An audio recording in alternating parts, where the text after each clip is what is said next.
Hello, this is a guy who likes fanfiction and is too lazy to read, so here is Attack on Prime in audio form. Check the description for the links to the author. Chapter 66, Fallen Comrade. Levi, this is Mike Zacharias 3D gear, Hanji declared as their hands continued to tremble. Levi's expression morphed from one of concern to horror and anger. Connie, Emir, and Historia were stunned at the response, while the others were understandably confused, as they hadn't really known Mike for that long. The last time he was seen was during the Walrose attack, correct? Optimus asked. That was the last time that we saw him, Connie explained. He stayed behind to fight off the Titans while we escaped from our headquarters at the time. We assumed that he didn't make it back, that he was killed. Zeke was leading the Titans he made, Armin recalled, so there might have been an encounter with him.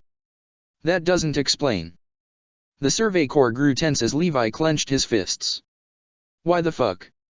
Archie and Wheeljack stepped out of the jackhammer as Levi grinned at his teeth.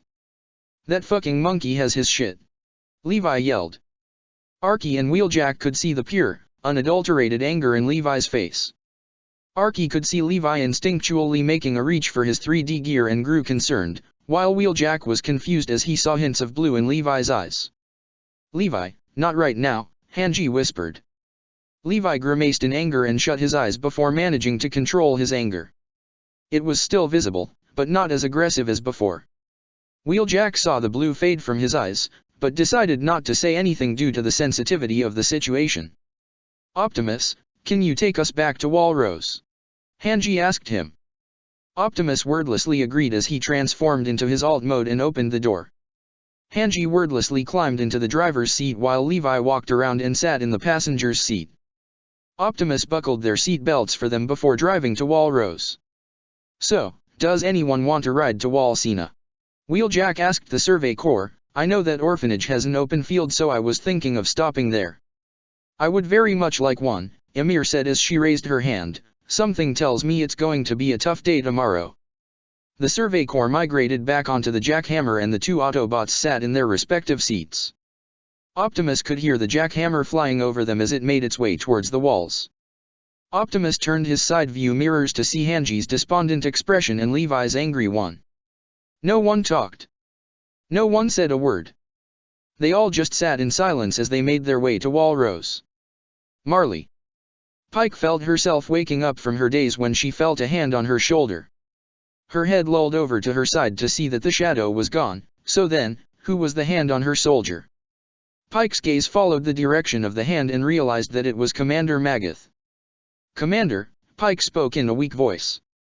Pike, are you all right? Magath asked her. You shouldn't be so worried for an Eldian. Pike smiled weakly. I'll be fine. Pike noticed a rather bitter expression on Magath's face before he removed his hand from her shoulder. Is Porco all right? Porco is alive, Magath answered. What happened to him? Pike asked. I trust that you will keep this between us, Magath began. Pike nodded in response. The scientists have noticed a spread in the Dark Energon after Porco's initial transformation, Magath explained. They recognized that it wasn't there before, but now it is starting to become more prominent. Then we can't use the Colossal Titan in combat anymore, if we want to risk losing such a power, Pike reasoned. As far as Marley knows, they think it's a coincidence, Magath said. There is a good chance they will use the powers of the Colossal Titan again if they want to end the war sooner. It is dangerous, Pike reasoned. We know nothing of this Dark Energon. The only being that does resides on Paradise, and our warriors couldn't even come close to defeating him. Commander, we cannot risk losing such a power and another warrior when Paradise forces and the world beyond Marley is becoming stronger. I know, Magath agreed. I do not know if I can convince my superiors to change their minds, but I will try. Magath discreetly handed Pike a canteen, and Pike wordlessly took it before eagerly drinking all the water in one sitting. Pike handed the canteen back to Magath and the commander hid it in his jacket. As Magath stood up, Pike noticed the shadow standing there, watching as Magath left the room. Before Pike could even come up with a response, the shadow suddenly faded from her sights. That morning, Megatron had returned to the room he was in the night before, continuing his research and experimentation on the virus Cold had. But it appeared that on his long list of tasks from both Marley and Paradise that needed to be accomplished, there was another task that needed to be taken care of. Normally he would have said no to such a task, but considering the importance of the situation and Zeke's current standing with him, he had to pursue it. "Megatron, I need to speak with you," Megatron heard Optimus call him through the COMM link. "What do you want?" Megatron demanded. "This is about the Beast Titan," Optimus explained. "The Survey Corps discovered someone's 3D maneuver gear in the possession of the current Emperor. According to him, it was Zeke Yeager that handed the device to Lady Kiyomi." "Is that so?" Megatron said in an ominous tone. "Seems that every day, he is proving himself to be less and less trustworthy." "Megatron, we need confirmation from Zeke Yeager personally that he was the one that procured the device of his own volition, and that it was not Marley who took it from the Survey Corps," Optimus declared. "How are you so certain that the device belonged to someone of that division?" Megatron asked. "Commander Hanji believes that the device belonged to a Survey Corps member," Optimus explained, "and as far as records show, the Beast Titan appeared during the assault on Walrose." "I see what this is," Megatron realized. "The mad scientist wants to know how the Beast Titan killed their comrade." "Megatron, I expected you to address this situation with utmost care and caution," Optimus warned.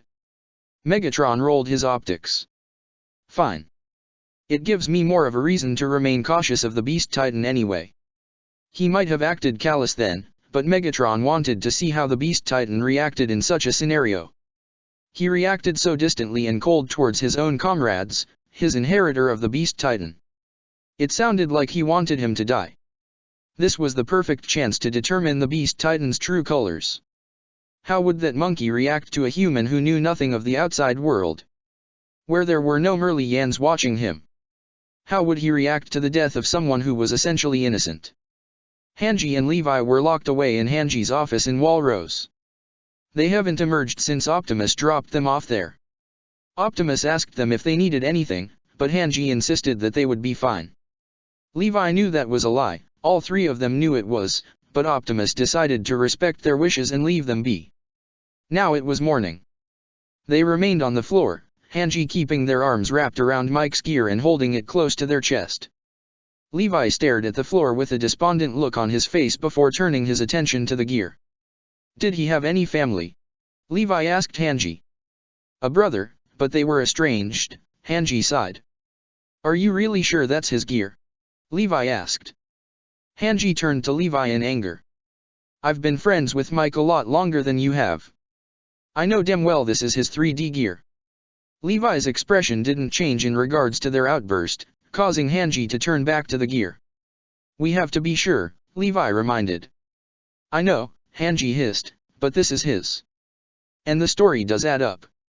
Zeke's trajectory was from Ragako to Utgard, then outside of Walrose.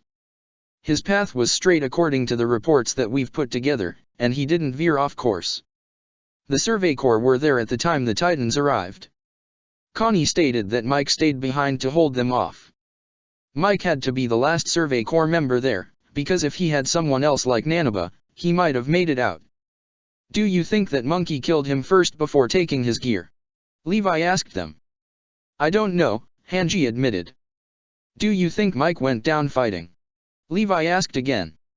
"I don't know," Hanji admitted. "I hope that he did, but, when it comes to Titans, even the strongest of us can be terrified." "We have to tell Erwin," Levi declared. "What do we tell him?" Hanji questioned. "We still need some kind of confirmation." "Even if we get some kind of confirmation, what then?" "This is too personal for us," Levi proclaimed. "We're probably going to make a shitty decision." "Probably," Hanji admitted. "We should call in sick. I'm sure they'd understand." Levi stood up. "Let's try and get some shit out of the way first before that." Hanji tightened their grip around Mike's gear. I can't." Levi kneeled down before taking Hanji's hand into his own. "It's safer here than it is out there." Hanji sighed and relented. They stood up from the floor before setting the gear on the table. Levi was right, it would be safer here. Megatron continued tampering with some of the chemicals in some of Colt's blood. He used the pipette to place a drop of the chemical on the petri dish before placing it under the microscope. He noticed the reaction was stable for a brief moment, but the chemical was too strong for the sample and ended up destroying the red blood cells. At least that's what he thought it was from the book.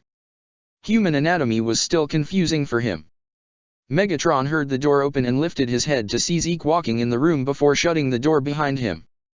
"I was told I'd be left alone," Megatron remarked in his other vernacular. He was deep in the heart of the science division in Marley. He didn't want to take any chances of someone coming in here and hearing him speak in his actual voice. "I came to bring you this," Zeke declared as he placed the vial of blood on the rack next to the other tubes. "It's Colt's blood. Calvi figured that you'd need it for your little side project." Megatron didn't reply to that as he continued examining the sample under his microscope. "A thank you would be nice," Zeke remarked, earning a simple hum from the ex-con. "Why are you doing this?" "Doing what?" Megatron demanded. "Trying to help out Colt," Zeke explained. "Letting Colt die benefits you long-term because the Beast Titan will be replaced by someone with even less experience. Helping out Colt, and even revealing that you have more knowledge than previously mentioned won't bode well for you long-term." "Fair points," Megatron agreed, "but my goal is to gather as many Marleyan secrets as possible. I've created someone who wants to leave this place, but I do need to stay." "You still don't need to save Colt's life," Zeke reasoned. "You could just let him die. It'd be a mercy to someone like him, and it would benefit you long-term." "Why are you so eager to save his life?" "I could ask you a similar question," Megatron retorted. "Why are you so accepting of letting him die? You've known him on a personal level and why he's become a warrior in the first place. Your actions have indirectly forced Colt and his brother to become warriors to protect their families. Don't you feel guilty for putting him through that? Why are you so eager for him to die?" Zeke turned his attention to the vial of blood. "A being like you who's lived for over 4 million years would never understand. You don't understand the pain and suffering of humans." Megatron shrugged. "I suppose not. I'm a stranger to humanity at the end of the day. But speaking of humanity, there appears to be even more of a lack of it in you." "Excuse you?" Zeke raised an eyebrow at that. Levi sat in the driver's seat of Prime's alt mode. The door was open, and he was quietly drinking his tea, trying his best to calm his nerves. Meanwhile, Hanji was examining the 3D model used by Kenny and his men during the coup.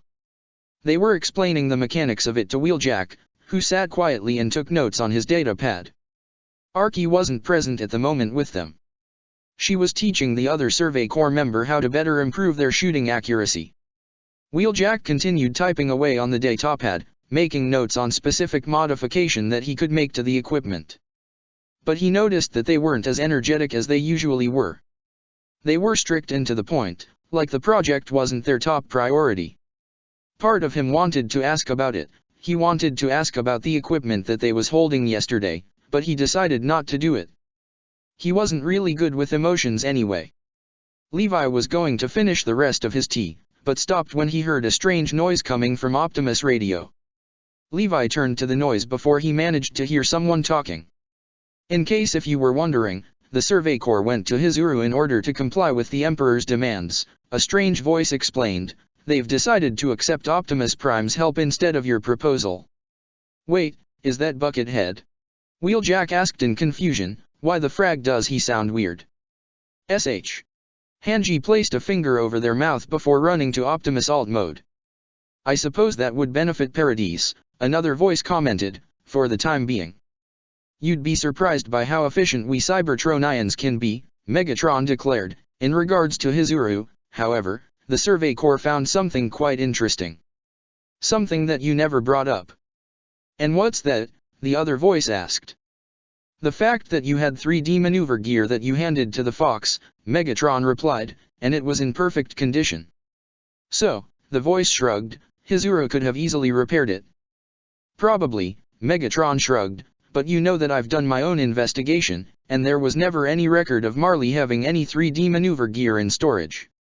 If they did, you and I both know Marley would perform constant experimentation to utilize as a weapon." "Well, you should be thankful that I didn't hand it over to Marley," the voice declared, "otherwise, Paradise would be in deep shit." "It's Zeke," Hanji realized. Megatron is talking to Zeke Yeager. Levi immediately stood up and stared intently at the radio. The design is quite obsolete, Megatron retorted. I doubt Marley would come up with a proper solution. No. My main concern is how you acquired such a device and why you decided to keep it a secret from Paradise. It wouldn't make sense for me to return it to Paradise, Zeke reasoned. Hizura needed a reason to come to the island. So you just stole someone's equipment from storage then? Megatron assumed. Your little warrior friends were already double agents, so it wouldn't be much of a surprise. Then again, you weren't sent to the island to investigate their defenses. Unless what? Zeke sounded irritated. Unless you stole it off of a soldier's dead corpse. Megatron pressed. That also wouldn't be too far off, considering you turn your own into titans. I wouldn't put grave robbing past you. That's a little rich coming from the guy who raised the dead, Wheeljack commented. Shut up. Levi hissed. Then again, it was in perfect condition, Megatron recalled, and titans are known to eat their meals whole unless it's an abnormal. There should have been some damage to it. Do you want me to say that I took it? Will that satisfy you? Zeke demanded. But how is the question? Megatron reminded. The way that you're pestering me, it seems like you know the answer, Zeke declared. It's more of a theory, Megatron admitted. My guess is that you took someone's 3D maneuver gear, before leaving them to die at the hands of a titan. Levi felt like he wanted to throw up while Hanji felt something lodged in their throat. I must say, that is quite harsh for someone who seems to want to free Eldia, Megatron continued. You already had a feeling that the King of the Walls renounced war. None of the humans remembered what the previous world was like at the time. So, by all accounts, you left an innocent human to die at the hands of another innocent group of humans that you turned into titans. You know I can't defy Marley order, Zeke declared. I couldn't spare those Eldians. You seem to be fine with letting them die regardless, Megatron retorted, but there had to be no Merlians around when you took the gear.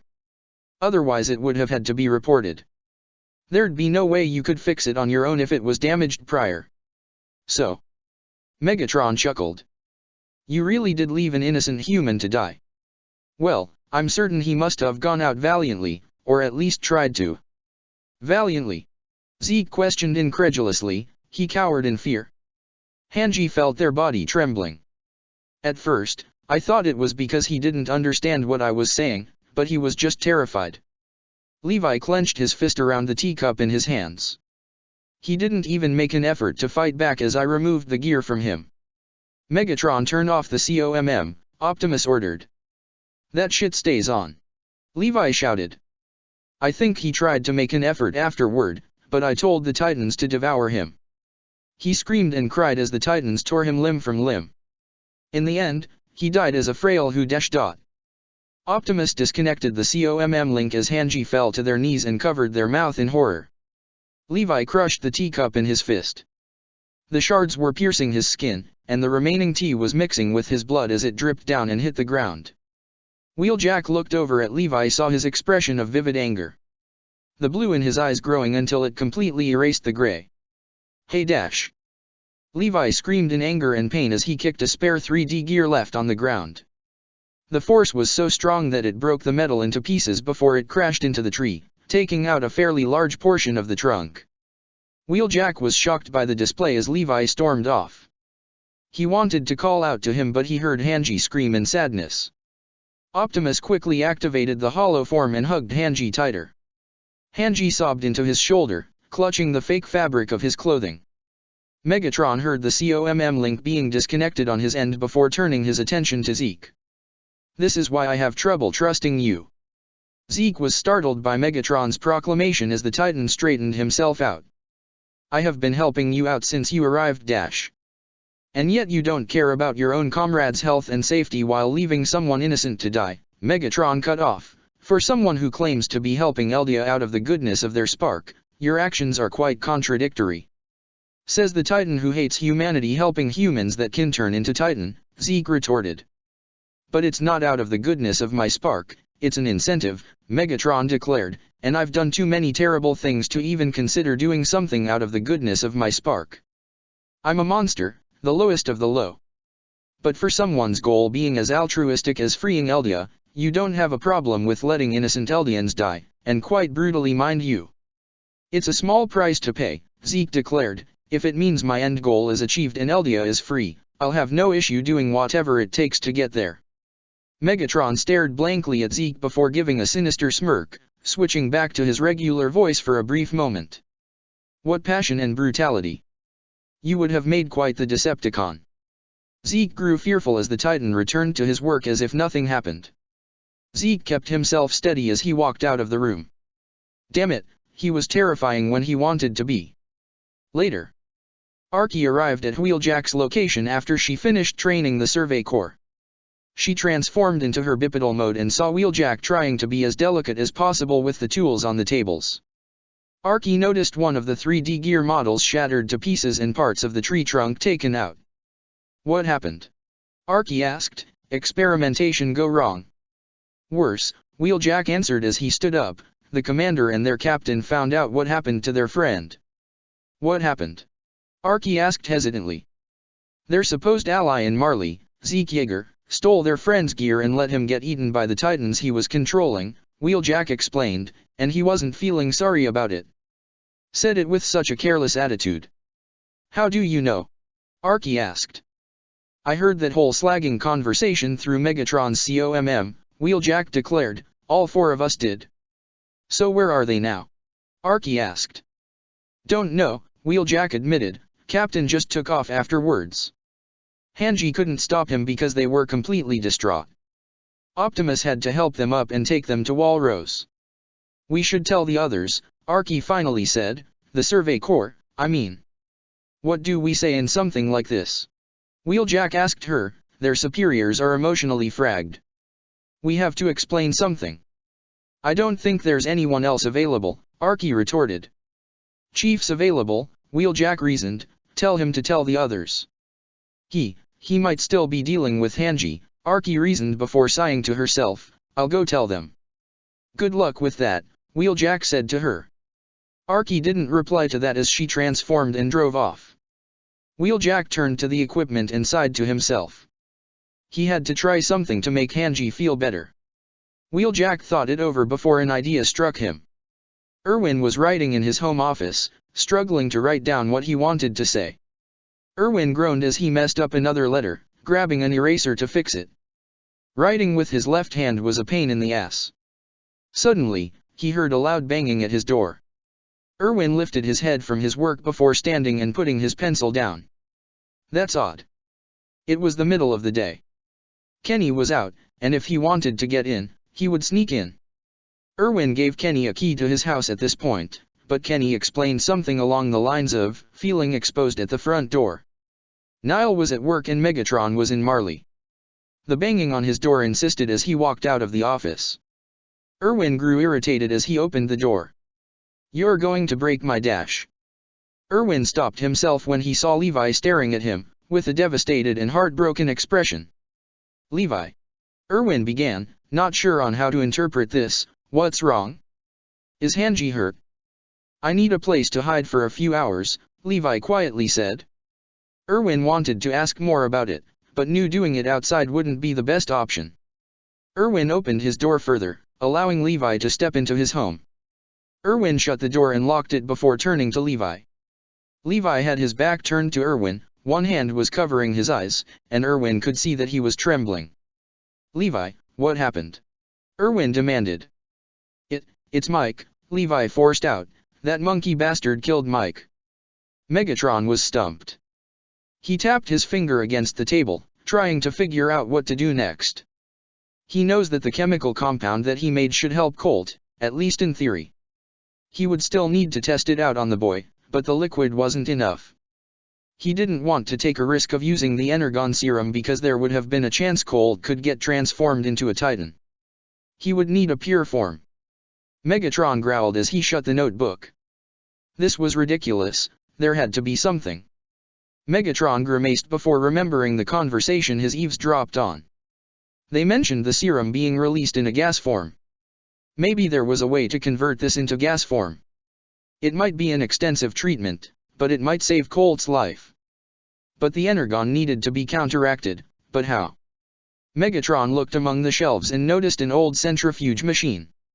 He picked it up and set it on the table before opening it. An idea suddenly sprung into his head as he walked out the room. Archie arrived at Walsina and transformed into her bipedal mode before walking around and searching for Optimus. She noticed a few of the humans she passed by now looking up at her with shock and awe. Guess civilians weren't really associated with interacting with Titans compared to the military. Archie managed to find Optimus having a rather serious conversation with Zachary in his hollow form. Zachary appeared to be handing him a bag, and Optimus took it from him. Zachary waved goodbye and walked off, allowing Optimus to put the bag in his alt mode. I heard about what happened. Archie made her presence known as she walked up to him. Optimus didn't reply to that as he deactivated the hollow form. I intend to take this to the port. If you wish, you can accompany me. Archie transformed into her alt mode before following Optimus as the two drove off. Where's the commander? Archie asked. In Walrose, Optimus answered. They said that they wished to be alone for the time being. And the captain? Archie asked. I do not know, Optimus admitted. He left before any of us could stop him. I told the Survey Corps that the two of them were going to be unavailable, Archie said. Thank you. Optimus expressed his gratitude. I appreciate that. So what are you going to do now? Archie asked. I was asked to look over some requests at the port and process them, Optimus explained, and the bag contains some of the budget calculations for the Survey Corps. Is there anything I can do? Archie asked. There might be, Optimus thought over. You want to make this into a gas form? Calvi asked in surprise as Megatron looked over the instructions to set up the machine. This was how Colt got the disease in the first place, Megatron explained in his other voice. And you want to use the Energon serum? Calvi asked. The Energon inside the serum, Megatron explained. He could transform into a Titan, Calvi reminded. According to some of your research, Megatron began as he picked up Tom K. Saver's book from the table, as long as the serum is mixed with another chemical, for example, alcohol, transformation won't be immediate. I've used some alcohol in this. And besides. Megatron gestured to the centrifuge active on the table. I've been using that for the 4th time now. I'm going to make sure none of the spinal fluid is in the compound. Hopefully it works. Calvi didn't reply to that as Megatron finished setting up the machine. Megatron was surprised that Calvi didn't comment on the book. He stole that thing weeks ago, but he's only noticing it now? Marley's military truly was incompetent. When will you have this done? Calvi asked. I'll probably have everything set up tonight, Megatron answered. I'll administer it to Colt tonight. He might not be in the best condition, Calvi reasoned. Well, I'm certain that you don't want to replace another warrior this soon, Megatron retorted. If this does not work, and Colt dies, you will be blamed for his death, Calvi informed. I thought you didn't care about Eldians, Megatron remarked. Disgusting, Calvi declared, it's about the tax dollars. Like there isn't enough tax dollars wasted on this war, Megatron shot back with a smirk. Calvi glared at Megatron before leaving the room. Megatron finished setting up the machine before hearing the centrifuge machine stop. He walked over and opened up the device before pulling out the tube containing the Energon serum. He could see that it was continuing to separate, before grabbing a pipette and removing the Energon from the tube. Megatron placed the Energon in another tube and put it in the centrifuge before taking the other tube and putting it on the opposite end. He closed the machine and started it back up again, setting the device for 5 minutes instead of 3. Erwin kept staring at the boiling water with the black leaves on the table next to it. Erwin looked back to see Levi sitting on the couch hunched over. Erwin removed the water from the fire before pouring it into the teacup. He put some of the black tea leaves in it before stirring it with a teaspoon. He picked the cup and walked over to Levi before handing it to him. Levi wordlessly took the cup from him, but he didn't even bother to drink it. He just placed it on the table. Erwin didn't say anything to that and sat down in the chair next to the couch. Erwin stared at Levi while Levi just stared at the floor. Do you know how it happened? Erwin asked with hesitance, wanting to get right to the issue. He stole Mike's gear, Levi explained, then he let his Titans devour him. The Titans he was controlling from Ragako. How did you find out? Erwin asked. His gear was in his Uru, Levi answered, Hanji was able to recognize it. Buckethead got the monkey to talk and we heard it through Optimus COMM link. Levi dash. He dash, Levi grimaced, he said it with such carelessness. It sounded so detached. What kind of fucked up shit is that? Were you able to get his gear back? Erwin asked. Emperor was kind enough to let us take it back, Levi answered. I don't know what to say, Erwin admitted. I thought I'd let you know, Levi said, I fucking hate this. Hate what? Erwin asked. I hate this Marley bullshit, Levi hissed in anger, I hate this political bullshit and I hate the outside, the world's gotten too big. I wish we could go back. Back to man-eating Titan? Erwin asked. Yeah, Levi admitted, back then, it was just fighting to save humanity. I could take my anger out on the Titans for taking away people I cared about. Now the entire world hates us for something we weren't responsible for. Who's in the right? Who's in the wrong? All that complicated bullshit. Erwin was quiet. There's not much I can do to help. You could come back, Levi suggested, help out Hanji.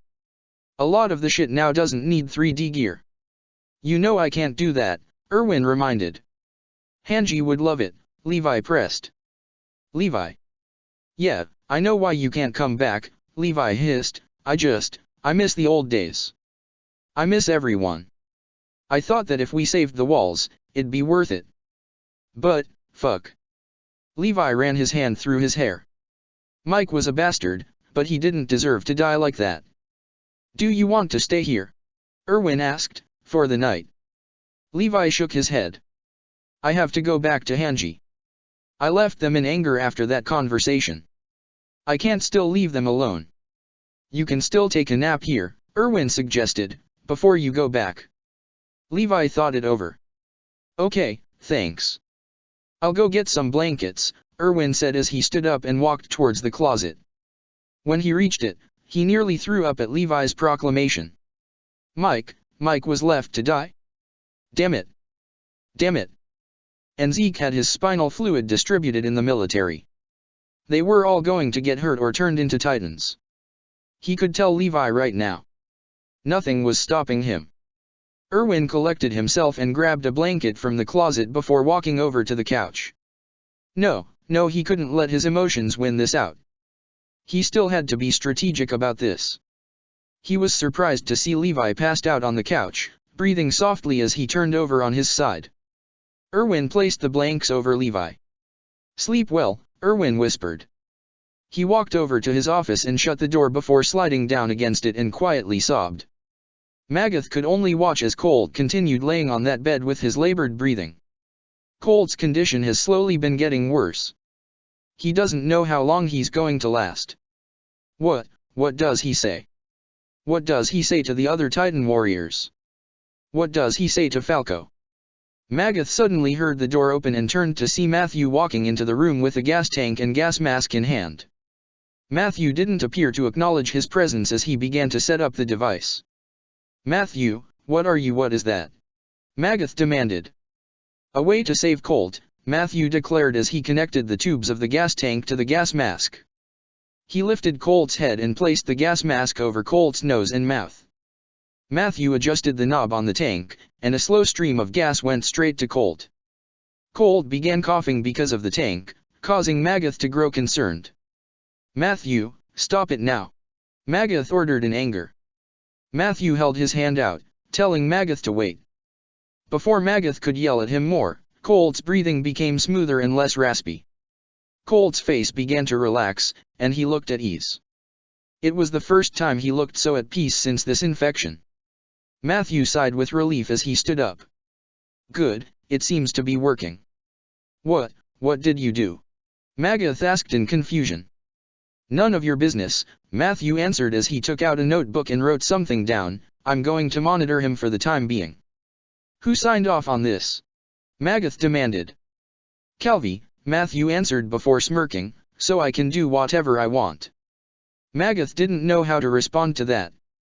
He wasn't even sure if Matthew was telling the truth, but Magath looked over at Colt before sitting down on the other bed. Matthew didn't respond to his action as he pulled up a chair and sat down before he continued taking notes. "I will be leaving for the night," Matthew informed. "If Colt starts having a negative reaction, remove the mask." "Okay," Magath relented. It bothered him how Matthew appeared to know what he was doing, but he could shove down his anger for right now. He was helping Colt for right now. Optimus continued to do budget calculations in the office at the port while Archie was going over some of the other paperwork. Archie raised the holoform's eyebrow at some of the material, still unfamiliar with the jargon the island had to offer. Optimus only told her to look for grammatical errors, but she could have sworn that the words were upside down. Archie raised her head when she heard the door open and she saw a very tall woman enter the room. The woman was staring at Optimus in surprise when Optimus raised his head. "Optimus Prime," the woman spoke with a smile, but Archie could tell that smile was strained. "Is something wrong, Yelena?" Optimus asked her. "Nothing," Yelena insisted. "I was just hoping to talk with Hanji." "Are they not here?" "They are unavailable as of this moment," Optimus answered as he returned to the paperwork. "If you have any concerns, I can pass it on to them." "No need," Yelena reassured. "I can wait until Hanji is available, or I could go to where they are right now and talk to them." Optimus placed the pen down and folded his arms. "The commander is unavailable, Yelena." "They were fine this morning," Yelena retorted. "Look, Yelena, was it?" Archie made her presence known. "Optimus already told you what's happening. Doesn't kill you to wait." Yelena turned to Archie and looked her up and down. "And who are you?" "Archie," she replied. Yelena glanced over at Optimus. "Your subordinate? You seem to be making yourself at home in the military." Archie stood up and stared Yelena down, despite the fact the woman was taller than her. "If you have something to say, say it." "Archie," Optimus spoke in Cybertronian, "do not engage." Archie turned to Optimus while Yelena stared in surprise. "Optimus dash. She is part of the Eldian Restorationists," Optimus explained, "Zeke Jaeger's most trusted follower. I understand your misgivings about her due to what you have heard, but they are still allies to the island. We do not need infighting right now." Yelena watched as Archie backed away before grabbing the papers she left on the couch. "Yelena, the commander is not feeling well as of this moment," Optimus addressed her. "I will inform you personally if their condition improves. I only ask that you be patient." Yelena nodded in response before exiting the room. "If this Zeke guy is as much of a scraphead from what I've been hearing, what makes his most trusted follower any different?" Archie demanded. "We cannot make assumptions about the Restorationists based on Zeke Jaeger's actions," Optimus proclaimed. "He stole someone's equipment and let the humans he turned into Titans devour him." Archie exclaimed. "He can't be trusted." "Can any of them be trusted?" "Archie, this situation is much more complicated than what you see," Optimus reminded. "The outside world believes that the island is full of devils. Regardless of your opinion on Zeke, he has been indoctrinated into a mentality that tells him to kill other Eldians because of almost 2,000 years of history. That doesn't excuse any of what they're doing," Archie retorted. "I know," Optimus agreed, "but the island already has limited options as it is. If Wheeljack can reach Cybertron, at the very least the island won't have to rely on the rumbling." "And then what?" Archie demanded. What if you can't pick up the Star Saber?" "I do not know," Optimus admitted. "If I cannot, and I am to be taken back to Cybertron for whatever is in store, I only ask that the Autobots still assist the island." "Optimus, I don't know if I can guarantee that," Archie told him. "I only ask that you try," Optimus requested. Archie's lips formed a thin line before she nodded. "I'll try." That evening, Armin was walking down the halls of the Survey Corps headquarters in Walrose, trying to get to Hanji's office. When the Survey Corps had heard from Archie that Hanji and Levi would be out for the rest of the day, it caused some concern. They weren't sure if it had to deal with the 3D gear found in Hizuru, but they had a feeling that it did. Since Armin was supposed to be scheduled with helping in experiments, he thought it would be best for him to go and ask Hanji. Armin turned the corner and grew surprised when saw Megatron's holoform walking down the hallway as well, heading in the same direction he was towards Hanji's office. "Megatron," Armin made his presence known as he ran up to the former warlord. "What are you doing here?" Megatron turned to look down at Armin before continuing onward. I need an update from the med scientist. They offered to keep track of Wheeljack and Arky's whereabouts for me so that I won't run into them. We wouldn't want any incidents now, would we? Megatron looked down at Armin. What about you? Arky told us that Hanji and Levi were going to be unavailable for the rest of the day, Armin explained. I was supposed to help them out today, but I don't know what else to do if they're unavailable. I came in to check in on them. The two arrived at Hanji's office door. Armin stared with concern while Megatron stared in apathy. I don't know if I want to open it, Armin admitted. You can't be serious. Megatron rolled his eyes as he moved towards the door handle. He opened the door, and Armin was stunned to find the office a mess. Hanji's papers were scattered all over the floor and torn to shreds. One of the chairs in their office was kicked to the ground. There was a 3D gear on the table that remained untouched from the madness of it all. Armin nearly gasped as he saw Hanji sprawled out on their stomach on the couch. Hanji's head lazily hung over the armrest, their hair covering their face. One hand hung on the side of the couch while the other one was slung over the armrest. The arm slung over the armrest was holding a half bottle of whiskey, and Armin noticed the other empty bottle of whiskey on the floor. Armin was about to speak up, but Megatron placed a hand in front of the teen. Megatron placed his finger over his lips before turning his attention to Hanji. Mad Scientist, I need an update on the Autobots' positions, Megatron told them. Hanji groaned as they lazily waved him off with the bottle of whiskey. Mad Scientist, this is of utmost importance, Megatron reminded. Fuck off, Hanji hissed without raising their head, and go, figure it out yourself. Armin grew fearful, expecting Megatron to react and physically hurt them, but Megatron made no move to do so. He just stared at Hanji with an unamused expression on his face. Mad Scientist, I'm certain we wouldn't want an incident with the Autobots, Megatron reminded. You could kill them without a second thought, Hanji groaned. You know I can't, Megatron declared. Because you don't want to hurt Optimus' feelings, Hanji mocked in a childish voice as they rotated the whiskey in their hand, that's all a shitty person like you would ever care about. You, don't even bother to ask how I'm doing. Or if I'm okay. Fine, are you, okay? Megatron asked, unsure of how to ask such a question. Hanji laughed in anger. No. No, I'm not. I'm pissed off, and tired, and sad. I'm not a dumping ground for your issues, Megatron declared as he crossed his arms. It's being fucking sincere and compassionate. Hanji yelled, is it really that hard for you to understand? Armin was stunned at the way Hanji was acting. Was Hanji really that drunk to disregard their safety, or did they really think that they could get away with this? Hanji chuckled dryly as their arm went limp. Of course it's hard for someone like you to understand. All you know is violence and war and death and destruction. You're just scum of the earth, a piece of shit. Is there a point to your prattle? Megatron demanded. There's always a goddamn point. Hanji yelled. If only your subordinates could see you now, Megatron said, what would they say if they saw you like this and heard the things that you're saying? Hanji lazily pointed in his direction. You don't give a shit about anyone but yourself. So why should I care about what you think? Everyone else, I give a shit about, and I would rather have you see me like this than them. Hanji's other arm began to move as they began to force themselves up. But, I'm sure you'll love what I want you to do next. And what makes you so sure that I would follow it? Megatron demanded. Just listen, you jackass, Hanji slurred before pointing at him again, I want you to kill Zeke Yeager. Armin felt something drop in the pit of his stomach and his throat swell up as he took a step back. My mission in Marley would be compromised, Megatron reminded. Screw the mission, Hanji waved their arm around, spilling a little whiskey, screw Marley, screw the Titans, screw everything. Go, cause chaos, if you have to. You can destroy all of Marley if you want. But, I want Zeke Yeager dead. Not just dead. I want him to suffer. I want him to go through months, no, years, worth of torture.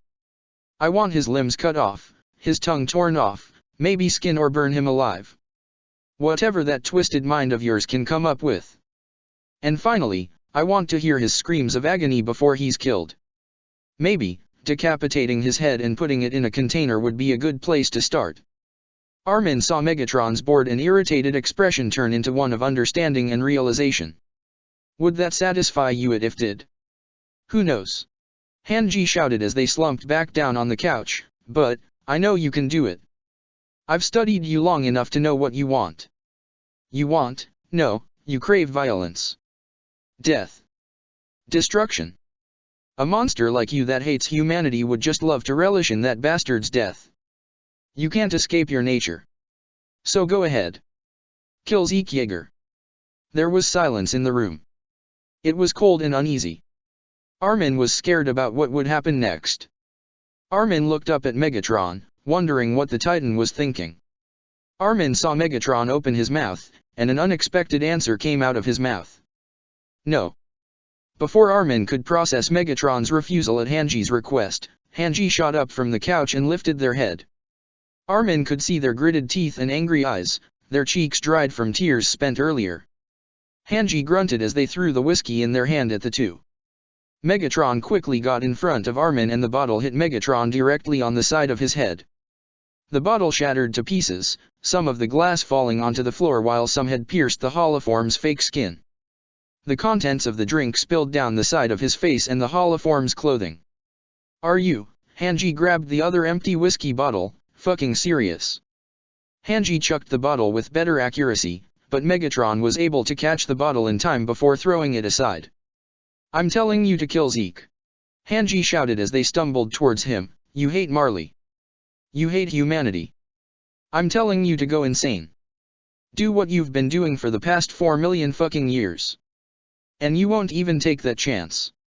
Hanji tried to throw a punch at Megatron, but the Titan caught their wrist with ease. Hanji then shoved their other hand onto Megatron's face, wanting to yank on something. Maybe his hair. I bet you'd do it in a heartbeat if it was Optimus asking you. Megatron grabbed their other wrist and forced them away, but Hanji growled in anger and bit the hand holding their right wrist. Megatron grunted in surprise before his expression morphed into anger. Armin gasped as Megatron yanked his arm back and raised it. Armin grabbed the arm without thinking, causing Megatron look down at him in surprise. What did we ever do to you?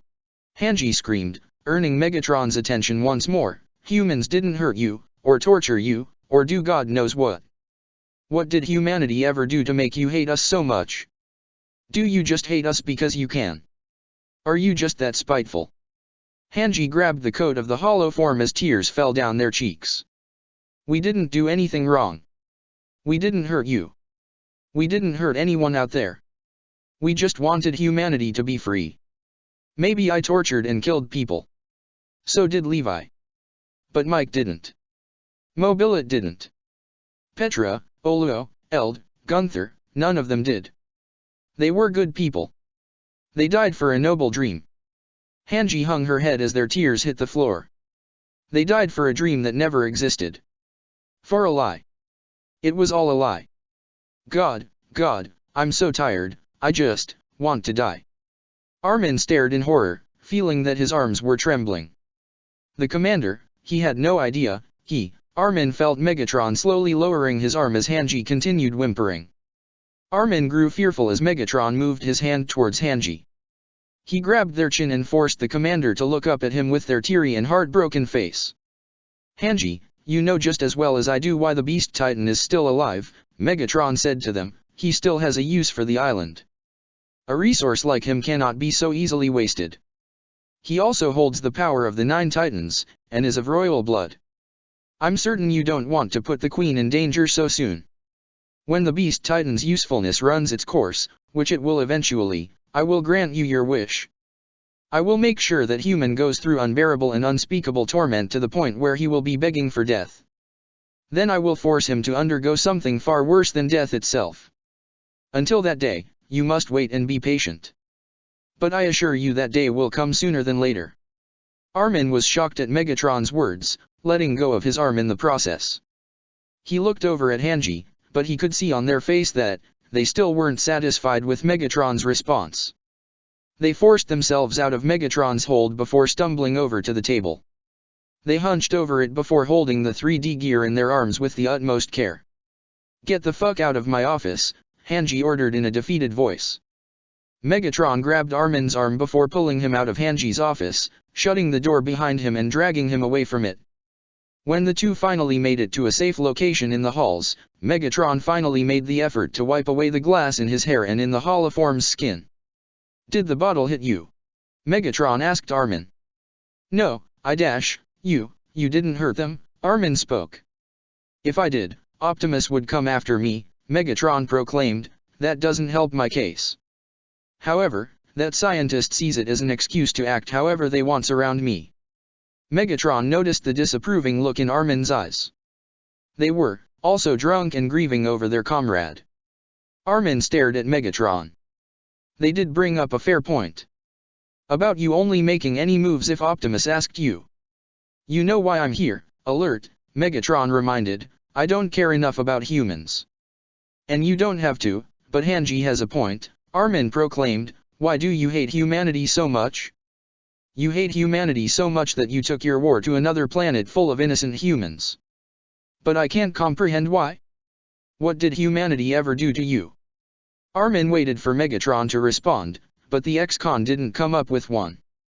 He just crossed his arms and turned away from Armin. "I see," Armin nodded in understanding. "You just hated humanity because you could. You hated humanity because you wanted to. Guess that explains why Archie and Wheeljack hate you so much." "You said so yourself. I'm a terrible person," Megatron reminded.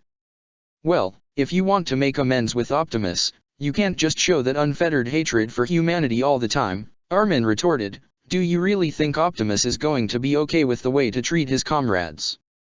"I don't need a lecture from you," Megatron hissed. "Megatron, we have emotions," Armin retorted. "We feel sorrow and happiness. We're not as stupid as you think. The only difference between us is that you're made out of metal. Also longer lifespans and a much more advanced dash." "Megatron," Armin interrupted. Megatron chuckled in response. "You seem awfully passionate today. Hanji threw 2 bottles of whiskey at you and you did nothing," Armin retorted. "I want to speak my mind before I lose the nerve." "I'm not going to hurt you, if that's what you're thinking," Megatron said. "Sometimes it's hard to tell with you," Armin admitted.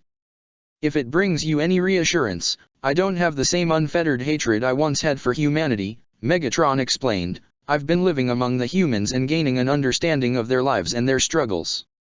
I feel indifferent to you all as of now." "You still act terribly to us sometimes," Armin retorted. "Call it pride," Megatron said. "So, why did you get in the way when Hanji threw the bottle the first time?" Armin asked. Megatron wanted to lie to him. To say that he would get in trouble if Armin got hurt, but that wasn't the case. I didn't want to see you get hurt," Megatron confessed begrudgingly. Armin stared at Megatron in surprise. "I didn't think you cared so much that you'd be willing to throw your pride away so that I was okay." "You're tolerable, at best," Megatron proclaimed. Armin huffed in response. "Tolerable, huh?" Megatron rolled his eyes in response. "Being on this wretched planet continues to mess with my processors." "Do you think Hanji will be okay?" Armin asked him. "Should we call someone?" "They said that they wanted to die. I don't think that we should be leaving them alone." "They made it clear that they want to be alone," Megatron retorted. Still, Armin trailed off. Megatron sighed. "I don't think that they noticed you. Maybe wait by their door and see if they do anything reckless." Armin nodded his head in response. "Thank you for protecting me." "You're welcome." Armin snapped his head back as Megatron deactivated the holoform. Erwin waved goodbye to Levi as he rode on his horse away from his home. Erwin then shut the door and walked over to his living area before sitting down in his chair. He covered his eyes and nearly broke down sobbing again until he heard something break in the other room. "Sorry!" Kenny exclaimed. "Broke a vase." Erwin groaned in response. "I gave you a key." "I just saw Levi leave." Kenny retorted. "I was right to come in through the window." Kenny walked into the living room holding the broken pieces of the vase. "I'll get ya a new one." "You mean you'll steal one for me?" Erwin shot back. To be fair, this job ain't payin', Kenny reminded as he threw the vase in the trash, so, why was the midget here? Levi informed me that Zeke Yeager stole a Survey Corps 3D gear before letting his titans devour him, Erwin confessed. Kenny stared in shock. Wow, that is fucked up and gruesome. You slit over 100 MP's throats, Erwin recalled. I did, but it was pretty instant, Kenny retorted. I wouldn't leave someone to die to titans. Zeke's clearly fucked up. Even if Zeke didn't kill Mike, I probably would have killed Mike by ordering him to his death, Erwin sighed. Right, because yeah, we're in the Survey Corps to avenge your daddy or some shit, Kenny recalled. He was still yeah friend, right? Yes, Erwin nodded, but I'm pretty sure he would hate me now. Kenny shrugged, followed the king because I wanted the power of the titans. I still gave a shit about Yuri. I'm probably a shitty person, Erwin declared. No, I am a shitty person. I'm still running around and lying to my own comrades about what I'm doing. Pretty sure that they'd hate me for it when they eventually find it. Or they'd be grateful, Kenny retorted. Levi still cares enough about ya to tell ya about your friend. Regardless of anything, we have to stop Zeke Yeager, Erwin declared, no matter what. Hanji still remained in their office, curled up in a ball on the ground, holding Mike's gear. They raised their head slightly when they heard talking at their door, but didn't bother to get up and continued resting their head on the floor. They heard the door open and saw a figure walking into the room, but they couldn't tell who it was. The figure seemed to be addressing someone before shutting the door behind him. The figure then walked over and kneeled down in front of them, placing a hand on their shoulder. Hanji, Optimus spoke. I told you that I wanted to be left alone, Hanji reminded. Hanji, it is night time, Optimus retorted. No one has seen you for the whole day and have asked about your well-being. Armin was waiting outside your door right now. I had to tell him to go home. I don't need you to make me feel guilty, Hanji hissed at him. I am not trying to, Optimus insisted. I am worried about you. I don't need you to be, Hanji declared. Nothing you do is going to make me feel better. I know, Optimus said as he moved to take the 3D gear out of Hanji's grip. Hanji knew they couldn't put up a fight with him and let him take it. They were too tired anyway to try. You shouldn't have come, Hanji told him. My office is a mess. I forgot to clean it up. I know, Optimus continued to play along as he looked at the damage, the most noticeable being the broken glass bottle on the ground. And I have so much work to do, Hanji sighed. It must be very tiring, Optimus agreed as he helped Hanji sit up and place their back against the couch before sitting down next to them. Hanji still held their knees close to them as tears formed in their eyes. Yeah, Hanji chuckled, it's so fucking annoying and tiring. I feel like I'm losing my mind every day. Sometimes I think about saying fuck it and running away. Hanji wiped their tears. I'm not cut out for this. Optimus didn't respond to that and merely waited, choosing to remain by their side. Hanji rested their head against Optimus' shoulder before taking his hand and messing with it. Does it hurt? Hanji asked him. Does it hurt to outlive those who were better than you? Who deserved to live long lives? Optimus' fingers curled around Hanji's hand before holding it tenderly. It always does. Hanji's frown deepened as they started to hiccup. The tears continued to fall as they tightened their grip on Optimus' hand as well. Optimus used his other arm to wrap around the back of Hanji's head before pulling them closer and hugging them.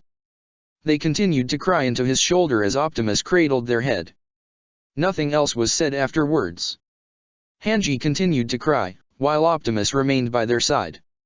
Optimus didn't know how long he remained there, but he did notice Hanji's crying dying down, before it reduced to sniffling, before it reduced to light snoring. Optimus glanced down to see Hanji asleep on his shoulder, still holding the holoform's hand. Optimus lifted his head to see the door open and Levi enter the room. The two stared at each other for a brief moment before Levi's attention drifted to Hanji. He took a step forward, but something broke under his foot. He looked down to see the glass of the whiskey bottle before taking notice of the mess around them. Optimus watched Levi walk out of the room before turning his attention back to Hanji. When Levi returned, he was wearing his bandana and a cloth over his mouth, with a broom, a dustpan, and a few clean cloths in his hands. Levi also had a bucket of water and some soap in his possession. Levi set the equipment down and started by wiping down Hanji's desk with the wet cloth. Levi picked up the 3D gear, and Optimus could see the bitter expression in his eyes before deciding to wipe it down too. Once he was satisfied, he began picking up all the papers on the floor. He placed them on Hanji's desk and stacked up into a neat pile.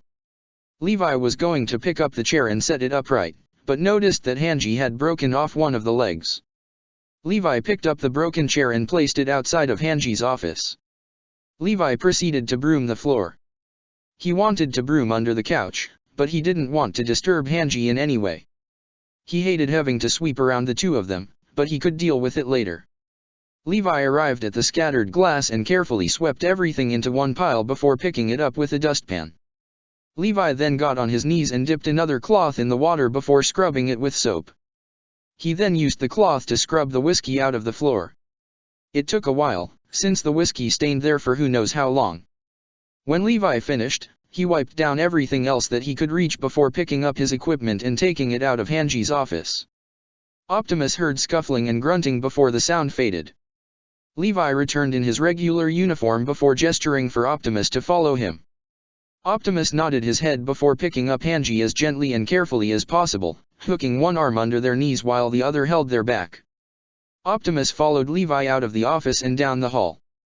The Prime felt Hanji stirring in his arms, but found that they were merely adjusting their positioning. Levi opened the door to a small guest room and walked over to the sheet to lift them up. Optimus placed Hanji on the bed before placing the covers over them and removing their glasses. Levi picked up a chair and placed it next to the bed before sitting down. Optimus placed their glasses atop a cabinet drawer and opened it to see a spare blanket. He picked it up and handed it to Levi. Levi wordlessly took it and kept it in his lap. Optimus didn't bother to ask what Levi was doing, or where he was. It wasn't his business to pry and ask, but he placed his hand on Levi's shoulder for a brief moment before letting him go. Levi stared at Optimus with a blank expression before the Prime deactivated the hollow form. Levi could only sit in silence in the room before finally allowing himself to shed tears. The next morning, Colt stirred in his bed before slowly opening his eyes. He groaned and forced himself to sit up. It felt like he got ran over by a car. He still felt sick to his stomach and he just wanted to puke. "Colt," a voice spoke. Colt rubbed his eyes and saw Pike, Reiner, and Annie sitting by his bed, looking at him with concern. "What are you guys doing here?" Colt asked. "How long was I out? What happened?" Pike hugged Colt in response. "You're okay, that's what matters." Magath could only watch in shock from the sidelines as the Titan shifters continued to interact with a confused Colt. Whatever Matthew did, it worked. It somehow worked. "Can someone get me a bucket?" Colt asked, "and some water." Calvi was walking down the hall when he saw Annie leaving in a hurry. Calvi peered in the infirmary and was surprised to see Colt looking better. A little worse for wear, but he was still alive. "How?" "Don't get your hopes up just yet," a voice responded. Calvi turned in surprise to see Matthew leaning against the wall and writing something down in his notebook. "We still need to see the long-term effects of the medicine," Matthew explained. "Don't want a relapse or possible side effects." How did you get this to work?" Calvi asked. "Stubbornness and pride. Also, I'm not as heartless as you think I am," Matthew responded as he closed the notebook. "Work for Marley," Calvi immediately offered. "I'm sorry, what?" Matthew raised an eyebrow. "Work for Marley," Calvi repeated. "I can clear your arrest record. I can give you higher pay and a good position." Matthew snickered in response. "Why the hell would I work for the same country that's keeping me prisoner? I can clear that record dash. Still doesn't change the fact that I'm not wanted and that I don't want to be here," Matthew cut off. "You've displayed physical strength that I have never seen," Calvi declared. "Your battle prowl and strategy is one of brilliance. You created a cure for a disease in a matter of days. Flattery's not getting you anywhere," Matthew told him. Matthew dash. "No," Matthew responded, "I have no reason to be attached to a country or other human beings. It means nothing to me. I don't care about war or loyalty. I only care for myself and my freedom. No amount of material attachments or self-proclaimed glory is going to make me change my mind. It means nothing to me. Matthew stood up fully. If the medicine lasts long-term, I'll translate the information for you so you can replicate it for your soldiers. Don't say it came from me. Say you got it from a scientist you killed. I don't need the publicity. Calvi watched Matthew walk past him before turning to see the Eldian. This was impossible. This whole situation was impossible. The perfect soldier fell into their lap, and now he needed to persuade him to stay. Chapter 67, Questionable Choices. Calvi observed Cold from outside of the infirmary, noting that his condition was getting better.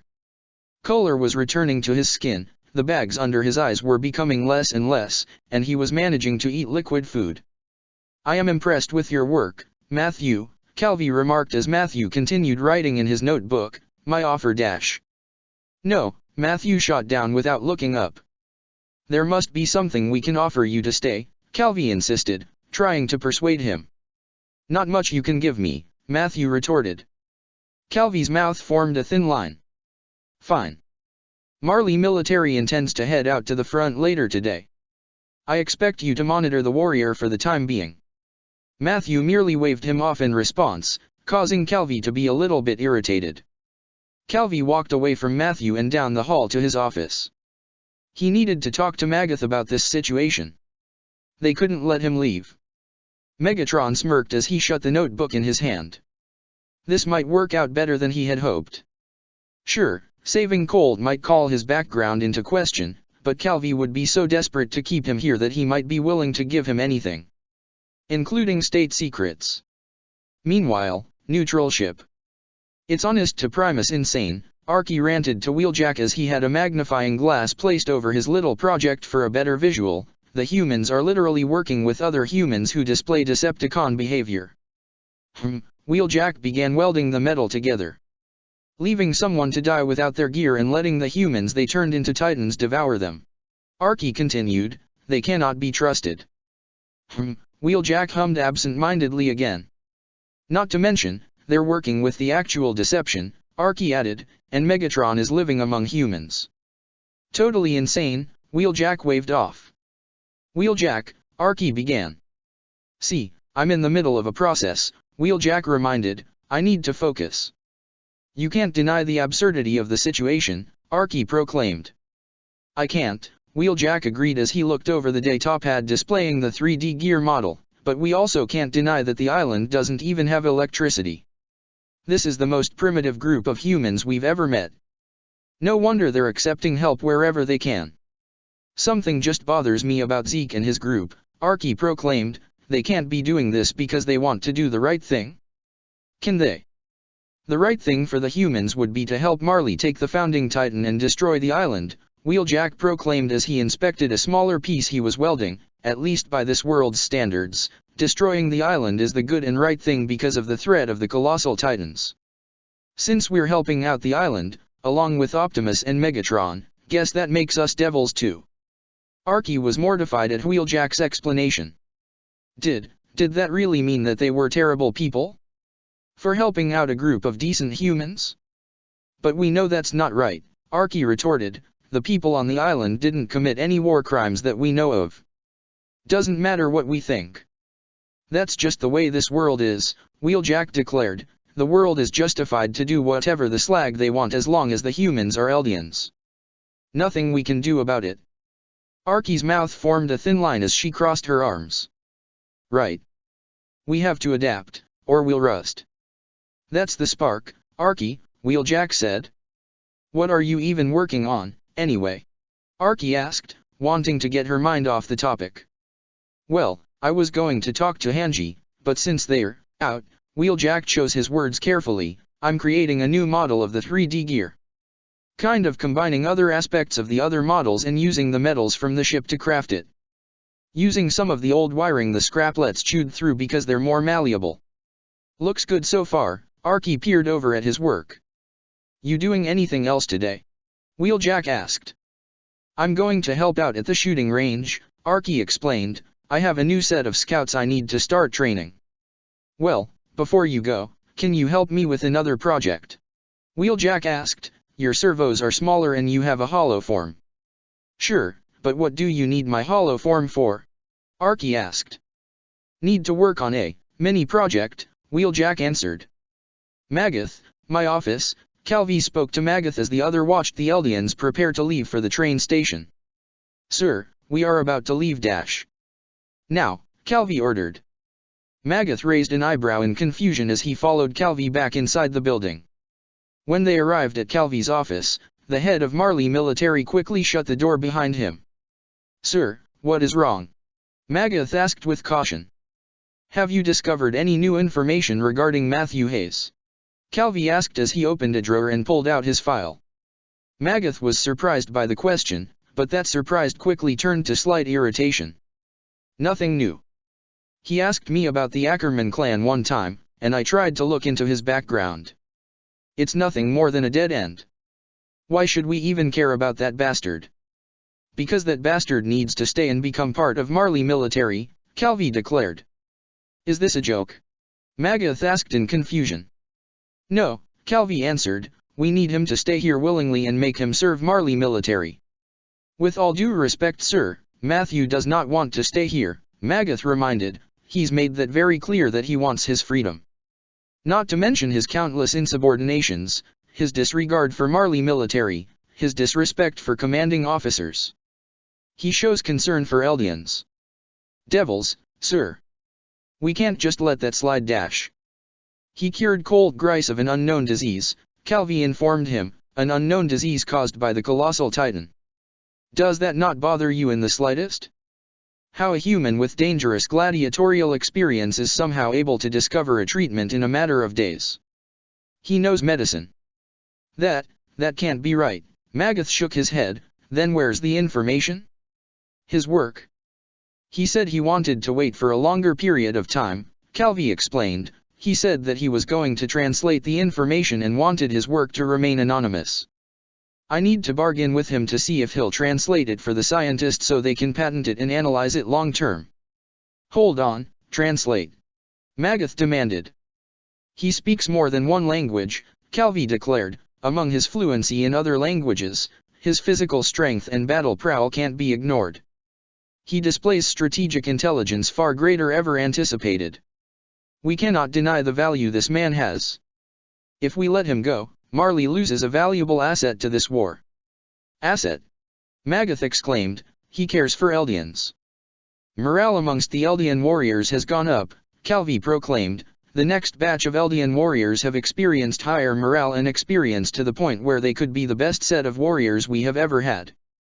We need him to stay here. But find a way to convince him to stay here when you return, Calvi cut off. That's an order. Magath held his tongue. Yes, sir. Good, Calvi said, dismissed. Arky returned to the wall to continue her new training session after she helped Wheeljack with his projects. Arky found herself watching the scouts continue the shooting range, many of them unfamiliar faces to the ones that she's met.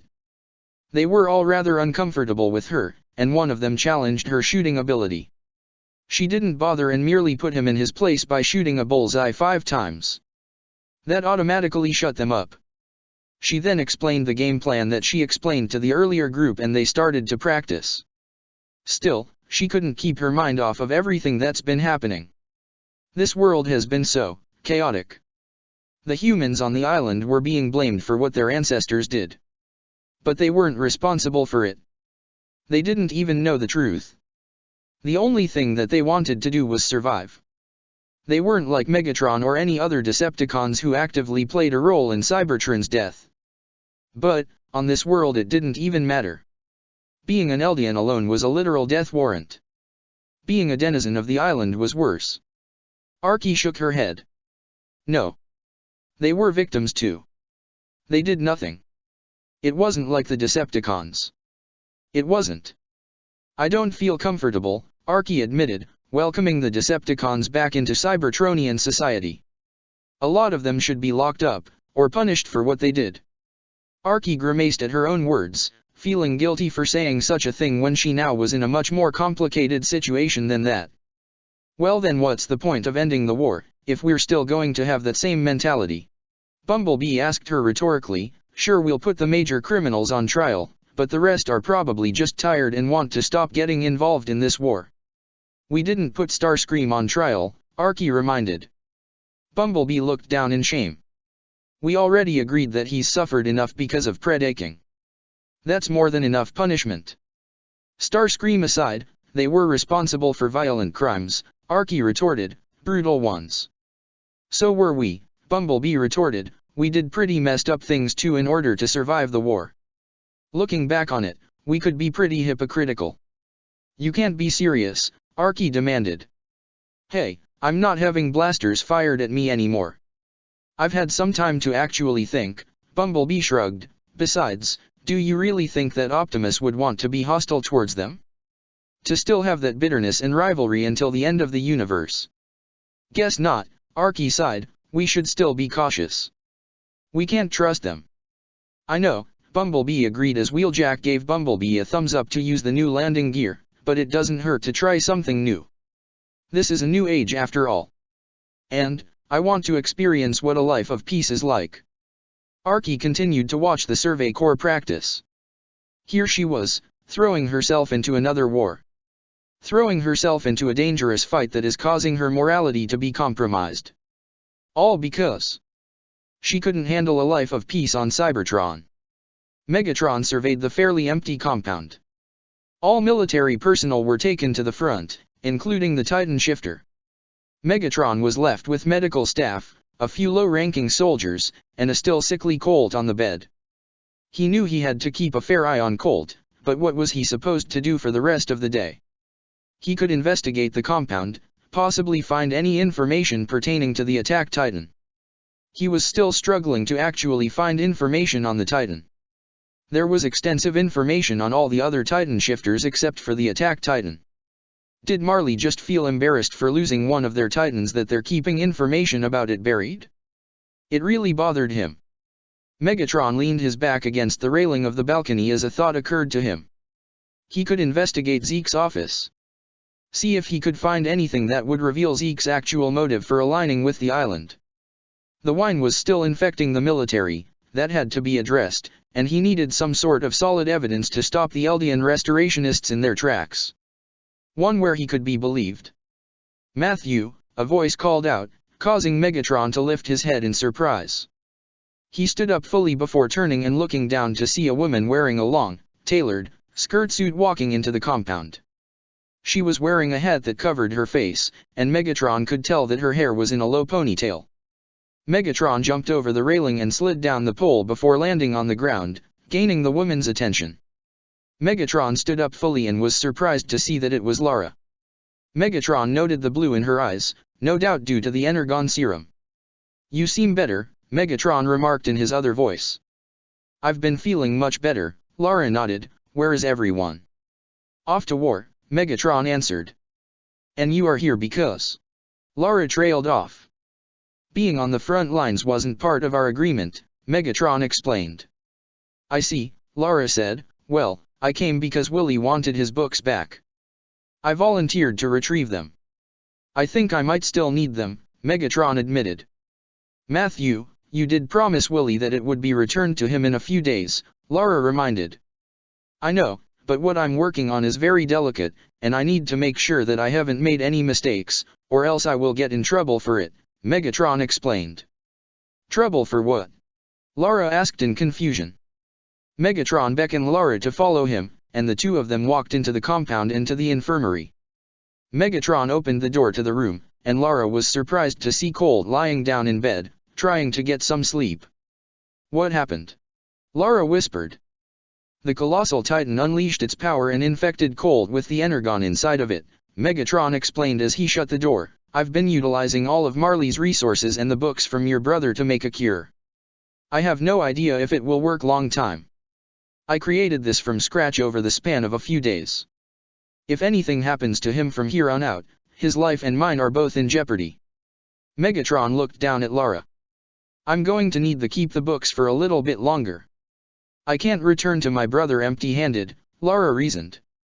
I'm sure you'll be fine, Megatron reassured. Your brother doesn't seem like an abusive person. Besides, I'm certain your family can afford another book. You don't appear to be doing anything as of this moment, Lara retorted. I'm monitoring long-term effects, Megatron explained. I'm trying to see if there are any side effects that come up. May I watch you work? Lara asked. Megatron raised an eyebrow at that. Don't you have duties to attend to back at your household? Those duties have been left to the other maids for the time being, Lara explained. I'm technically not even supposed to be here, I'm supposed to be on bed rest. So then why do you want to even see what I do?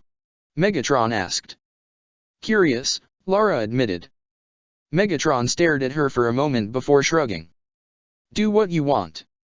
Wheeljack continued working on the 3D model before him, happy with the progress that he had been making. He was certain that he would be done with it by today and transport it to the walls by tomorrow. He wanted to finish his little side project to give to Hanji. He was sure that they would love it. Wheeljack stopped working on the project when he recalled the conversation Megatron had with the Beast Titan. Besides the unnerving way that Megatron was able to change his voice with ease to the point where it was unrecognizable, the Beast Titan bothered him. He silently agreed with Archie about the Beast Titan being a rather suspicious character, but Wheeljack never really felt the need to act on it. Why should he? He had no actual evidence to his deception. Then he heard that entire conversation, and it really did make him sick and want to purge his insides. The Beast Titan was so detached and careless, almost as if it was a normal occurrence. Wheeljack grimaced in response to his own thoughts. He's done far worse in the war, causing explosions and destruction in the war with sometimes giddiness and glee. But it bugged him so much. Part of him was telling him to let it go. This world's situation is far more complicated. It wasn't the simple good versus evil the Civil War turned into over the years. But his gut, it was telling him not to let it go. Wheeljack opened up another file on the datapad and titled it, Suspicious Silverback. Wheeljack was going to record any suspicious behavior he found in relation to Zeke and his followers on the island. Lara sat patiently on the other bed in the infirmary as Matthew was writing something down in his notebook.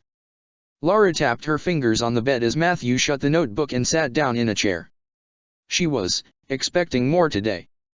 But Matthew had only been monitoring Colt for the time being. Maybe because no one was here? How long do you intend to watch him? Lara asked Matthew. Until the day is over, Matthew answered. I have nowhere else to be. He seems fine right now, Lara insisted. Perhaps a break is in order. Are you bored, Lara? Matthew asked with a smirk on his face. Lara blushed in embarrassment before turning her head away, no doubt confirming Matthew's suspicions. You volunteered to stay here, Matthew reasoned. If you're that bored, then go home. If I'm being honest, Willie will just put me back on bed rest the moment I return to the mansion, Lara proclaimed. I would be bored there, but with nothing else to do. Usually, I perform household duties. I've never conducted any military work, since the Tiber family is supposed to remain neutral. Matthew merely hummed in response. Perhaps, there is something that I can do for the Eldian, Lara offered. There's not much you can do, Matthew retorted.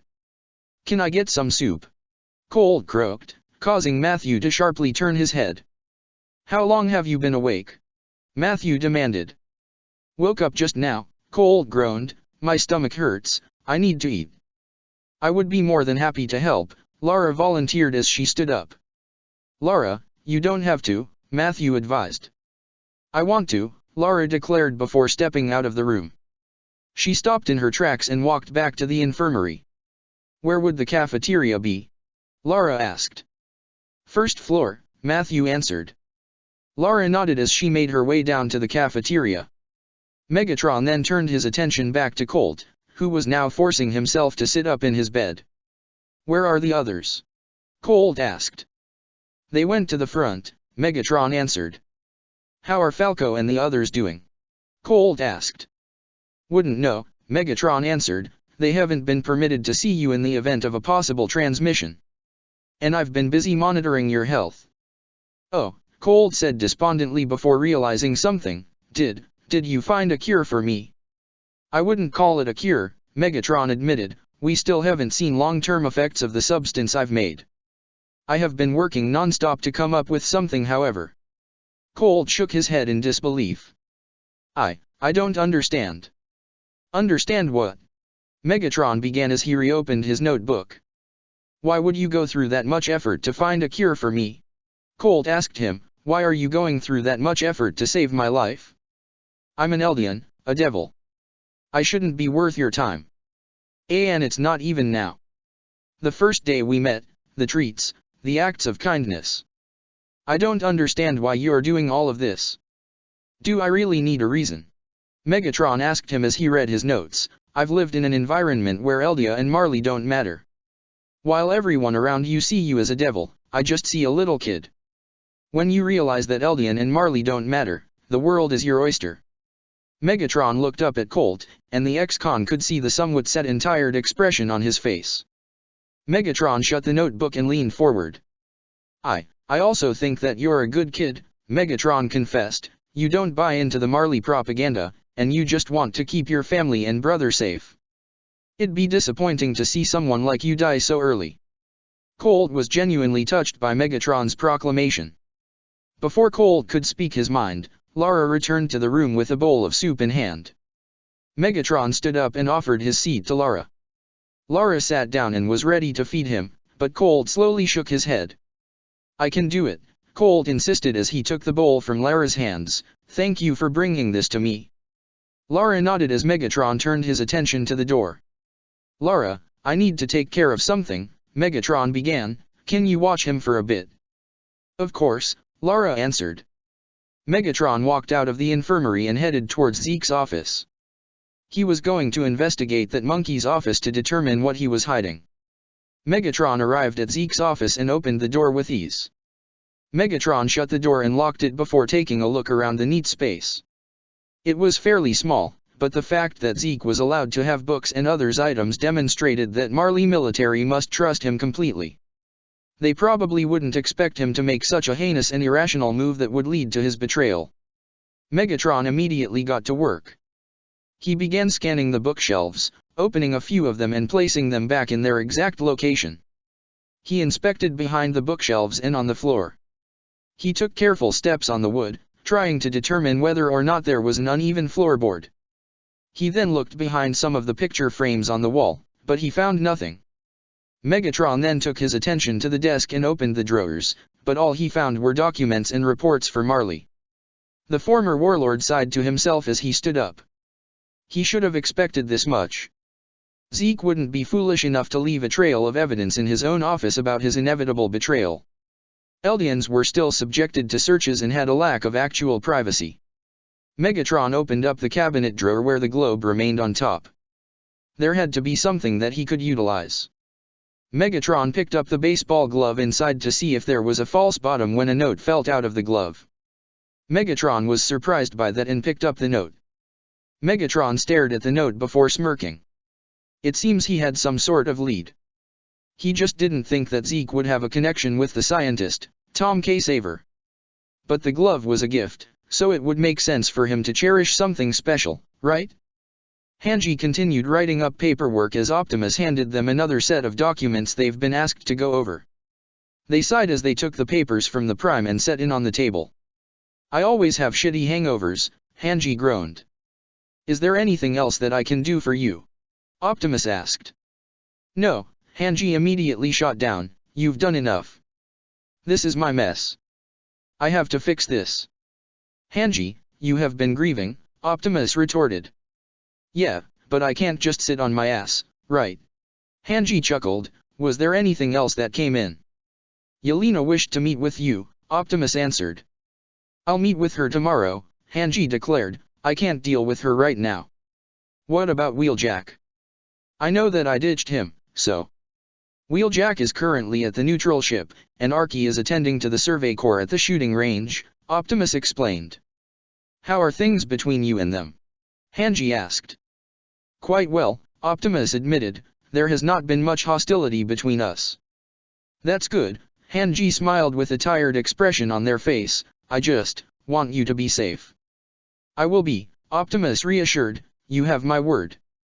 Hanji nodded in response as Optimus deactivated the hollow form. They took a deep breath before they returned to their paperwork.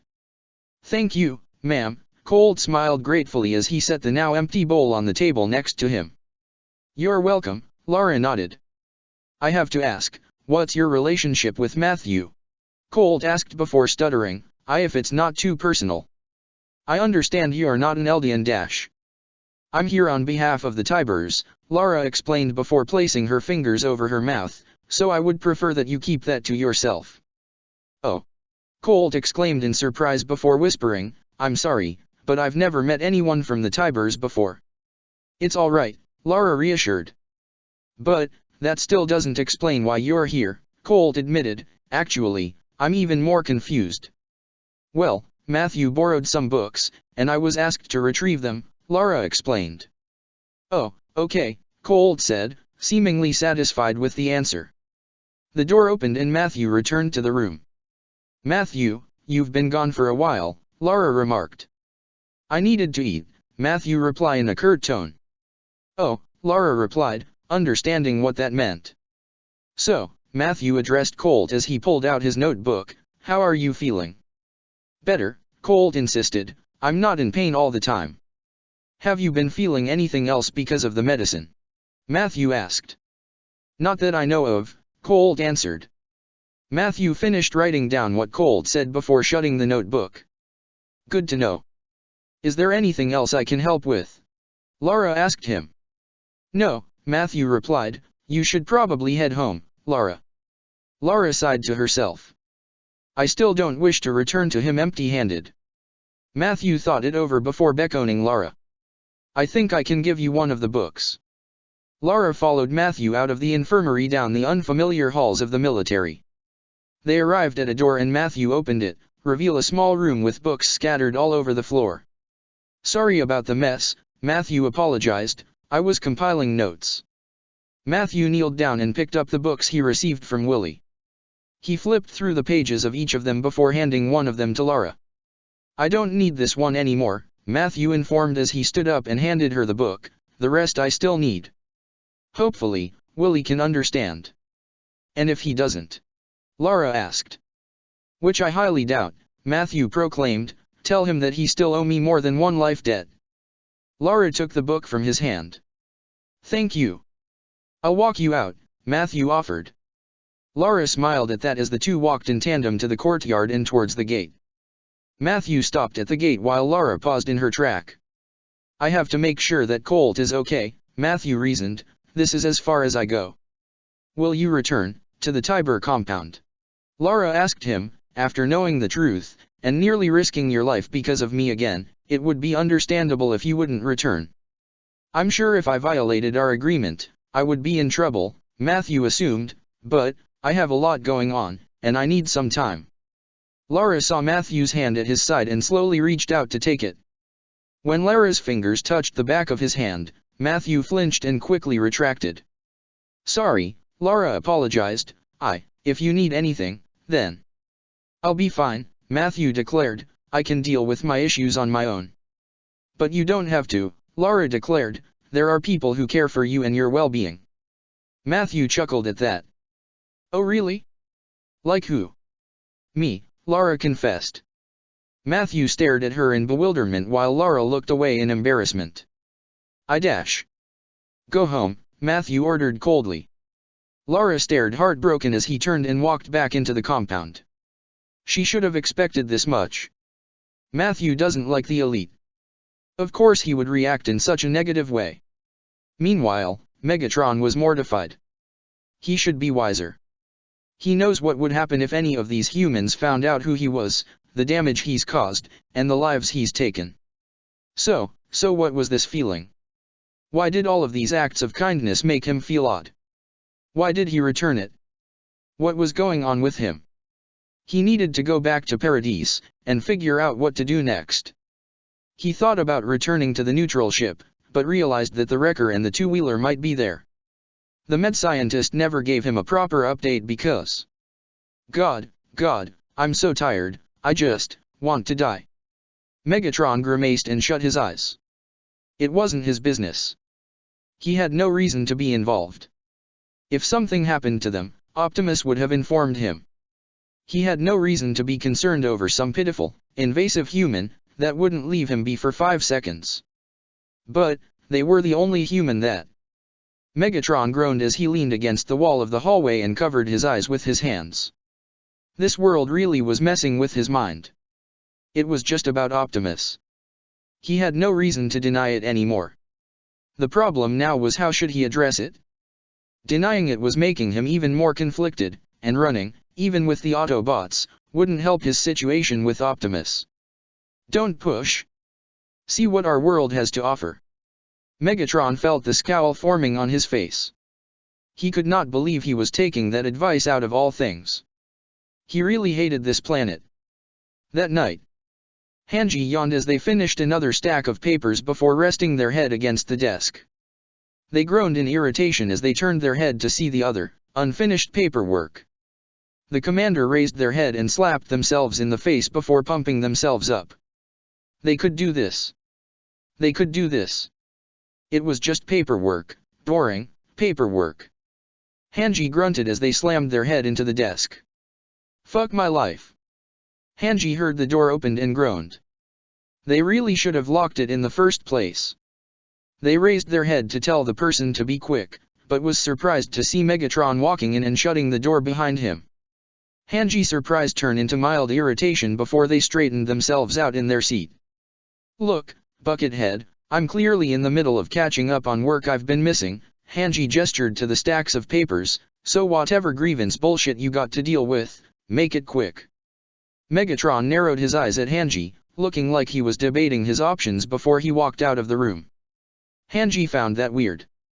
If Megatron didn't want to deal with them, he would have deactivated the hollow form. He'll probably be back. With what? They didn't know. Hanji just decided to ignore it and returned to their work. They heard the door open, but didn't bother to raise their head. They stopped writing when a loaf of beer and a glass of water was placed on top of their paperwork. Hanji stared in disbelief at the food before directing their eyes to Megatron. Hanji pointed at the meal. What the hell is this? How stupid are you? Megatron hissed, eat it, now. Hanji glared at him before crossing their arms. No. Megatron placed a finger against the stack of papers and started to push against it. Eat it. Now. Ugh. So fucking bossy. Hanji rolled their eyes before taking the bread and tearing a bite out of it. Their irritated expression turned to one of surprise, as they didn't realize how hungry they was. When Megatron saw them calm down and actually eat, he moved his hand away from the stack and sat down on the couch. Hanji noticed Megatron's eyes were still on them and sighed. I'm going to finish it. Stop staring at me like I'm not, Hanji groaned as they took another bite. You're so annoying sometimes. You know that, right? Well, one of the last few things you actually said to me was God, I'm so tired. I just want to die. Megatron reminded, I don't want to deal with another suicide attempt from you humans. Hanji swallowed their food before feeling guilty and embarrassed, sinking deeper into their chair. They remembered that night as clear as day. They were drunk, but not enough to cause them to pass out. They remembered Optimus and Levi staying by their side, but they also remembered throwing 2 whiskey bottles at Megatron and screaming at him. I was saying that, 'cause I was drunk, Hanji mumbled. I'm not taking chances, Megatron declared. Hanji scoffed before finishing their bread and drinking the water in one sitting. Hanji slammed the glass down and winced a little before taking a deep breath. So, what do you want? Hanji demanded, an update on Arky and Wheeljack? Arky was helping out with the shooting range earlier today. I don't know where she is right now. An Optimus told me that Wheeljack was working at the neutral ship. So you can't go there right now. He could be on his own ship, Megatron retorted. Wheeljack is working on something, there's a good chance he's pulling an all-nighter, Hanji reasoned before waving their hand, that's all I have, so you can go. I guess. Hanji looked over at Megatron and saw hesitance in his eyes. Hanji raised an eyebrow as he stood up, but didn't bother to deactivate the hollow form. And if I leave, do you intend to do something foolish and drastic? Megatron demanded. Megatron, I always do something foolish and drastic. Hanji rolled their eyes, you need to be more specific. You know what I'm talking about, Megatron said in a serious tone. Hanji was surprised at the concern, but didn't comment on it. They knew if they did, then Megatron might recoil and leave. They genuinely wanted to see where this went. I mean it, Hanji proclaimed, it was the booze that was talking. Nothing else. I know for a fact that not all of it was to blame on the alcohol. Megatron crossed his arms. Hanji couldn't help it. They were curious and confused, so they had to ask. What's with the sudden concern for my well-being? If you think I'm just going to spill my guts out to you dash. You once put your trust in me before, mad scientist, Megatron retorted, I'm currently putting my trust in you right now. So you want compensation, Hanji concluded, my weakness is laid before you. Megatron sighed in irritation. Sure. Call it that. Hanji blinked in disbelief. He deflected. He was lying. If he didn't want that, then, was he concerned?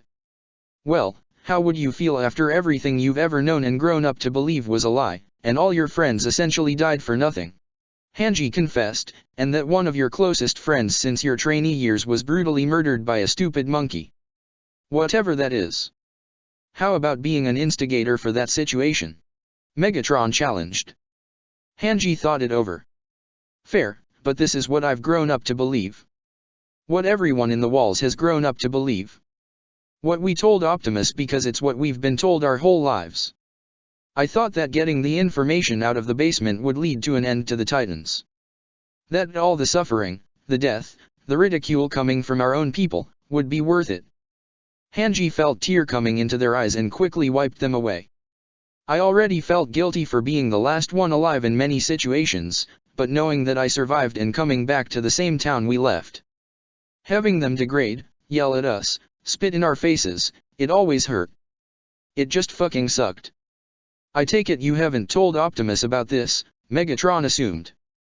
You know better than anyone how he gets, Hanji proclaimed, if I tell him how I feel, he'll begin to worry and try to take control of the situation. But in the end, there's nothing he can do, and that just hurts him more. It's been a terrible habit of his, Megatron agreed. Hanji chuckled at that. Figured you'd understand, I'm sorry. Megatron stared at them in surprise. For that night, Hanji explained as they scratched their head, I was drunk and angry and sad. I wasn't thinking clearly and I took my anger out on you. I shouldn't have done that. Megatron chuckled at that. Come now. I'm certain that was catharsis by proxy. No, Hanji shook their head, you're an asshole, but you were doing your job, and you were trying to make sure that there was no conflict between you and the Autobots. You're with humans all day, pretending to be a human and spying and trying not to get caught. You're already doing a lot for us, and I'm just making your day worse. Oddly sincere, Megatron remarked. Well, you're an asshole. Insufferable, but I don't have any real reason to vehemently hate you, Hanji retorted, so, again. Sorry. There was silence between the two as Hanji grabbed another sheet of paper from the pile. I meant what I said, Megatron confessed, causing Hanji to raise their head. About what? Hanji questioned. About the Beast Titan, Megatron declared. Buckethead, ignore what I said about Zeke too, Hanji waved off, I was being ridiculous, and dash. The Beast Titan took away your comrades, Megatron reminded as he walked over to their desk, the Beast Titan took away the lives of those innocent humans in that village. You want blood, which I completely understand. Hanji instinctively gulped at the thought. They really wanted him dead, they wanted his head on a dem stick. Megatron, you know I can't do that, Hanji declared, I have to think about the bigger picture. You said so yourself, he has a use. But if Cybertron is successfully contacted, he won't, Megatron smirked, he'll have no significant use, other than removing the Titan powers from Marley. When that day comes, he will suffer, just like you want, in gruesome and unimaginable ways before he is offline slowly and painfully. Zeke and his team have been proven to be trustworthy. Why bother anyway? Hanji asked.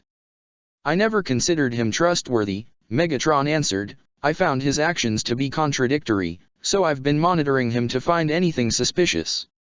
Did you find anything? Hanji asked him. Nothing solid, Megatron explained, but in due time. All I ask is that you be patient, and place your faith in me that he will fail. Hanji shut their eyes and clenched their fists, tempted by the offer. They opened their eyes before turning their head to him. It's been a long time since I've thought of an objective with vengeance. Maybe because I know that it won't bring back the people I've lost, but I can't get this out of my head. I trust you not to let any of what's been said leave this room, and I trust you with this request of mine. Hanji held out their hand to him. I'll be patient, for the sake of this mission and the sake of the island, but I've already been in too many situations where I have lost instead of won.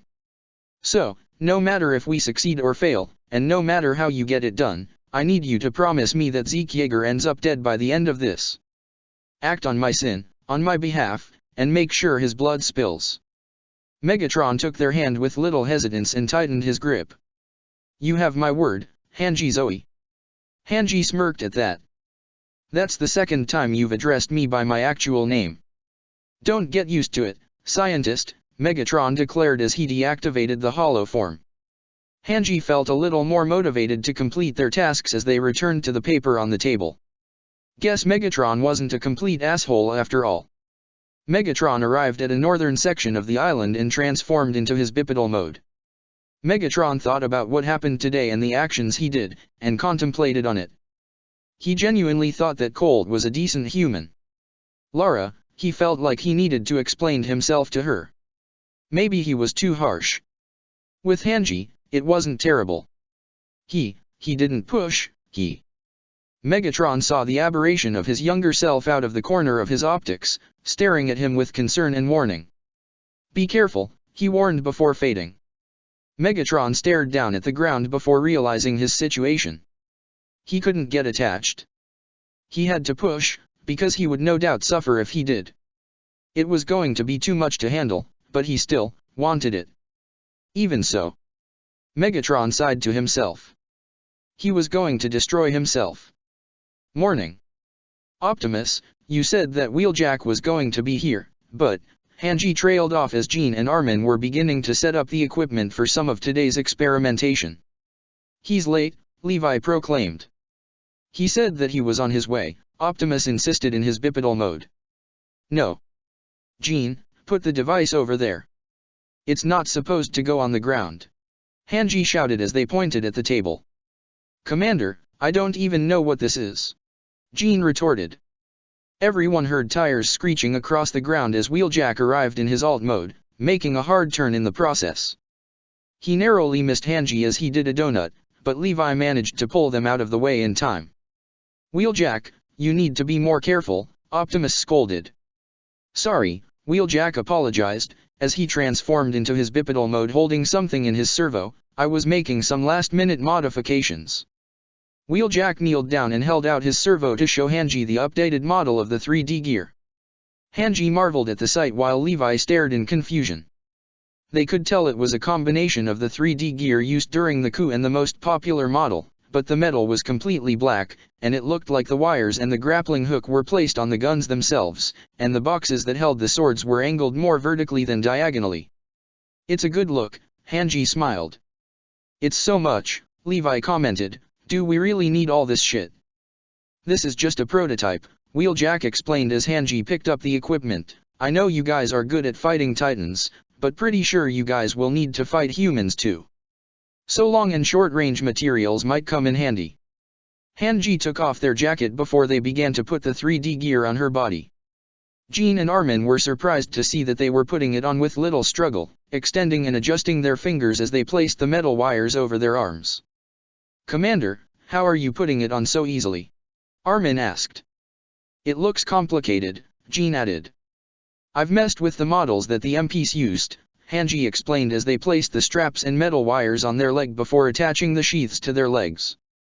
They picked up the container of gas before beckoning Levi over. Help me with this. Levi walked up to them and took the container from them while Hanji pulled some of their hair aside.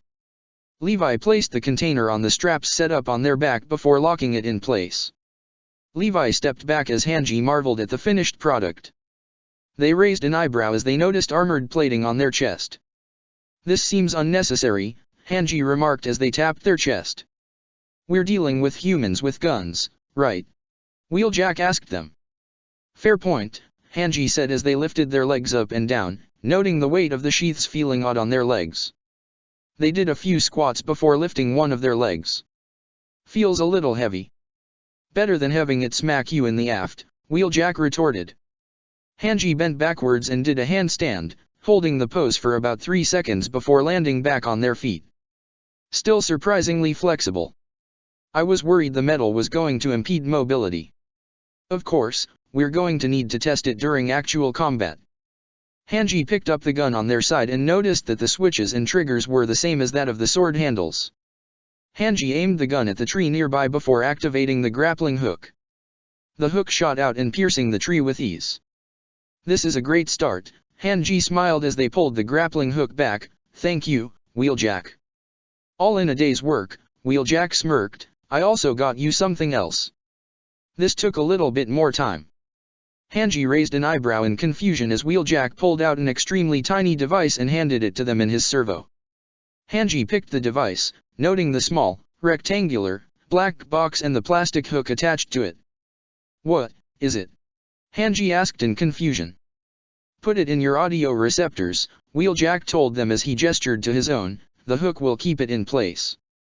Hanji followed Wheeljack's instructions, placing the device in their ear and making sure the plastic hook remained behind their ear. Now what? There's a small button, Wheeljack explained. Press it twice. Okay, Hanji said with suspicion as they found the button on the small rectangle and pressed it twice. I don't see how dash. Optimus suddenly flinched and placed his servo over his own audio receptor. Optimus, are you okay? Hanji asked with concern. Optimus stared at Hanji with a perplexed look on his face before recognition appeared in his optics. Hanji was surprised when he turned to Wheeljack and heard his voice echoing in the device. Wheeljack, you made a COMM link. What? Hanji exclaimed, causing Optimus to flinch at how loud they were. Hanji quickly pulled out the device before turning to Wheeljack. I made a COMM link. Wheeljack cheered. It took so long, and I had to ask Arky for help because her servos were smaller, but I did it. You now hold one of Earth's most advanced pieces of technology. Earth? Armin asked. Well, that model is the most recent one from Earth, Wheeljack explained, I think. Anyway, I put Chief's, C's, and my own COMM signature in the device. I don't have Bucketheads for obvious reasons. Look, I don't know if you want him on the line dash. I'll think about it, but the point. Hanji interrupted in an urgent tone. Point is you can communicate with any of us, Wheeljack declared. We're going to have to determine range and how many COMM we're going to create, but it's still better than shouting what you're going to do next on the battlefield. This is amazing. Hanji yelled with excitement. Also, the device has a tracker, Wheeljack declared. A tracker? Armin questioned. Wheeljack nodded as he rubbed the back of his neck. I figured some of your guys might go missing in action. As long as the device is on, we'll be able to track you and get to your location as soon as possible. Wheeljack felt uncomfortable, not really used to being thoughtful and sentimental. But he figured the main issue that happened with their comrade was that they didn't have his exactly location, meaning they couldn't rush to his aid in time. Even if the person might get shot or eaten by a Titan, there could be some sort of confirmation of their status with the device still on. Thank you, Wheeljack, Hanji smiled as tears formed into their eyes. This really means a lot. Wheeljack smirked, feeling more at ease as he gave a thumbs up. Wheeljack's optics then drifted towards Levi before he clasped his servos together. Kinda wanted to voice some concern. We can do it after we test the gas tank. Hanji exclaimed with excitement as Levi removed the tank from their back. I really want to compare the diluted energon and the pure energon. Yeah, but it's kind of important, Wheeljack admitted. Okay, Hanji shrugged, what about? Wheeljack slightly sucked air into his dentures before pointing at Levi. What? Levi demanded. Chapter 68, Discoveries. Optimus stared at Wheeljack in confusion while Hanji groaned in irritation before putting their hand on Levi's shoulder. If this is about you not trusting Levi, we already had some similar bullshit happen with Buckethead, so dash. Nothing to do with trust, Wheeljack immediately shot down before rubbing his helm. Honestly, I don't know how to explain it. Try to be simple, Armin suggested. Well, I saw his eyes glow, Wheeljack explained with hesitance. Everyone stared at Wheeljack like the notion was completely absurd. Hanji grabbed Levi's face and opened one of his eyes to show his gray iris. Do you see glowing eyes? Hanji demanded. That sounds really dumb. Levi smacked Hanji's hand away from his face. Your hands were on the ground, for eyes. When did you see this? Optimus asked Wheeljack. When we got back from Hizuru, Wheeljack explained, and when we heard the conversation Buckethead was having. Wheeljack turned his attention to Levi. You were pissed. Beyond pissed, and that somehow caused your eyes to glow and also do some really crazy slag. You kicked and shattered someone's 3D gear to pieces before the debris took out a good portion of a tree trunk. And that was just one kick. What the hell? Jean exclaimed. And I didn't notice. Hanji clutched their hair. God, I was so out of it. So it's not normal? Wheeljack concluded. Of course, it's not normal. Jean shouted at him, why would you think that? Humans can suddenly turn into giant cannibals, and one of them is a portable nuclear bomb. Wheeljack retorted, I'm still trying to learn the rules on this planet. Wheeljack, do you have any medical equipment or scanners? Optimus asked him. The Datapad has one, Wheeljack replied, why? Perhaps an anatomical scan would be a good place to start, Optimus suggested. Anato what? Levi demanded. We're taking an inside look at your organs, Wheeljack clarified. Fuck, no. Levi shot down. We're not going to open you up, Wheeljack reasoned. I don't care. Levi retorted, stay the fuck away from my body. Well, we don't know why you're acting like this. Wheeljack proclaimed, do you want to just wait? This might be necessary, Hanji declared. Hanji. Levi hissed. Levi, hear me out, Hanji requested, we don't have extensive knowledge about the power of the Titans. Megatron did bring up a valid point of the technology here being limited, so even with Marley's extensive research, there's still information we don't know about. We can find out more about the Titans through their technology. Hanji then turned their attention to Jean and Armin. Go get Eren, Ymir, and Mikasa. Yes, Commander, Jean nodded as the two saluted them. Hanji turned their attention to Wheeljack while Armin and Jean went to do the task. I'll volunteer myself to get scanned so we can have some accurate data to compare. Wait, Levi began as he pulled Hanji aside, I don't feel comfortable with this. Levi, this is a great opportunity to find out more secrets about the Titans, Hanji reasoned in a hushed tone, maybe even with more technology from Cybertron, if we contact it, we can find a way to prevent Eldians from being turned into Titans. Or find out more about the colossal Titans within the wall, or better yet, how Eren can control the powers of the founding Titan without Zeke. Do you really trust that? Levi demanded. They've been fairly trustworthy, Hanji retorted. That's not what I meant, Levi told them, I don't feel comfortable being experimented on like a rat with equipment that might be dangerous for humans. Hanji sighed. This might also be a good opportunity to find out more about Ackermans. You told me that you think you're one, right? Based on what Megatron found out and the similarities between your story and Mikasa's. Levi didn't reply to that. This might be a good chance to get some sort of solid confirmation, Hanji declared, I'll do it first, just to prove that it's safe. But if you don't want to do it, then let me know, okay? Hanji could see the hesitation in his eyes, albeit subtle to someone who didn't have a personal relationship with him. Levi thought it over as he crossed his arms. I don't trust them, Levi told them, but I trust you. That's all I need, Hanji smiled as they turned to Wheeljack, we're on. Good, but we're also going to need a non-Eldian, if this is happening, Wheeljack stated, it can't just be an Eldian that doesn't have the power of the Titans. The data won't be accurate otherwise. Hanji thought it over. We have some Merlians, but they are prisoners of war. We're not going to experiment on them. But, I do know some restorationists who might be willing to agree. We are not bringing that tall bitch into this, Levi told them. She might be one of the few who would be willing, Hanji retorted. Who are they talking about? Wheeljack asked Optimus. Yelena, Optimus answered, she is Zeke Jaeger's second-in-command and leader of the Restorationists. Oh, Wheeljack mood immediately turned sour. He wasn't fond of the Beast Titan, so having his second be on the island was already making him feel uncomfortable. But, he did see this as an opportunity to find out more about Zeke. Bring whoever you want as long as it's a non-Eldian, Wheeljack told them. He knew he couldn't press them to bring Yelena or else they would want to know why. Hanji tapped their chin. We'll think about bringing Yelena, since we will need more accurate results.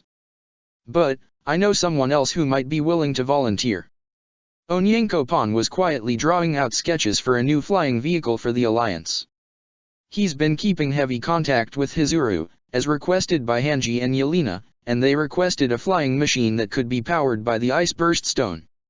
Onyanko Pon stopped drawing his design before sighing to himself. To be honest, it felt kind of pointless. He's seen the new Titans that managed to travel to their world with their own flying technology. His would no doubt pale in comparison to whatever powerful weaponry they had. He still wanted to contribute to the island, but working on the designs right now made him feel inadequate. Onyanko Pon sighed as he went back to his drawing, hearing the door open to his workbench. He didn't bother to look back as he recognized the footsteps from anywhere. His gaze followed the arm that set down a cup of tea on the table. "Thank you, Yelena," he said as the woman straightened herself out. "Anything for a friend," Yelena declared. Onyanko Pon didn't reply to that. He didn't really consider her a friend, if he was being honest. She was a good ally, someone he could trust, but he knew for a fact that if the situation called for it, she would kill him if it meant pleasing Zeke. "The design is coming along well," Yelena remarked. "Thanks," Onyanko Pon smiled to himself. "I've been working for weeks on it, before the other Titans arrived. Probably pales in comparison to what they could accomplish, but hopefully Paradise finds use in my work." "At this point, it doesn't feel like they need us anymore," Yelena proclaimed. Onyanko Pon let out a self-deprecating laugh. "Seems like it, but we did help build connections for the island. So I wouldn't say our usefulness has run out. I still don't mind working with the island, if it means my nation can be free and safe again." "You have no family left in your nation," Yelena reminded. "I know," Onyanko Pon quietly said, "doesn't mean that I don't want the people there to grow up without families. I want the children of tomorrow to experience a brighter future, and one they can be proud of." Before Yelena could reply to that, the door suddenly opened to reveal Hanji walking in with a sense of urgency and excitement. "Oh, sorry." Hanji apologized as they realized there was more than one person. "I guess I should have knocked." "Hello, Hanji," Onyanko Pon greeted, standing up in response. "Onyanko Pon," Hanji smiled as they walked over to him. They noticed the design he was working on and marveled at it. "This is really good." "Really?" Onyanko Pon asked in surprise. "Yeah," Hanji declared, "it looks like a mechanical bird." "Well, this was the flying machine that Hizuru requested," Onyanko Pon explained. "I thought I would get started on the design." "It looks great," Hanji told him before an idea sprung into their head. "In fact, we can bring these designs over to Wheeljack after he's done with his little side project." "Who?" Onyanko Pon asked. "The new Autobots that arrived," Hanji explained. "I'm sure that he'd be more than happy to look over your design." "But what do you mean by side project?" Yelena demanded. "Well," Hanji trailed off, "Wheeljack wanted to know more information about how the power of the Titans operated. But that would require looking us over." "Like experiments?" Onyanko Pon asked with concern. "Not harmful," Hanji insisted. "Wheeljack was just going to run a quick diagnosis to see what was in our bodies. He requested that we find some non-Eldians for more accurate data, so I was wondering if you would like to come along? You don't have to if you don't want to, but it does lead us closer to a solution." Hanji then turned their attention to Yelena. "You can come too and participate, but it's all up to you." "Well, as long as it's not harmful," Yelena shrugged. "Wonderful." Hanji smiled before looking back to Onyanko Pon. "How about you?" Okay." Onyanko Pon decided with hesitance. "That didn't sound very confident," Hanji noted. "If I'm getting dissected, then I'm not doing it," Onyanko Pon declared. "Better." Hanji smiled, Optimus is waiting for us outside. He'll take us to the neutral ship. Wait, I haven't been to the ship before. Onyanko-pan exclaimed. Then you are in for a treat. Hanji smiled with excitement as they dragged him out the room. Yelena quickly grabbed Onyanko-pan's plans before shutting the door to the room. Neutral ship. Wheeljack was setting up the data pad while the Survey Corps remained seated on the table. Historia was there as well, wanting to be by Amir's side because of the strange and unknown situation. Amir was trying to remain calm for herself and her wife, holding her hand in response. The Survey Corps noticed that Levi was the one who looked visibly nervous, covering his hand with his mouth and tapping his finger on his hand. Which was the most audible nervousness they had ever seen out of the captain. Aaron kept on rubbing his hands together, also nervous at the prospect of this experiment. He had no idea what they were going to find out. Would they really be able to find out more about the Titans? Would they find out about his memories? Would that even be possible? Archie walked into the room with some sort of wire, handing it over to Wheeljack. The wrecker took the device from her and connected the wire to the data pad. As the wrecker tapped his PD, everyone heard rather loud footsteps and turned to see Optimus entering the room with Hanji, Yelena, and Onyanko-pan on his shoulders. Hi, everyone. Hanji waved, I brought volunteers. Optimus set the three of down on the table. Hanji got out with ease, Onyanko-pan stumbled to get out, not used to being in the grasp of a Titan, and Yelena quickly rushed out of the Titan's servo. This is, wow, Onyanko-pan marveled at the sight while holding his rolled-up design. Archie leaned against the walls and crossed her arms, keeping her attention on Yelena. Yelena was trying to remain calm, but a trained optic could tell that she looked nervous, uncomfortable, angry. Okay, Wheeljack began as he unplugged the data pad, so the software is in the ship's systems now, so here's what's going to happen. Wheeljack activated something on the data pad before holding out his servo in front of it. The humans were stunned to find a blue, thin, line of light coming out of the device and moving up and down the wrecker's servo. I scan you humans like that, Wheeljack explained as he turned the device off before pressing a few things on the datapad. The datapad processes it, and dash. Wheeljack swiped something onto the larger monitors, and the humans marveled at the sight of the X-ray on Wheeljack's servo. They were able to see the bone and other bodily substances on a molecular level. We'll compile everything into one file and we'll show it on the main deck of the ship. We'll even use the space hologram to get a 3D model. Wait, that's it. Connie exclaimed, I thought you guys were going to open us up or something. No, that's gross, Archie declared. Yeah, I'm not Shockwave, Wheeljack retorted, I don't experiment on living beings because I can. Who is Shockwave? Hanji asked with curiosity. Perhaps we should proceed with this, Optimus advised. All right. Wheeljack smiled, who wants to go first? Me. Me. Me. Hanji raised their hand. Of course you would, Wheeljack quipped, come on up, Commandant. Yay. Hanji squealed as they walked over to the wrecker, so what do I need to do? Lie down here, Wheeljack explained as he pointed to an area closer to him, the rest of you need to back away for room. The humans backed away while Hanji lied down on their back. Should I remove my glasses? Hanji asked as their hands moved towards them. No, you can keep them on, Wheeljack answered as he activated the device, just stay as still as possible, okay? Hanji gave Wheeljack a thumbs up before resting their arms on their side.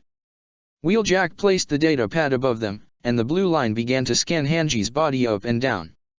Hanji nearly laughed with excitement, but managed to keep their emotions in. All right, we're good, Wheeljack informed as Hanji stood up, who wants to go next? Jean looked behind him to see the nervous expressions on both Mikasa and Aaron's faces before taking a deep breath. I'll do it. Jean, are you sure? Armin asked him as Jean walked over to the spot Hanji was at and lied down on his back. Seems simple enough, right? Jean shrugged, trying to calm the others down and himself. Jean closed his eyes as Wheeljack activated the device once more and scanned Jean's body. Wheeljack turned off the device, allowing Jean to stand up and walk back to the Survey Corps. Not too bad, Jean smiled. All right, who's next? Wheeljack asked. Amir groaned as she walked up to the spot. Let's just get this over with. Amir lied down on the table as Wheeljack activated the device once more. As the line drew closer to her face, Amir turned her head slightly to the side and shut her eyes. Once Wheeljack was done, Amir quickly got up and walked back to the crowd. See, not too dash. No. Amir shot down, it's weird. This is all weird. Next up. Wheeljack prompted. Mikasa took a deep breath and quietly walked over to the table before lying down. Mikasa shut her eyes and slowed her breathing as the light passed over her. Does everyone need to do this? Sasha asked. I'm just working with 2 of each, 2 Eldians, 2 non-Eldians, 2 Titan Shifters, and the Ackermans. Wheeljack asked in confusion before turning to Hanji, what's so special about them? According to information we found, the Ackermans were a group that served the Eldian king, Hanji explained, but because their memories couldn't be altered when the walls were first built, they were nearly hunted to extinction. Wheeljack then turned his attention to Levi. So, do you think that you're one? Levi didn't reply to that and turned away from the wrecker. We still need to find out about that eye situation of yours, Wheeljack proclaimed. Eye situation? Eren asked in confusion, Captain. I don't want to talk about it, brat, Levi hissed. Kid, you're up, Wheeljack addressed Eren. Eren relented and walked over to the table and lied down on his back. It wasn't the first time that he had undergone experimentation. He tapped his finger on the table as Wheeljack scanned his body. Eren stood up while Wheeljack pressed something else and turned to who remained. All right, 3 left, Wheeljack declared, who wants to go next? Both Yelena and Levi were awfully quiet, but Onyanko-pan seemed more confident. He handed Yelena his design, stunning the woman. She tried to reach out for him, but he walked over to the table and lied down. Yelena watched as Wheeljack scanned his body, but her second was quite calm about it. Onyanko-pan stood up and walked back over to the crowd. Hanji smiled at him before holding his hands. Thank you for volunteering, they said. Yelena mustered up her courage and shoved down her anger as she calmly walked over and handed Onyanko-pan his design back. She walked over to the table and lied down on her back. She grimaced as the light flashed over her body. Without a word, she stood up and walked away from the table, happy the ordeal was over. All right, Captain, Wheeljack spoke, you're up.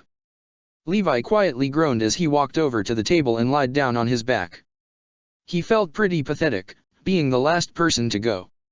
He should have gone after Hanji to ease the kid's worries. Instead, he's acting like a complete dumbass.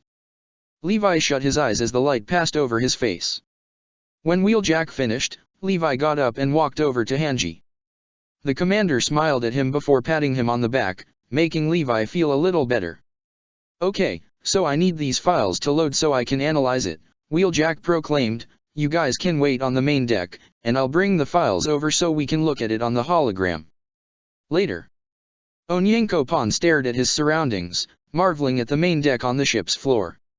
He saw the survey corps talking among themselves while Optimus was scanning through the computer's database. This is a lot, Onyanko-pan remarked to Yelena. It is truly otherworldly, Yelena agreed, but Onyanko-pan could tell that her voice sounded strained and bitter. Onyanko-pan was quite surprised by her reaction. Before he could press her further about it, Wheeljack walked into the room with the data pad in hand. So, Hanji prompted, causing everyone's attention to turn to the wrecker. Wheeljack rubbed the back of his helm. I don't know what the scrap I'm looking at. Are you serious? Connie exclaimed. We did all that for nothing then. Amir shouted. Not all for nothing. Wheeljack declared. I thought you knew what you were doing, Yelena retorted in a calm manner, but she was still just as pissed about the situation as everyone else. I'm a tech expert, Wheeljack explained as he walked up to the console, the Demon. Explosives. This is something that would be up Doc's alley, but he's not here. You'll still show us, right? Levi asked. Wheeljack set up the data pad before turning on the hologram. He pressed a few things on the screen before swiping across it. Here's the non-Eldians, Wheeljack began as he swiped upward. The humans jolted when they saw a large-scaled model of Yelena and Onyanko-pan's scans. All appearances, these are considered normal, Wheeljack continued, based on Earth's X-rays of the humans there. There's another world of humans. Onyanko-pan demanded in shock. We'll explain later, Hanji whispered to him. The CNA is stable enough dash. DNA, Archie corrected. CNA, DNA, still the same scrap, Wheeljack groaned. Point is, there's nothing to really pick up. Wheeljack removed the scans from the hologram before pulling up Hanji and Jean's scans. These scans look normal too, but if you take a closer look at the DNA, Wheeljack continued as he pulled up a strand of Hanji's DNA and compared it to Yelena's. There are base pairs and nucleotides that are oddly placed, Wheeljack explained, and some of the genes in Hanji are turned off compared to Yelena. We still don't know what the hell that means, Sasha reminded. Means that there are specific features that are dormant in you or exclusively meant for the Eldians that doesn't appear in non-Eldians, Archie explained. I checked the other kids' scans too, Wheeljack added, it's the exact same genes that are turned off in Hanji. Would that mean that these genes turn on when we're turned into pure Titans? Hanji asked Wheeljack. Eldians turn into Titans, so it would make sense to assume that these genes must be present in all Eldians. Probably, Wheeljack guessed. Doc would say that further analysis is required, but I don't think you want to turn anyone into Titans. We'll figure it out some other way, Hanji nodded. That might explain why the power of the Titans would be transferred over to a newborn if the powers themselves aren't passed down during a ritual. They get passed on where? Archie demanded. Wheeljack, what about the scans for Eren and Ymir? Optimus asked the wrecker. This is where it gets complicated, Wheeljack answered as he removed Hanji and Jean's scans while pulling up Eren and Ymir's. Some of the humans nearly screamed at the sight, as both scans showed the spines and the nervous system of the Titan shifters glowing blue. Oh sick! Jean yelled. What the fuck? Ymir screamed. What is that? Sasha demanded. Eren stared in fear as he placed his hand on the nape of his neck. Why did it look like the energy was more aggressive with him? What did that even mean? I found a substantial amount of energon in the spine, Wheeljack explained, along with the genes being actives. Maybe it's because you two are Titan shifters. I'm not sure. Also, whatever is in the spine, not just the energon, looks parasitic in nature. But it's just a guess of mine. Don't take it at face value. Does it actually hurt them? Armin asked Wheeljack, is it causing them physical pain? Is it killing them? Because the Titan powers last 13 years, whatever's in the spine could just be draining their life force before it hops over to the next host, Wheeljack explained, or maybe the power is too much for a human, which doesn't make sense to me since the Titan powers have regenerative properties. I don't know. This isn't exactly up my alley. Do they have to be experimented on to find that out? Historia demanded. That's up to them to decide, Wheeljack answered. Historia turned to see Ymir's worried and conflicted expression, the strain in her eyes very prominent. Mikasa saw Eren's hands trembling and wanted to reach out, but felt like it wouldn't be enough, so she retracted her hand. What about us? Levi finally asked, what about me and Mikasa? Everyone's attention turned to the wrecker, however, Armin and Eren turned their attention to Mikasa, seeing the anticipation in her eyes. Neither were able to determine if it was a good or bad thing. I found this, Wheeljack began as he pulled up their scans. They stared in shock at the sight of it. Mikasa and Levi's scans seemed to have specks of blue light within them at a random pattern. The light left no place in their bodies untouched. Their genes are on all the time too, Wheeljack explained, and there's an odd flux of energon. But, there doesn't seem to be a drawback or parasite with the Titan shifters. It's almost as if they're Titans in human form. Mikasa remembered those exact words Megatron told her before Hizuru arrived. That doesn't explain why Levi's eyes were glowing blue as you said, Hanji reminded. Could have been a reflex, Wheeljack shrugged, or on instinct. Maybe it's a superpower that gets activated in times of stress. Levi nearly groaned. That still didn't help his case. There weren't that many Ackermans left, and Levi's eyes were the only ones that were supposedly changing. Levi blinked as he remembered something. He remembered Mikasa coming back to the island. She was going to attack Archie and Wheeljack, but he stopped her. He saw, her eyes were blue. He thought it was his mind or the smoke playing tricks on him, but Mikasa's eyes turned blue in that moment of stress. When she thought everyone was in danger. Levi glanced over at Mikasa, but decided to keep his mouth shut. He couldn't put her on the spot right now. He wasn't even sure if she knew what was happening. Hanji tapped their chin and sighed. We need to talk to Buckethead about the Ackerman situation. And why should we? Archie demanded. He's playing a spy for Marley, and Marley seems to be the only group that has this information at their disposal, Hanji explained. We need him here in order to compare notes. Everything about what we just learned requires further investigation, but we need to plan some things out before we proceed any further. For now, I think it's best to return to the walls. Everyone needs to process what they've learned. This is ridiculous, Archie muttered to herself. Thank you, Wheeljack, for your help in understanding the power of the Titans a little bit better, Hanji said before turning to Eren and Amir. Whether or not you two want to continue with the experiments is entirely up to you. As for the rest of us, we'll head back to the wall for now. Later. Amir was shoveling some hay in the barn of the orphanage when she noticed a shadow coming in from the outside. Amir stopped and turned to see Historia in her farmer's outfit, walking up to her with a sad smile. You okay? Historia asked her. Could be better, Amir admitted before a sour expression appeared on her face, not exactly excited to learn what's actually in my spine. Are you going to continue with experiments? Historia asked. You don't have to if you don't want to dash. I don't think I have a solid choice anymore, Amir confessed. I've heard about Marley's battles with Reiner and the others. Hanji's already been asking me about training and experiments. Everything's going to be chaotic soon, and I don't think that we have a choice in this. Amir put the shovel down and faced Historia. This is why I'm glad Optimus' proposal is going well. We get help from his home, and you don't have to become a Titan shifter. You won't have to shorten your life, or get experimented on, or being forced to have kids you don't want. You get to live. Historia smiled bitterly at that. Why yeah. But. Amir hugged Historia, not wanting the queen to see her own tears.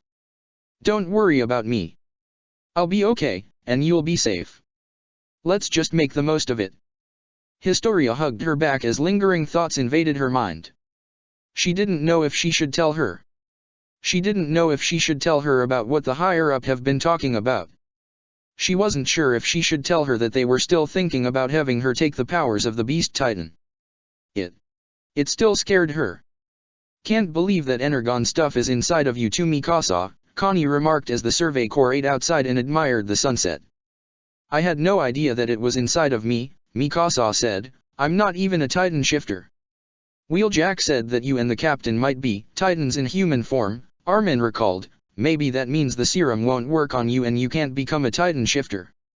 We don't know that for sure, Mikasa retorted. What Wheeljack said about those genes being on, Armin explained. They might not work with the Titan serum if you are already considered a Titan. We still don't know for sure, Jean reminded. They said they would need to do further experimentation on you and Captain Levi. Eren didn't say anything, but he did feel a sigh of relief. Mikasa might not be able to turn into a Titan. She won't have to be burdened with this curse that he has, and she'll live a long life. They all heard an engine noise and turned to see Archie driving up to them before transforming into her bipedal mode. Your commander and captain are staying with Optimus and Wheeljack, Archie informed, and they're going to talk to Megatron about the Ackerman situation. How come you're not there? Sasha asked. Someone needed to tell you guys, and I don't want to be in the same room as that fragger, Archie answered coldly. Fair enough, Sasha nodded in response. Gotta ask, besides the war, what other shitty things did Buckethead do? Connie asked. Archie's expression grew dark and venomous as she turned away from the Corps and crossed her arms. It's a long list. The Survey Corps stared at each other with confusion and concern. They knew Megatron was a terrible person. They couldn't deny that. He was brutal and terrifying. But they weren't aware of all of his crimes. Which begs the question, what else did this Titan do? Again, we are sorry about the situation. Look, I get it, Archie interrupted Armin with a strain in her voice. I get why you have to, but I'm not going to be in the same room as him. Okay, Armin backed off. Megatron arrived at the neutral ship in the night. Optimus called him and told him that his presence was required. It was questionable at best, especially with the Wrecker and the two-wheeler running around. There was no benefit to doing this, but ignoring it wouldn't help him either. Megatron arrived at the main deck and saw Optimus staring at him with a neutral expression on his face. Hanji was waving to him on the console, while Levi looked irritated as hell in seeing him on Optimus' shoulder. The Wrecker was leaning against the console with a datapad in servo with a rather tired expression on his faceplates. Megatron's brow nearly twitched in response. At least half of the beings in this room, he wanted to kill. And one of them was teetering on the edge. No, Megatron responded as he left the doorway. Buckethead. Hanji yelled at him. This is about the Ackerman clan, Optimus informed. Megatron froze in his step and thought it over before relented. I'm getting Energon first. Hanji groaned as they rested their chin on their hands. Pretentious little shit. Later, Megatron returned with a cube of Energon in his servo, but he still looked as irritated as ever. What? We ran scans on some of our people because we wanted to know more about the power of the Titans, Hanji explained, and because Wheeljack said he saw Levi's eyes glowing blue, which I still don't believe. I'm not lying, Wheeljack proclaimed. I still need proof. Hanji told him. Optimus noticed Megatron's mouth forming a thin line as he drank some of his Energon. Megatron knew something. He knew something about the eyes glowing blue. But he wasn't on the island when either incident happened. So when would he have? Megatron wanted to see how strong I was, so he challenged me to a sword fight. So, we ran scans on both Levi and Mikasa, Hanji continued, and this is what we found. Megatron watched as the hologram showed Mikasa's and Levi's results. He raised an eyebrow in confusion at the signs of Energon in their bodies before turning to the four. I thought Energon was only in the Titan shifters, Megatron remarked. Well, it's not, Hanji sighed, apparently. Then your equipment is faulty, Megatron addressed Wheeljack. This is the most recent datapad with all the updated software, Wheeljack declared, I don't know what to tell you. So then why am I here for this? Megatron demanded. Because you're the only one who's had any access to information on the Ackermans, so we thought you would have an explanation for this, Hanji answered. The information on the Ackermans is already limited enough, Megatron reminded, and there are only 3 Ackermans in existence, one of whom you let slip from your grasp. Wait, there's a third? Wheeljack asked in surprise. None of the documents have anything about Energon or glowing eyes, Megatron declared. Great, so we're stuck, Hanji groaned, we'll have to run experiments. Are you certain there was nothing you discovered? Optimus asked him. The only thing that I know is that the Ackermans have superhumans' abilities activated in situation would be a threat on their life, Megatron explained rather offhandedly. And there was nothing else that you discovered? Optimus pressed, not even in his Uru. What does dash? Megatron froze when Optimus narrowed his optics at him, almost a silent demand to answer the question. Megatron groaned in response and relented. Fine. I saw it with the Ackerman. You mean when you challenged Mikasa to a fight, Hanji recalled. I knew it, you little shit. Levi yelled, what the fuck is wrong with you? I simply wanted to see the strength of the Ackerman clan and she wanted to somehow pay me back for my services, Megatron answered. And that makes this so much better, Hanji rolled their eyes. Megatron, what happened during that fight? Optimus asked, wanting an answer and wanting to de-escalate the situation. She was learning, as she was fighting, Megatron answered, I'm certain she doesn't sit in on your training session with your pet, and this island isn't exactly advanced. But she was learning. Her reaction time became faster and her strength increased. Did her eyes glow blue, yes or no? Hanji demanded. Yes, Megatron answered. When in the fight? Hanji demanded. I had her in a deadlock, Megatron answered, the blade was close to her neck. That was when the blue appeared in her eyes before she broke the floor and the blade in her hands before jamming it through the holoform's arm. Everyone in the room was stunned at Megatron. You're telling us that all that happened during the fight? Hanji asked, was there even a victor? Because it sounds like Mikasa actually had a fighting chance against you. I call bullshit, Levi declared. Then ask the prince, Megatron said. He was in the same room during the fight and shoot an arrow in the other arm of the hollow form. I heard he was on the island in disguise. He might come again. There was silence once again. Levi felt like his body was trembling while Hanji glanced over at Levi with concern. Am I excused? Megatron demanded in irritation, because I intend to recharge here for the night. Thank you, Megatron, Optimus told him. Megatron drank the last of the energon before putting the empty cube on one of the consoles and leaving the room. I just want to say, this planet is slagging great, Wheeljack commented. The reason her eyes turned blue was because of what Megatron said. Hanji realized, Megatron put her in a position that threatened her life. He pushed her over the edge, and it caused a reaction. The qualifications of activating the powers of the Ackerman. I wasn't in a position that threatened my life, Levi reminded. Levi, if you're okay with it, we're going to have to run some tests, Hanji proclaimed. We'll also need to talk to Mikasa and ask her about what happened.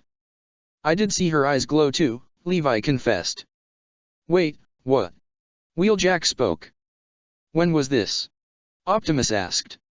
When Mikasa came back and I had to stop her from attacking the two of them, Levi answered, gesturing to Wheeljack. I wasn't sure why, so I didn't bring it up. Would have sounded like a fucking maniac. I mean, you have humans that can turn into titans, Wheeljack retorted. I wouldn't have put it past you. Perhaps discussing the matter with Mikasa first would be the best course of action, Optimus suggested. We need to determine what happened during the fight from her perspective. I'm down, Wheeljack agreed. I want to hear about the human who fought Buckethead and lived. Then we talk to Mikasa tomorrow, Hanji declared. The next day. Mikasa sat in a chair patiently in Hanji's office in front of their desk, tapping her finger on her knees and looking at her surroundings when Hanji opened the door and entered. They were followed in by Levi and Optimus in his hollow form. So, Hanji began as they took a seat at their desk. I think you can make a guess about why you're here. You wanted to talk about what Wheeljack found out, Mikasa assumed as Levi took a seat on the couch. Well, Hanji trailed off, this is actually about the fight you had with Megatron that you told me about. Mikasa grew tense at that. Optimus prompted Megatron to talk about it. Hanji reassured, you're not in trouble. Mikasa's shoulders grew a little bit slack, but she was still concerned. You told me that you had a fight because Megatron wanted to test your strength, Hanji continued. How exactly did that fight end? Did you win, or? Kenshin shot an arrow in Megatron's arm, Mikasa answered. That's how the fight ended. Because you managed to jam a broken sword into Megatron's other arm, Hanji added. Megatron had no hands to work with. Optimus, has Megatron killed anyone with no arms and just his legs? Optimus was startled by the question, but relented. Possibly. Hanji raised an eyebrow in speculation. Yes, Optimus relented. Good to know, Hanji said, but do you remember anything from that fight? I was just surprised I was able to hold my own, Mikasa admitted. I didn't know what to expect, and after seeing Optimus and Megatron fight, I was scared. Megatron told us that you were learning as you were fighting, Hanji explained. He also saw that your eyes also glowed blue. Like Wheeljack said Levi's did. Mikasa turned back to Levi with concern, but Levi didn't say anything to her and merely crossed his legs and leaned back in the chair. What were you feeling, during that fight? Hanji asked. What was going through your head? I remember, wondering how I knew these techniques, Mikasa explained. I'd only seen a few of them during the fight with Optimus and Megatron, but even then it felt like a blur. At times it felt like something in my head was telling me what to do. When Megatron had the blade against my neck, something inside of me was telling me to live. To fight. Then I felt this surge of power flow through me. I'd never felt like that before. Do you remember anything else? Hanji asked. Mikasa shook her head in response, causing Hanji to hum. Thank you, Hanji said to her, you can go now.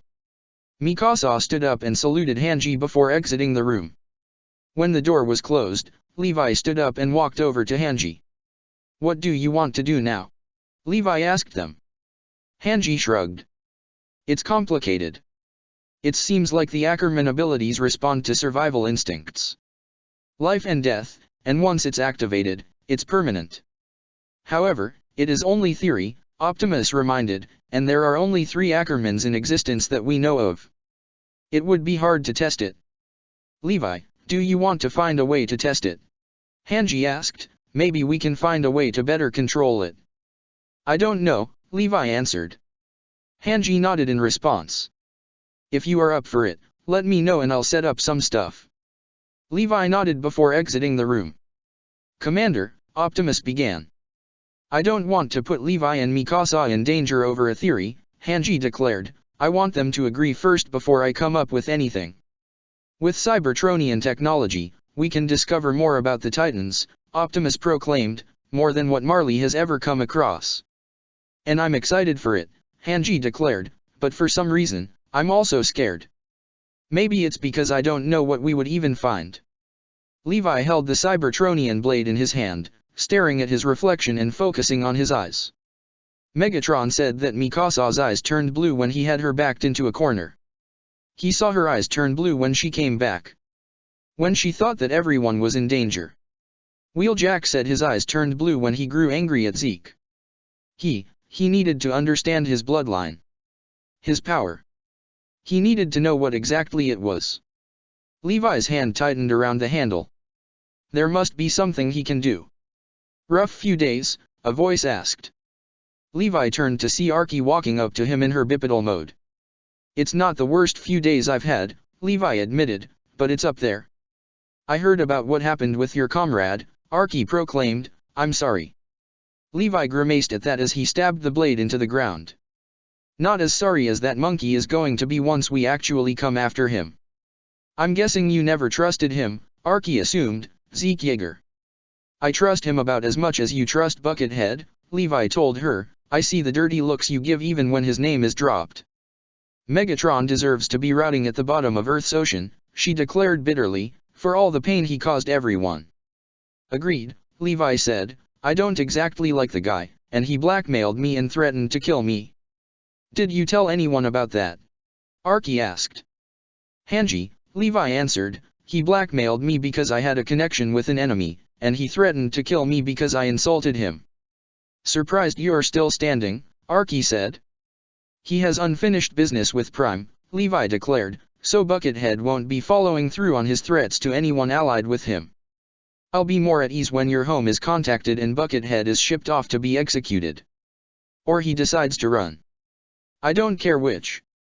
You trust him enough to believe his intel is true, Archie retorted. I think I've only heard him being honest once, and that was when he didn't get his way with Unicron. Unfinished business, Levi reminded, he doesn't want to fuck it up, and there's been evidence outside of what he's said. The Blue Eyes situation, Archie recalled, so you're like a super soldier. What? Levi questioned. It's an Earth thing, Archie waved off, forget I said it. I don't know what this is, Levi admitted, I never knew about this power. There was someone who might have had an idea, but he kept it from me. Now, I'm finding out about this power all at once, but I'm still not getting all the answers I need. Levi flinched when Archie transformed into her alt mode and activated her hollow form. We can find out right now, Archie offered, Wheeljack's saying you have blue eyes, I need a sparring partner. We can spar and see if we can activate it. Levi thought it over before turning his attention to the blade he stabbed in the ground. I want to use weapons. And I get none. A little unfair, Archie commented. I've seen Prime and Buckethead fight. I'm not taking chances, Levi declared as he pulled the sword out from the ground. Archie shrugged as she got into a fighting stance. I have fought worse. Levi looked down at the blade in his hand one more time before getting into a fighting stance of his own, holding the blade in his signature style. There was silence between the two before Archie suddenly sprinted towards him. Levi grunted as Archie threw a punch at him, but he managed to block it with the blade. Levi spun and slashed his blade at her, but the two-wheeler backflipped twice before sprinting towards him. Levi ran and slashed at her head, but Archie ducked and slid underneath him. Levi managed to turn around, but Archie kicked him in the face, causing Levi to stumble backwards. Levi managed to regain his footing, but he saw Archie jump into the air. She began to perform a mid-air somersault before extending her leg outward. Levi flipped out of the way as Archie's foot hit the ground. Levi got into his fighting stance as Archie stood up and ran towards him again. Levi slashed at her twice before spinning and slashing at her torso. Archie managed to dodge all of them in time before spin-kicking Levi in his side. Levi quickly recovered and slashed upwards towards Archie's face. She managed to dodge it before flipping back to gain some distance. Levi took deep breath before wincing in pain from the bruise on his side. She fought differently than both Optimus and Megatron. Archie was relying on speed and quick wits. She didn't have that same brute force the other two Titans had, but she was just as deadly. Levi decided to rush her this time. Archie ran towards him, but Levi was stunned when she stood on her hands and jumped, performing 2 flips over him and landing behind him. Levi glanced behind him and saw Archie ready to throw a punch, but... Duck. Levi quickly ducked his head and grabbed Archie's arm before shoving the blade to her neck. Their eyes were in deadlock while Levi took quiet breaths. Anything? Levi asked her. No, Archie answered. Levi removed the blade from her neck before backing away and getting into his fighting stance. Let's go again. Archie smirked, spreading her legs out and holding her fists out in front of her. Connie was whistling to himself, minding his own business when he heard grunting. Connie stopped and followed the noise. He froze in his tracks when he saw Archie in her hollow form and Captain Levi going head-to-head in combat. Levi swung the Cybertronian sword down, but Archie jumped out of the way. The sword actually got stuck in the ground due to the force and momentum. Levi tried to pull it out, but Archie threw a punch at him.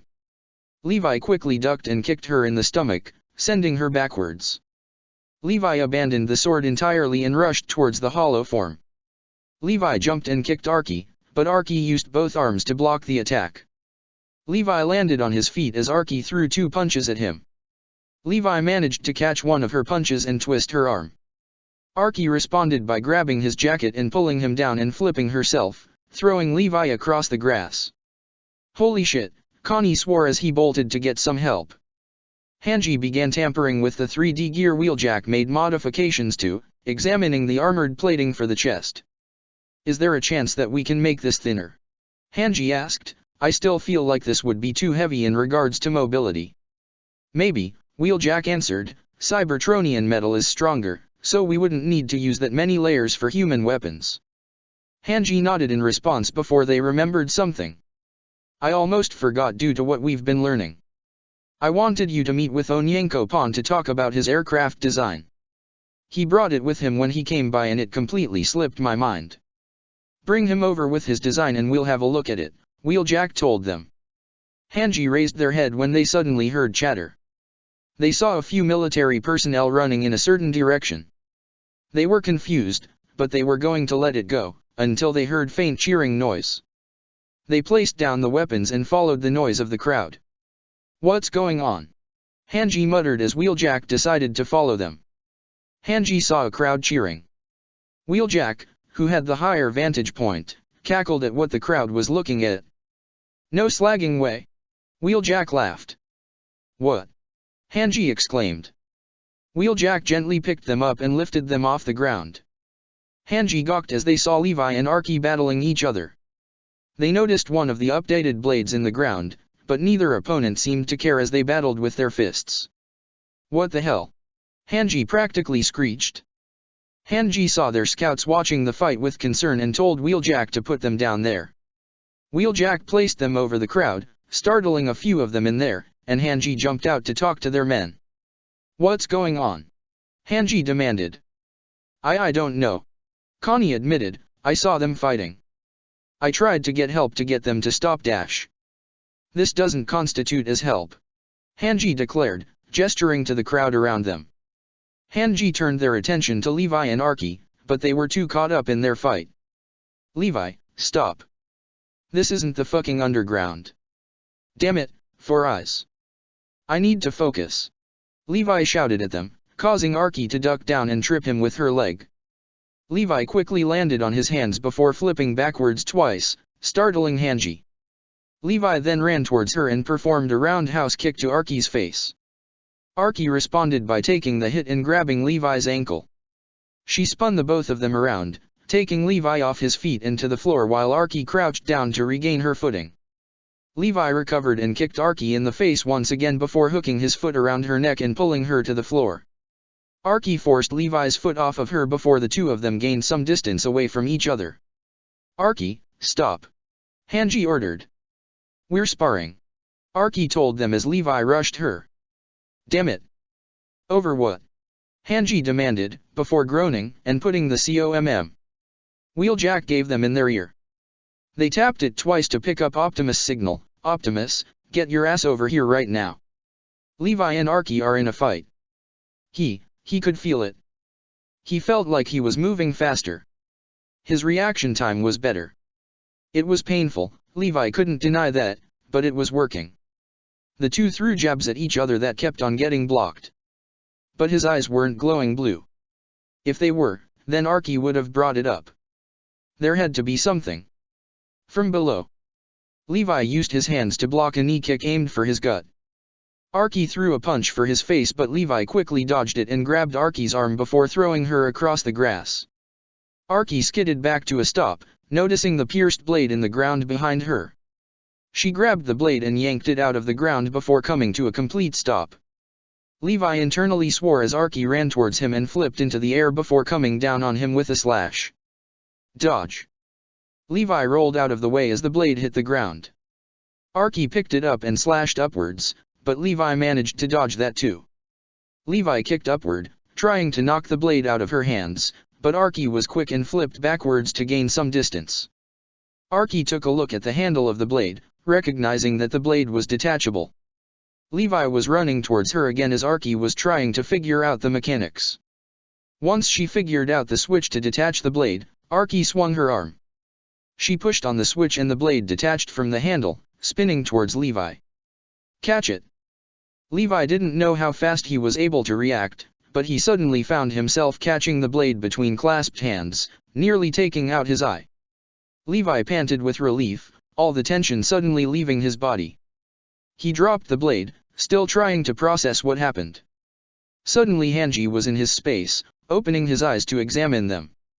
"Levi, they're blue," Hanji declared, still stunned by what they saw. "All right, everyone break it up." Gene ordered the crowd, "Go back to your work." Optimus arrived when the crowd began to disperse. Optimus activated his hollow form and saw Archie transform into her bipedal mode. The Survey Corps remained from the fight while Hanji continued to examine Levi's now blue eyes. "Chief, you missed it," Wheeljack chuckled, "it was great." Later. "Levi, I don't understand," Hanji hissed as they took notes on Levi's eyes, "what the hell were you thinking? You're not even this impulsive on a regular basis." "That's my job." She offered to spar. "I took it," Levi declared, his eyes still remaining blue. "I wanted to see if I could trigger the eyes in a fight." "Levi, you could have told me," Hanji reminded, "we could have set up the experiment." "Then why didn't you earlier?" Levi demanded. "I didn't want to push you," Hanji answered, "things have been hard recently, and I wanted to give you a day or two before I said anything else." "I thought you would have jumped at the opportunity to prove your theories," Levi said. "Well, I'm trying to be more mindful." Hanji stopped writing in their notebook. "I didn't think that you'd be willing to spar with someone that survived a 4-million-year war." "Figured that she was the only one that could take the hit," Levi admitted. "Well, I'm happy that whatever you wanted to do worked, but this isn't like you," Hanji declared. "Are you okay?" "I just wanted answers," Levi confessed. "I wanted to know some piece about me. I never got answers before now." "You know that." Hanji smiled bitterly at that. "I get it. I still find that dumb. I'm the one usually doing stupid shit. I'm here for you. As long as I can." Levi felt relief at that, and the blue in his eyes began to fade into his familiar gray. Hanji was stunned at that and grabbed Levi's face. "It went away," Hanji observed in awe. "Maybe it's an instinctual reaction. When you don't feel like you're in danger anymore." "Four Eyes, stop grabbing my damn face unless you've washed your hands," Levi ordered. "Archie, you should have talked to the commander before doing something like this," Optimus scolded her in his bipedal mode. Archie merely had her arms crossed in hers while Wheeljack watched the situation from the sidelines. I offered and he took it, Archie retorted. It was a mutual agreement. Information gathered was already saying the Ackerman abilities are activated in a life or death situation. Besides, it wasn't some rookie, it's Hanji's second in command. I wouldn't have been offering to spar if he wasn't more than capable of holding his own. Protocol still matters, Optimus told her. The island is already limited in knowledge, including fighting styles. Despite Captain Levi's track record, he can still sustain damage. He can be injured, and you threw a blade at his head. It was still pretty cool when he caught it, Wheeljack commented. Wheeljack, Optimus scolded. So it's fine for Megatron to blackmail and threaten to kill him, but I can't do a sparring session with him. Archie demanded. That situation was already dealt with 3 years ago, Optimus retorted. That doesn't excuse the behavior that you're scolding me about. Archie retorted. How do you know that he's not threatening other humans behind your back? I do not, Optimus confessed.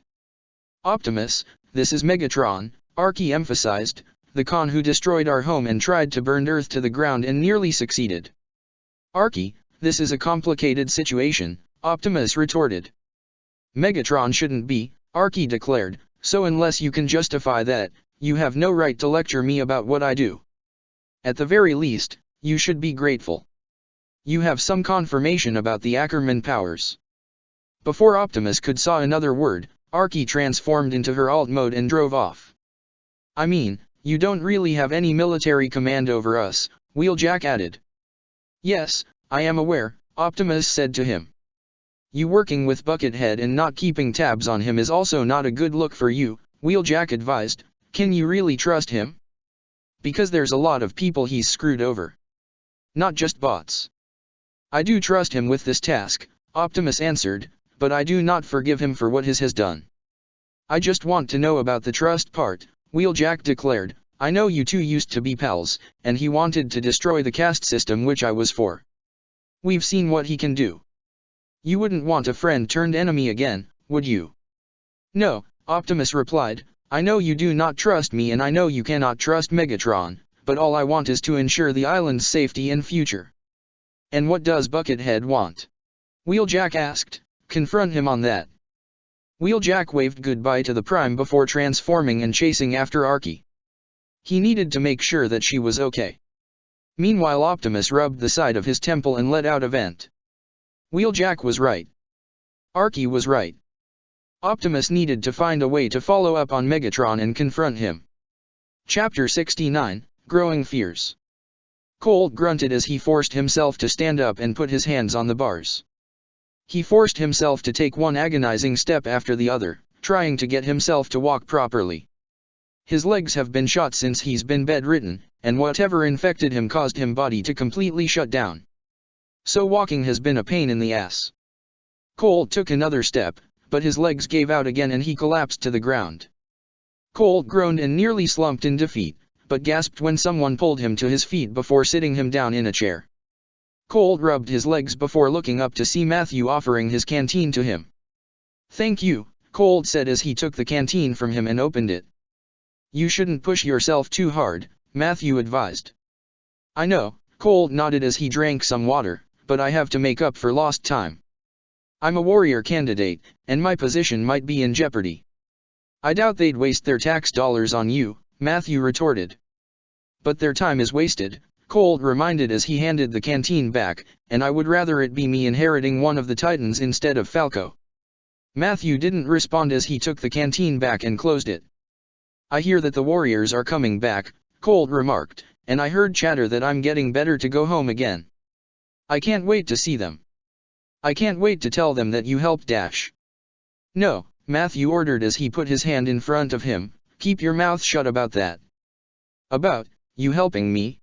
Colt asked in disbelief, but they'd be happy that you saved my life. Look, I don't want word getting around that I saved your life by making a cure for whatever you had in a manner of days when I already stated that I have no education, Matthew declared. If word got around, I'd never be able to leave. I'm sorry, Colt apologized.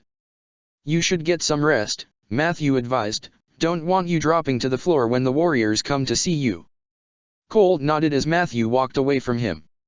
Still, thank you, Matthew. For saving my life. You're welcome, Matthew replied as he left the room, leaving Colt a little stunned. Onyanko-pan was nervous, feeling a little bit stunned as Hanji dragged him over to Wheeljack with his finished plans in hand. He didn't get to show it to them last time, due to what they found out about the Titans, but now Hanji was insistent that they show him. Onyanko-pan saw the Titan tinkering with his own ship and the two of them came to a full stop. Onyanko-pan stared in awe at the advanced technology before staring down in shame at his own plans. Wheeljack! Hanji called out, causing the Titan to stop what he was doing. Hey, Commandant, Wheeljack greeted before turning his attention to Onyanko-pan, this the guy? Yep. Hanji smiled, this is Onyanko-pan. Hi, Onyanko-pan waved. And this dash? Hanji yanked the plans right out of his hands. No, wait. Onyanko-pan pleaded. Is his idea. Hanji smiled as they unraveled his design to Wheeljack. Wheeljack raised a metal brow as he kneeled down to take a closer look at the design. It's not complete. Onyanko-pan insisted as he got in between the wrecker and Hanji. Looks like some of the older airplane models on Earth, Wheeljack commented. Really? Hanji and Onyanko-pan asked in surprise. Wheeljack nodded. I've seen a pic or two. Humans on Earth told us that planes were invented by the Wright brothers.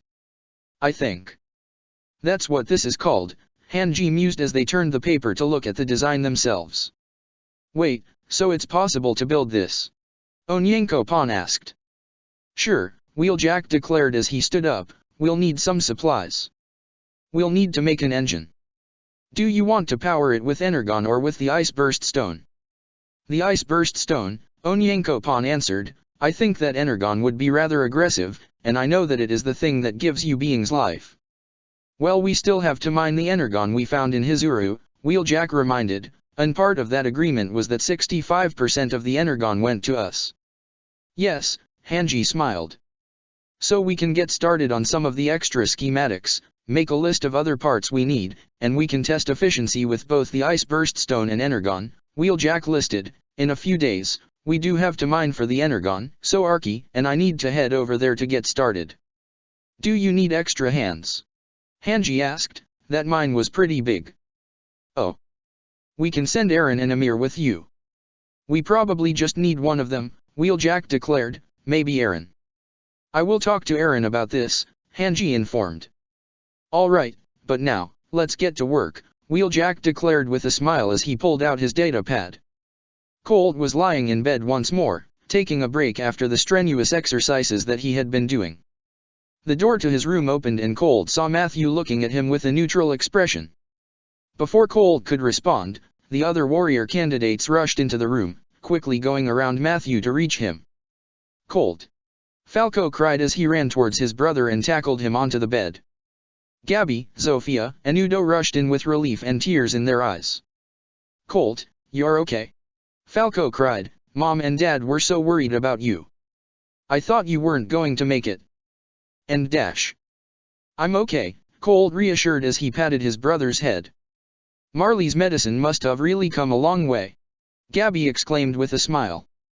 Why yeah, it did, Colt hesitated. He looked over at Matthew who gave him a thumbs up in response. So when will you be able to get out of bed? Zofia asked. I've been practicing how to walk, Colt told her, I don't know when I'll be out though. Hopefully soon, Falco declared, I'll tell Mom and Dad that you're getting better and they can cook you something when you come back home. That'd be great, Colt smiled, I haven't been able to eat anything solid for a while. A home-cooked meal would be nice. I can sneak it in for you, Gabby suggested. Matthew grabbed Gabby's collar and lifted her up to look her dead in the eye. Try it and I break you. Gabby stuck her tongue out to him in response, causing Matthew to drop her. We have to go back to training, but I'm really glad that you're getting better, Falco smiled as he helped Gabby up, I'll try to visit later, okay. Colt nodded as the warrior candidates waved goodbye and left the room. Matthew gave a curt nod to Colt before shutting the door behind him. I'm glad that Colt is getting better, Udo sighed with relief. It's all thanks to the miracle of Marley's science. Gabby cheered, it's no match for those demon titans. It's only a matter of time before we conquer Paradise. Megatron tripped Gabby in response. When you beat me, then you might be ready. I will. Gabby exclaimed, just you wait. Gabby yelped as Megatron dragged her by her collar. It's too loud for the morning. Neutral ship. Onyanko-pan watched as Wheeljack continued to draw out the designs on the data pad before transferring it over to the hologram. Hanji squealed with excitement as Wheeljack typed something on the data pad, causing the design to split open and expose its many parts. This is amazing, Onyanko-pan stared in awe.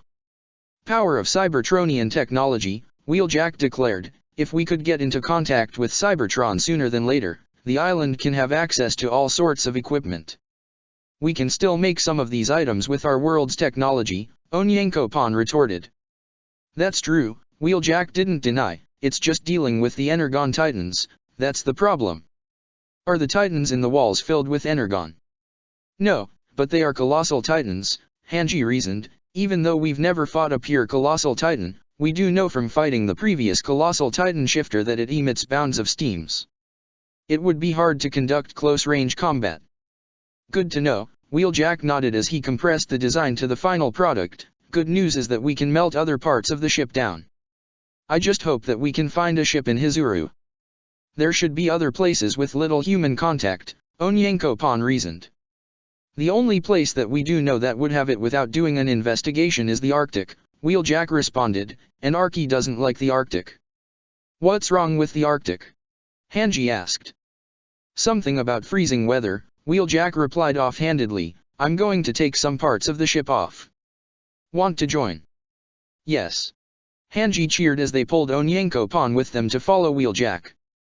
Magath sighed with relief as the Eldian army returned to the Liberio internment zone. Meanwhile, he and the rest of the warriors made their way to the military compound. Pike and Reiner had concerned looks in their eyes, wanting so badly to see if Colt made any progress in his health. Annie appeared nervous, which was odd for the girl, but Magath didn't bother to ask why. Porco had a strange expression that could be akin to guilt, while Zeke just looked tired and wanted nothing more than to rest. When they arrived at the military compound, Magath saw the warrior candidates performing Matthew's techniques with Matthew watching from a corner. Gabby noticed their arrival and gasped in surprise and excitement. Reiner! Gabby exclaimed as she ran over to them. The other grew tense and turned to Matthew, but the man merely shrugged and allowed them to go to the warriors. Reiner! It's so good to see you! Gabby shouted with excitement as she hugged her cousin. Was it another victory? Yeah, Reiner nodded. We succeeded in taking enemy forces. That's great. Gabby smiled. Oh, and Colt's getting better. Falco declared, earning the attention of the warriors and Magath. He is? Porco asked, Magath noting the hopefulness in his voice. He's been able to eat more and he's been practicing how to walk again, Matthew informed. Where dash? Same room you left him in, Matthew answered Pike. Thank you. Pike nodded before taking Reiner's hand. Come on. Magath didn't bother to stop them as they ran inside the building. Annie quickly followed behind, but Magath noted how nervous she was. She must have been worried for Colt too. You're not going to see him? Matthew asked Porco. I'll see him later, Porco answered as he solemnly walked inside the building. I'll write up the report in 5 minutes, Zeke told Magath before walking away from him. All right. Go back to training. Matthew ordered the candidates. Yes, sir, the candidates nodded as they returned to their previous task. I don't know how you did it, Magath whispered to him. Thank you. Awfully kind of you, Matthew remarked with an eye roll. Thought you didn't care about the Eldians. I don't, Magath insisted. You just made my job easier. Sure, Matthew said dryly, guessing the battle didn't go as well as you'd hope. There was discord among the warriors, Magath admitted. They weren't in sync, and it resulted in Reiner having to protect Annie. That might have had to deal with Colt's health, which is why I'm saying that you saving him makes my life easier. I can't deal with incapacitated warriors. Just keep what I did to yourself, Matthew ordered as he looked down at his fingers. I don't want word going around that I made a cure for a disease. Begs the question of how you were able to make one so fast, Magath commented. I thought you were some homeless man who went around the world. There's a lot of things you don't know about me, Matthew declared, and for everyone's sake I would suggest that we keep it that way. Matthew walked back to the children training, causing Magatha's face to turn sour. He didn't like that response. It put him on edge. Maybe he needed to go over his files like Calvi ordered. "We're so glad that you're okay," Pike smiled with relief as she held Colt's hand from the left side of the bed. Reiner sat on the right side of the bed while Annie leaned against the wall by the door. "Yeah," Colt nodded, "I'm sorry for causing so much concern." "Colt, you're our friend," Pike insisted, "we have every right to be worried." "When do you think Marley will put you back on the front?" Annie asked bluntly. "I don't know," Colt answered, "until I get better I guess." "Where's Porco?" "I haven't seen him since the last battle." "I hope he's okay." "He's all right," Pike hesitated, "he just had some work he needed to do." "Oh, okay," Colt sighed despondently. "Is there anything that we can get you?" Reiner asked. "Water would be nice," Colt smiled. "I'll go get it for you," Annie offered as she walked out of the room. She shut the door and glanced over at Porco, who had his arms crossed and looked down at the floor in shame and guilt. Annie didn't say anything to him as she made her way to the kitchen. Magath was going over Matthew's files, scratching his head at the lack of information. He heard the door open and was surprised to see Commander Calvi walk into the room. "Sir," Magath stood up and saluted. "Did you find anything on Matthew Hayes?" Calvi immediately demanded.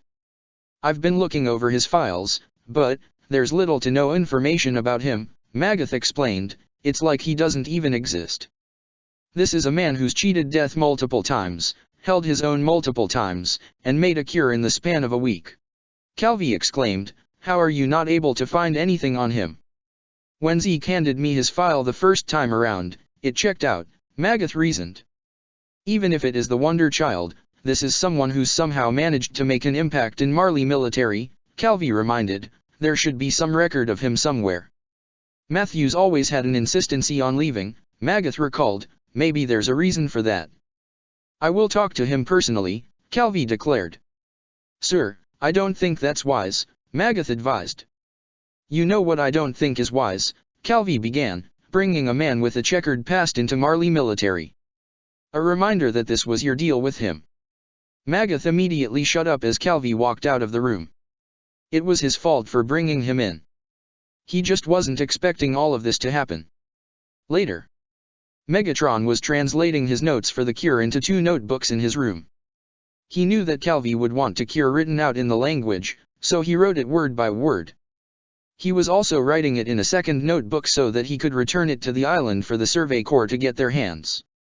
He knew that they would need it, and Marley was still sending ships to the island. He could sneak it aboard like he did with the Energon serum. But once he was done translating everything, then he would burn the original notebook. Marley didn't need to have their hands on Decepticon writing. Even so, he put a large target on his back.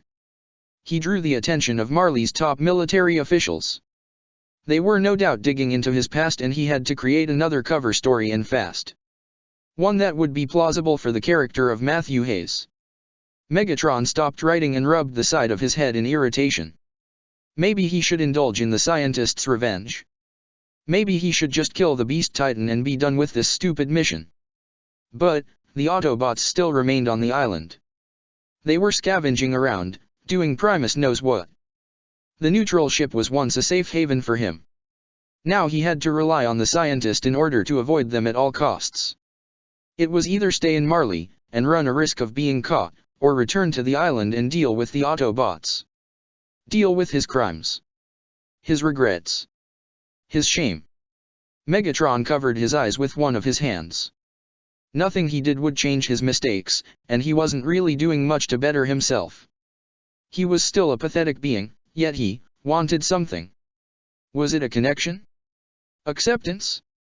Was that why he decided to save Colt's life even though it was better to let him die? Megatron removed his hand and looked up at the ceiling. Should he even bother with trying at all? It felt like it was all pointless anyway. It's all my fault. Megatron's head snapped forward as he looked around the room. That was odd. He heard someone's voice in his head. That wasn't his younger self, And that certainly wasn't Unicron. Who was that? Neutral ship. Hanji and Onyankopon covered their faces as Optimus and Wheeljack managed to pull off another rusted wall, causing some dust to pick up. Optimus turned on his headlights, allowing Wheeljack to examine some of the cabling. You guys said you got rid of all the scraplets, right? Wheeljack asked. Did a clean sweep of the ship, Hanji nodded in response. Scraplet? Onyankopon questioned. Imagine them as parasites, Hanji advised. And you intend to use this to make an aircraft? Optimus asked Wheeljack. He had a model of one of those old airplanes from Earth. Wheeljack pointed to Onyankopon, thought we could actually build one, and this could be used for the wing of the plane. Very least it would be hard to shoot down. It probably pales in comparison to what you guys have made, Onyankopon reasoned.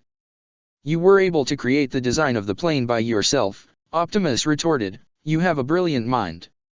Do not discredit yourself. Oh, Onyankopon was startled by the response. Hanji wrapped an arm around the man and smiled. Your work is great, Hanji smiled.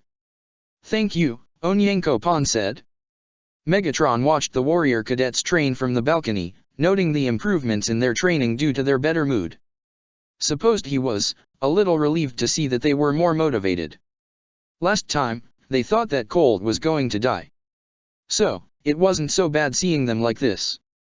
Megatron heard footsteps coming his way and turned to see Calvi walking up to him.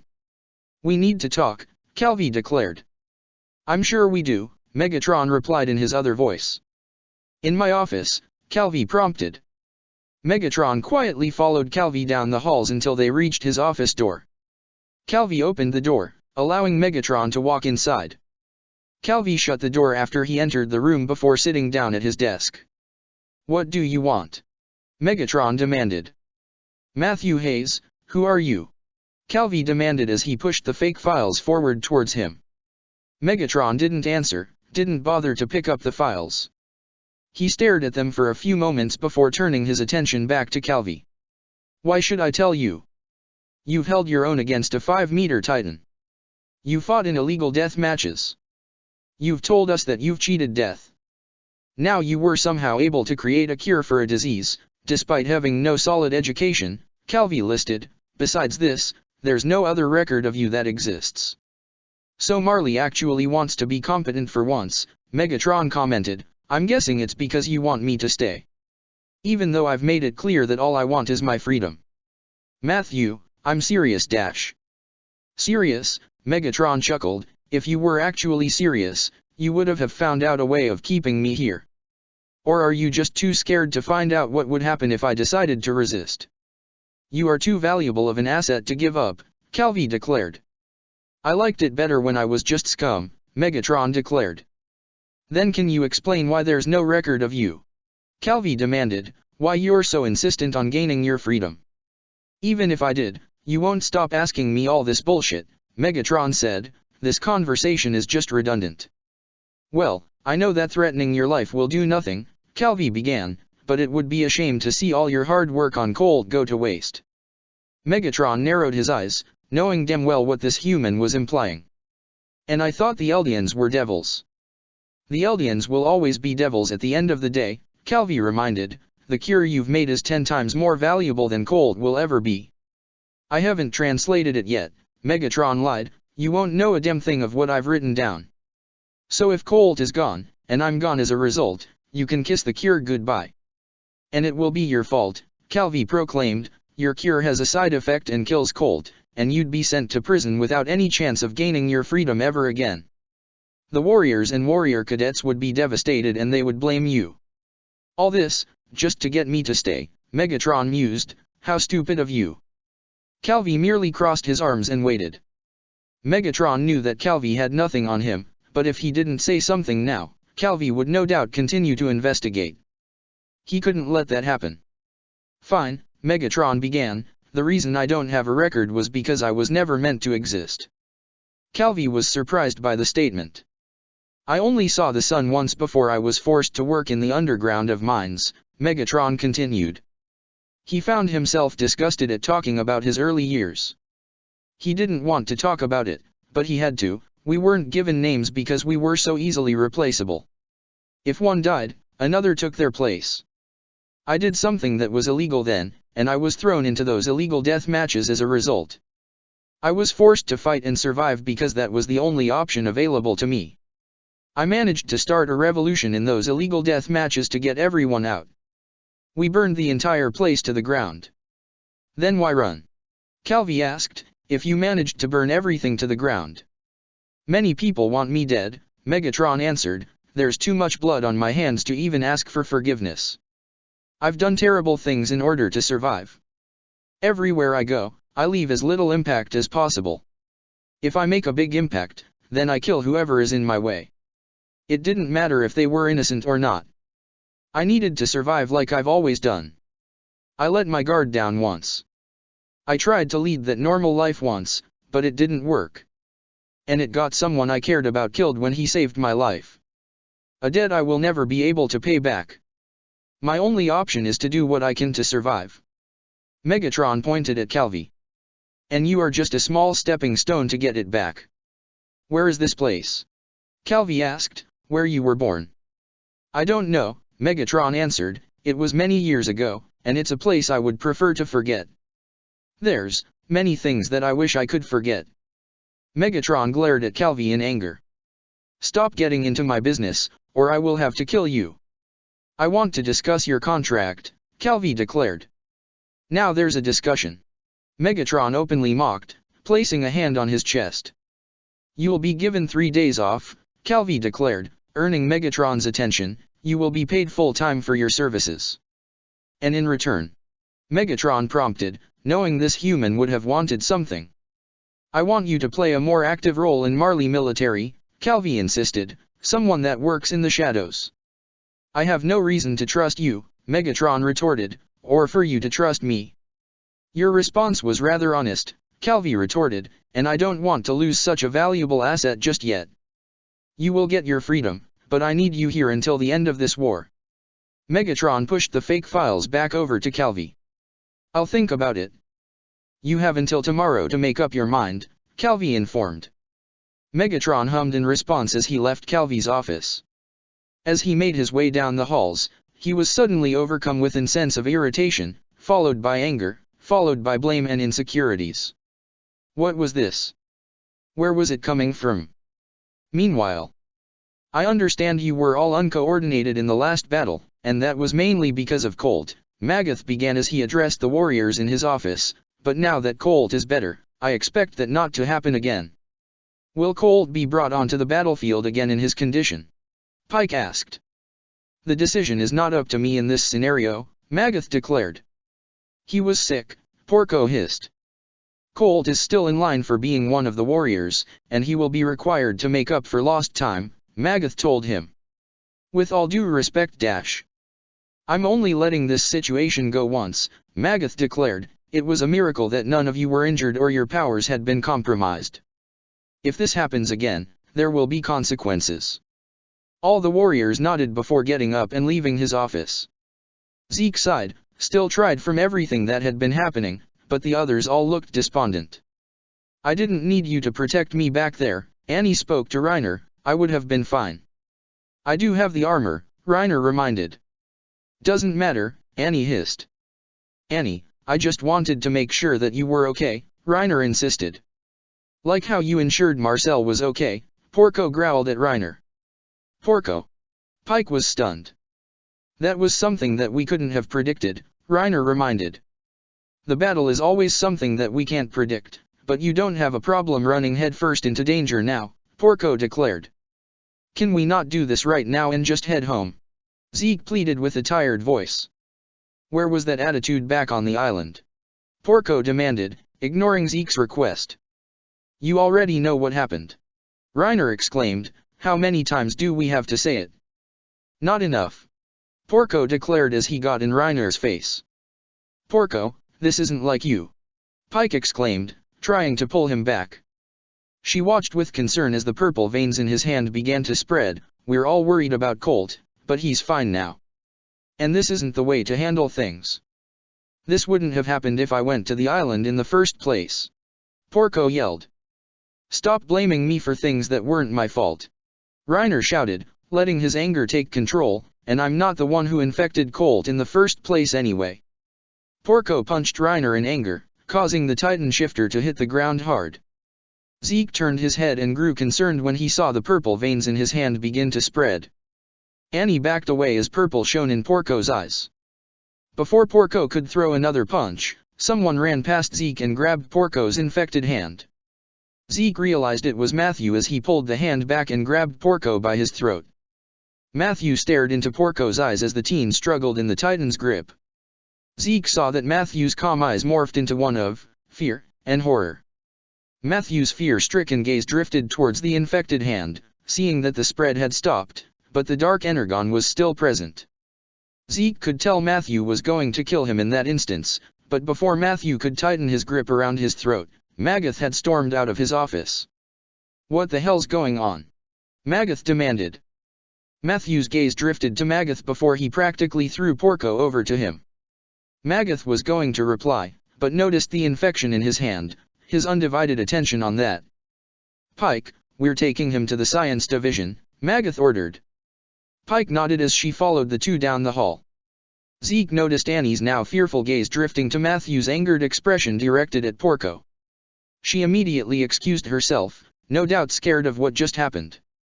Matthew then turned his attention to Reiner before walking over and holding out his hand. Reiner took it, and Matthew helped him to his feet.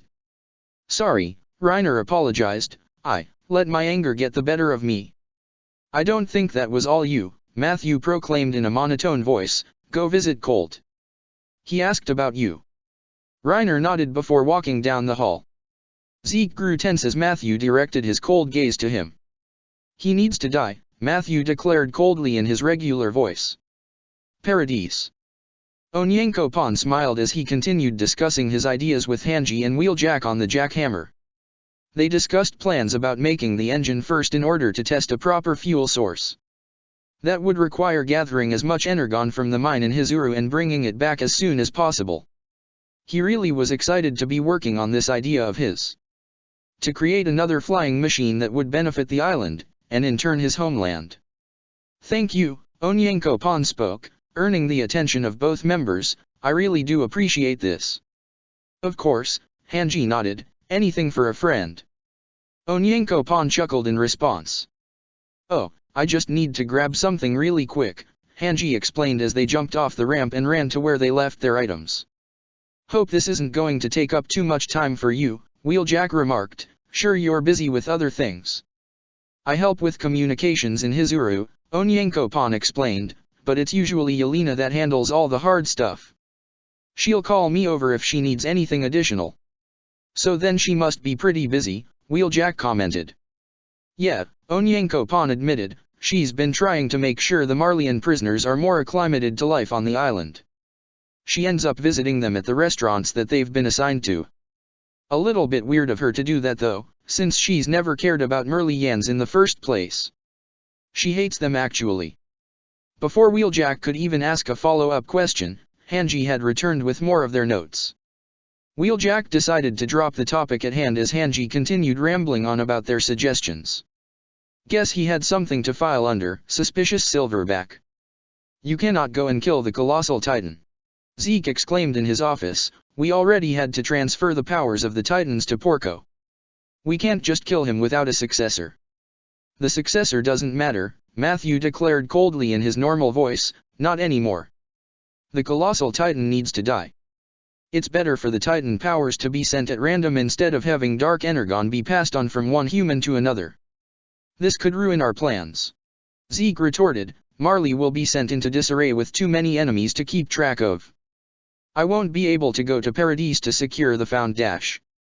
Matthew grabbed the globe from one of the shelves before throwing it at the wall, shattering it into pieces. Zeke stumbled back as Matthew turned to him in fury. "This isn't about you or your hidden agenda." Matthew shouted at him, "This isn't about Marley or Eldia. The founding titan. None of that matters anymore. Not while dark energon resides in him. If you won't do anything about it, then I'll destroy all of Marley myself to ensure it doesn't get out."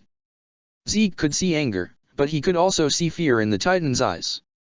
You can't just throw this away dash.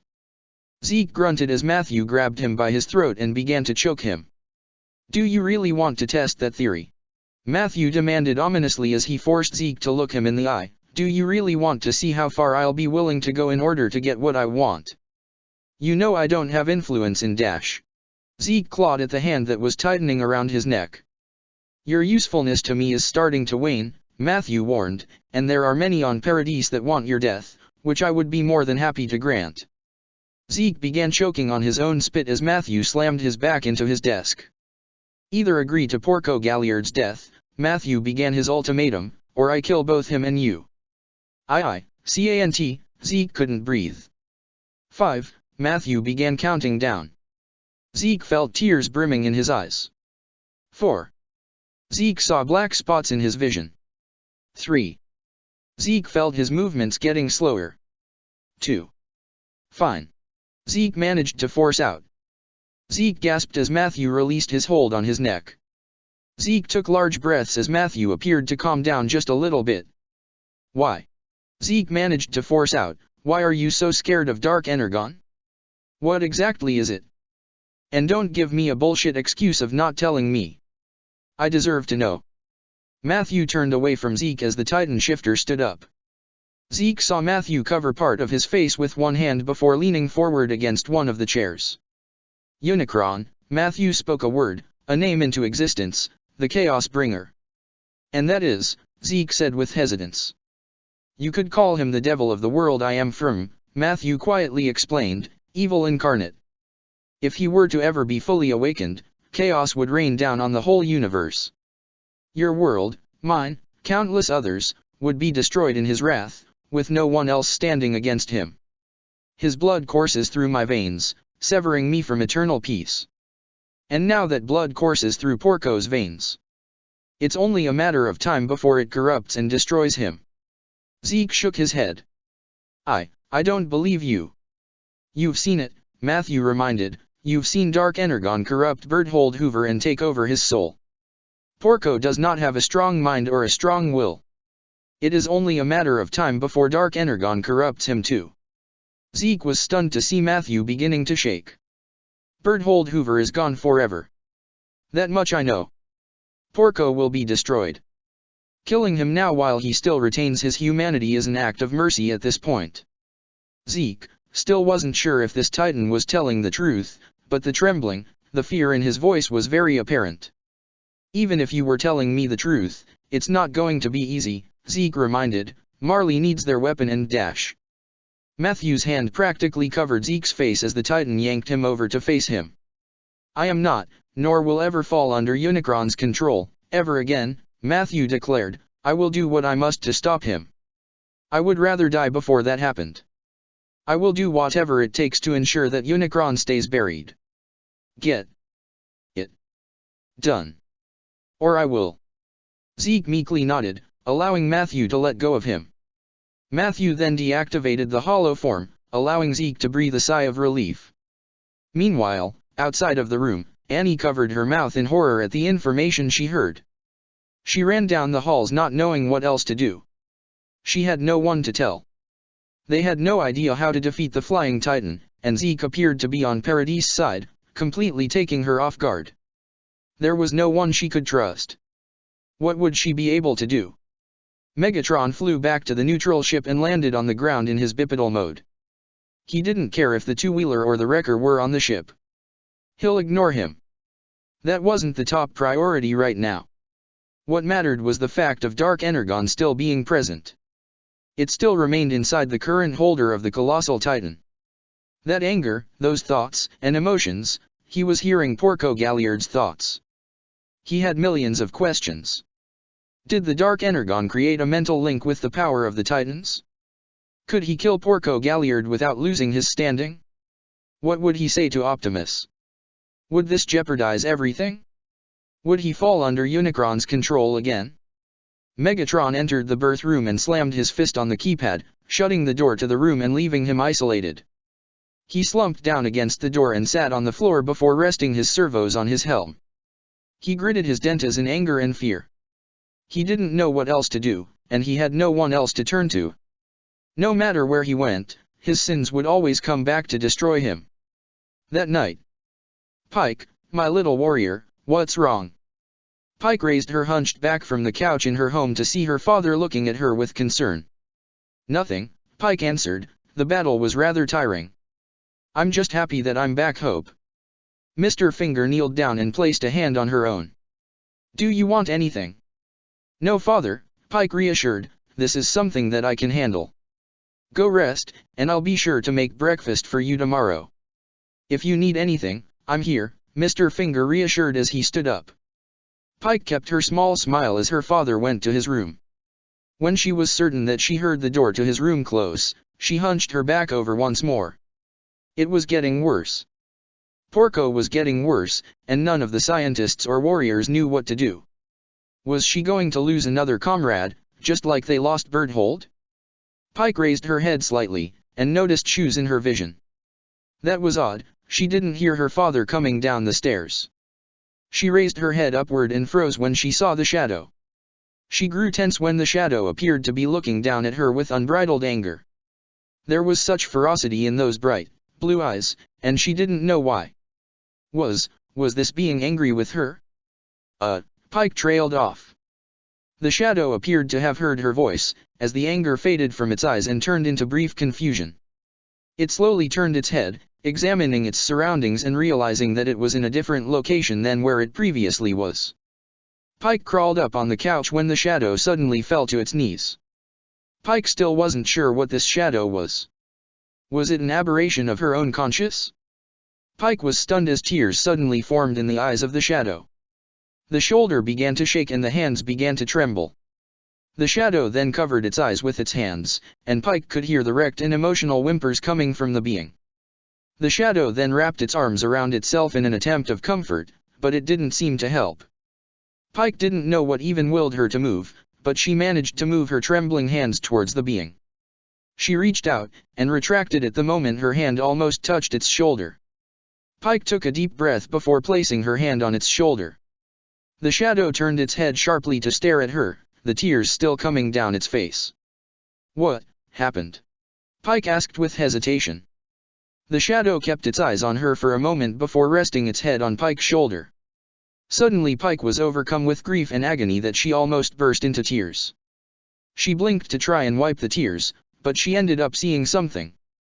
She was, atop of the wall in Paradise, used to turn Eldians into Titans. It was raining, and the sky was a dark gray. She could see the Marleyan soldiers preparing the syringe on a crying family. She saw the shadow running in desperation towards one of them, ready to inject a child with the serum. The shadow somehow managed to grab the arm holding the syringe and yank it away, but the injection was already completed. The shadow tried to grab the child as the man kicked him off the walls. The shadow watched in horror and defeat as the child was turned into a Titan along with the rest of his family, before they ran off and devoured the father. Kruger lied, the shadow sobbed. Chapter 70, Daughters. Annie tossed and turned in her bed, experiencing another restless and agonizing nightmare. She woke up with a frightened gasp and labored breathing, sitting up and blinking her eyes immediately afterward. She took a deep breath and swallowed before looking around her room. She was at home, in Liberio, she was safe. Annie's arms began to tremble and her face was stricken with fear. No. No, she wasn't safe. Not anymore. The Flying Titan was here. He was going to kill her father and everyone else. But that conversation she heard was far worse than she could ever imagine. Zeke was on his side. Zeke was working for Paradise. Shit. Shit. Nowhere was safe. Annie pulled off the covers to her bed before walking down the hall of her home to her father's room. She slightly opened the door to see that her father was still resting comfortably. She should be relieved at that, but she can't. Not with the Flying Titan only a few feet away. That's right. I know about your creator, and that you care about him. I also know where he is, and when I find him, I'll be the one to tell him I killed his creation, before slaughtering him in the most painful way possible for all to see. Annie grimaced at the Flying Titan's threat. She genuinely did not know what else she could do. She couldn't warn anyone for fear the Flying Titan might attack. She couldn't attack him because everyone believes he is some other persona he created. But, she saw that he was vulnerable, fearful of the dark energon in Porco. She saw him do research to make a cure for Porco. That was a stark contrast to when the two of them were fighting 3 years ago. She didn't understand, but the only thing that she could really do right now was watch and observe. Annie closed the door to her father's room and returned to her own, unaware that her father was wide awake, feeling despondent over his daughter's condition.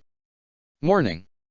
Pike walked down the steps of her home, ready to grab something small to eat and leave for her military duties.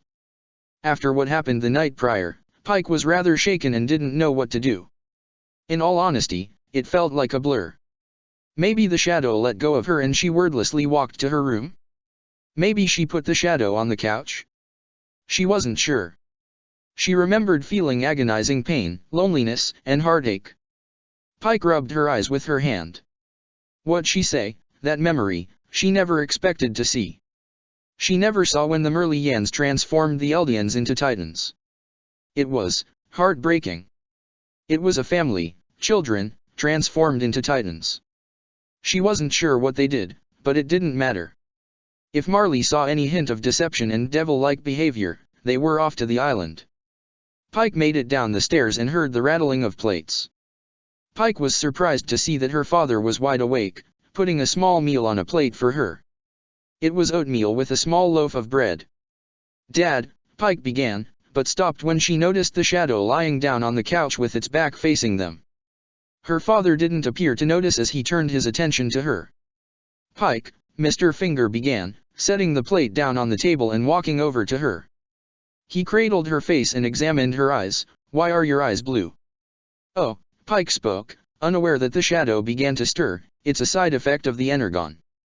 Perhaps the scientists should take a look at you. They already searched, they found nothing, Pike declared, noting the shadow standing up out of the corner of her eye. If you're sure, I made oatmeal, Mr. Finger said, wanting to change the topic and calm his mind. You should eat before you go to work. I wouldn't want you to go on an empty stomach. Pike nodded as Mr. Finger handed her the plate. She sat down at the table and began to eat while her father grabbed his own plate and sat across from her. They began to eat in silence, and Pike noticed the shadow walking towards them. She kept her attention on her food, but she managed to catch a quick peek of the shadow sitting down on the floor.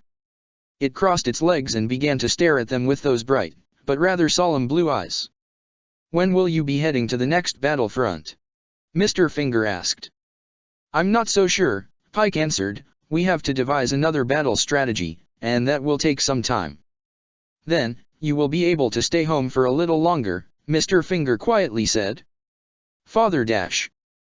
I know you have a duty, but I still miss you, Mr. Finger declared. Pike didn't respond to that as she brushed her hair out of her face.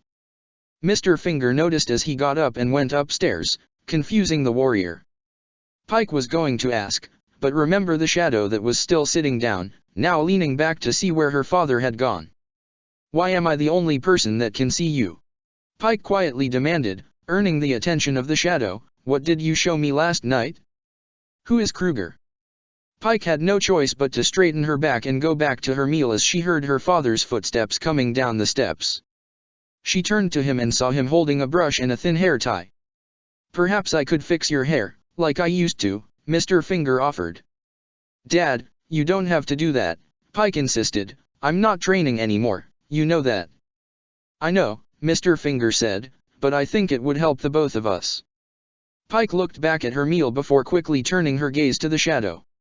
She didn't want the shadow seeing her daily life, and a rather important part of her life, but she was the only one who could see it, and her father needed to feel grounded.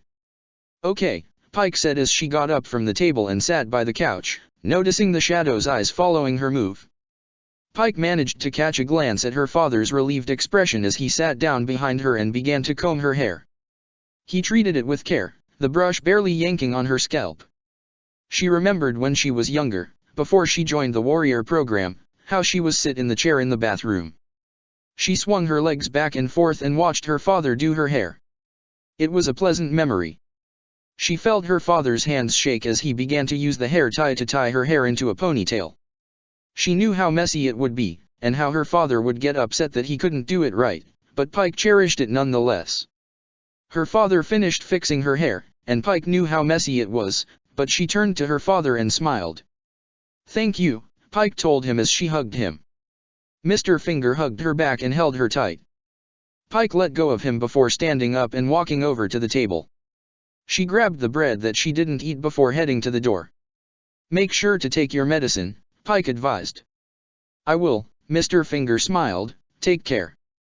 Pike nodded as she opened the door and walked out of the house. After she closed the door, she was stunned to find the shadow standing at the bottom of the steps, staring at her. "May I come?" the shadow asked. Pike processed the question, realizing that the shadow was asking permission to accompany her. She wanted to be rid of the shadow. She didn't know what it was or what it was capable of, but she had a multitude of questions she assumed that only it could answer. "Okay," Pike quietly allowed as she walked down the steps. She walked past the shadow, and the shadow began to follow her close behind. Pike noticed at the corner of her eye the shadow trying to reach out his hand towards her own, but the shadow paused. It hesitated before pulling it back and holding it close to its chest. Annie stared at herself in the mirror. She left her hair as was.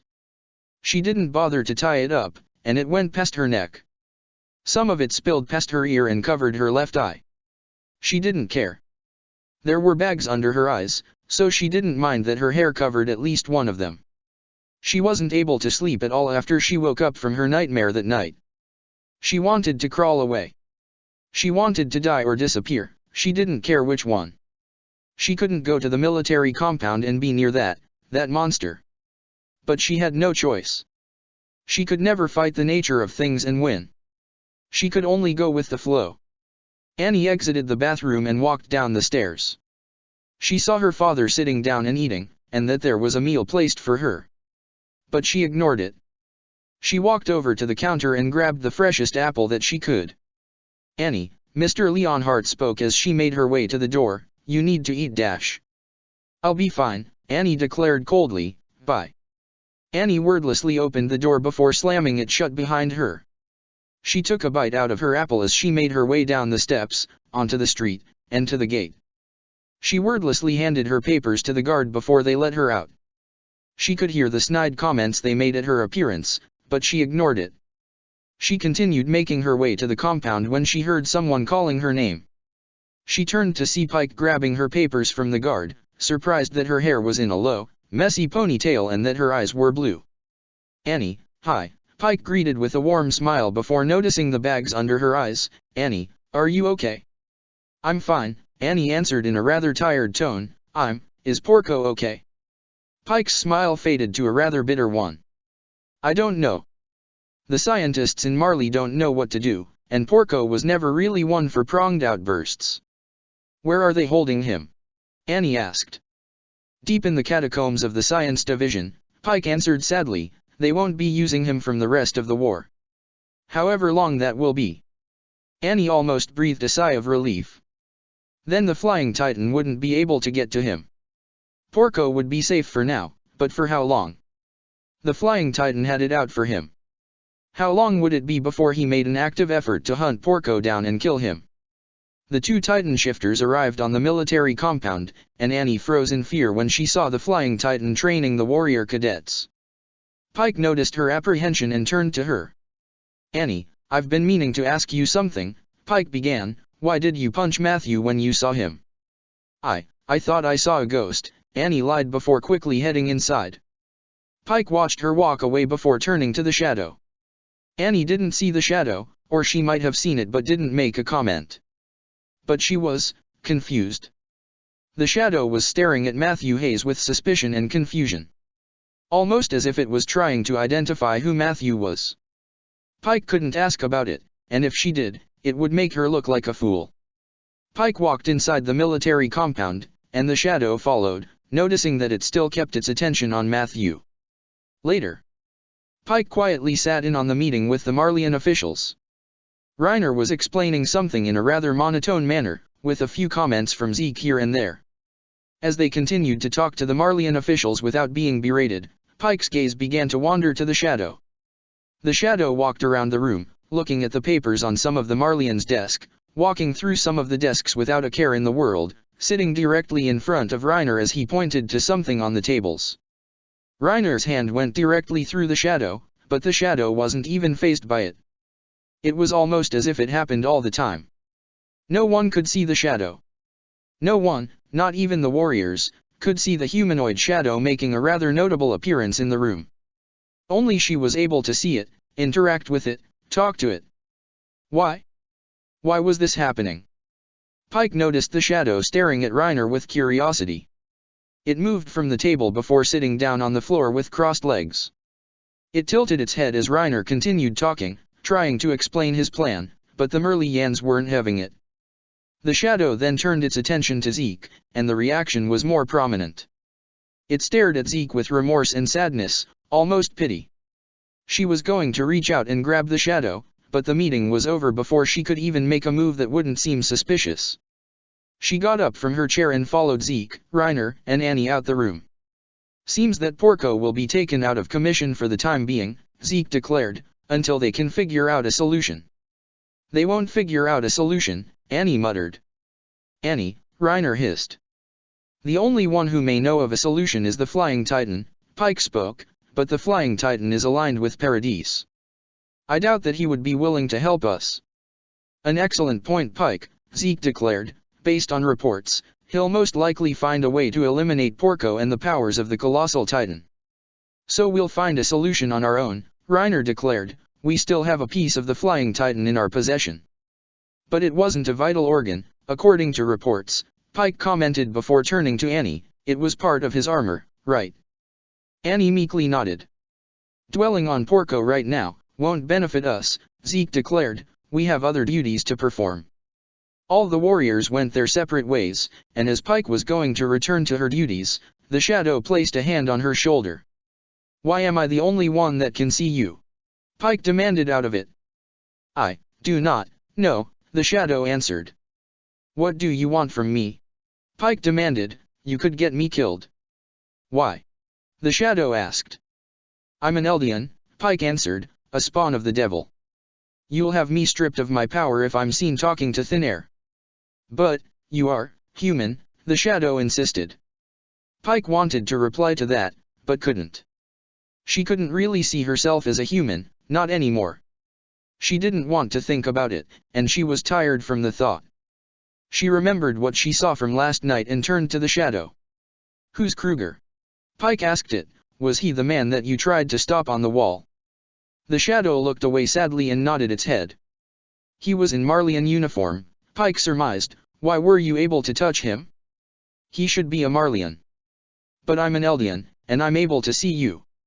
"Kruger was secretive," the shadow told her. Pike nodded her head in response. At least it was being honest. If he was a Marlian, then he has a file. Calvi was writing up some paperwork when Matthew opened the door to his office. Calvi stopped writing and stood up as Matthew shut the door behind him. "So," Calvi trailed off.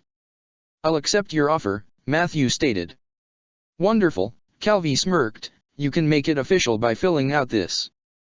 Calvi handed Matthew some paperwork, causing the man's face to turn a little sour as he took it.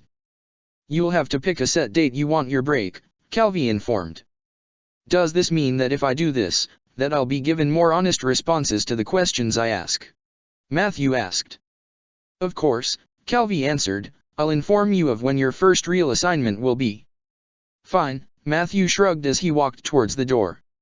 "I do hope to see the translated notes of your cure very soon," Calvi commented, but Matthew was out the door. Megatron walked down the halls towards his designated room, looking over the papers. He heard about Porco being transferred underground. Maybe he could use this new status of his to get access and kill him.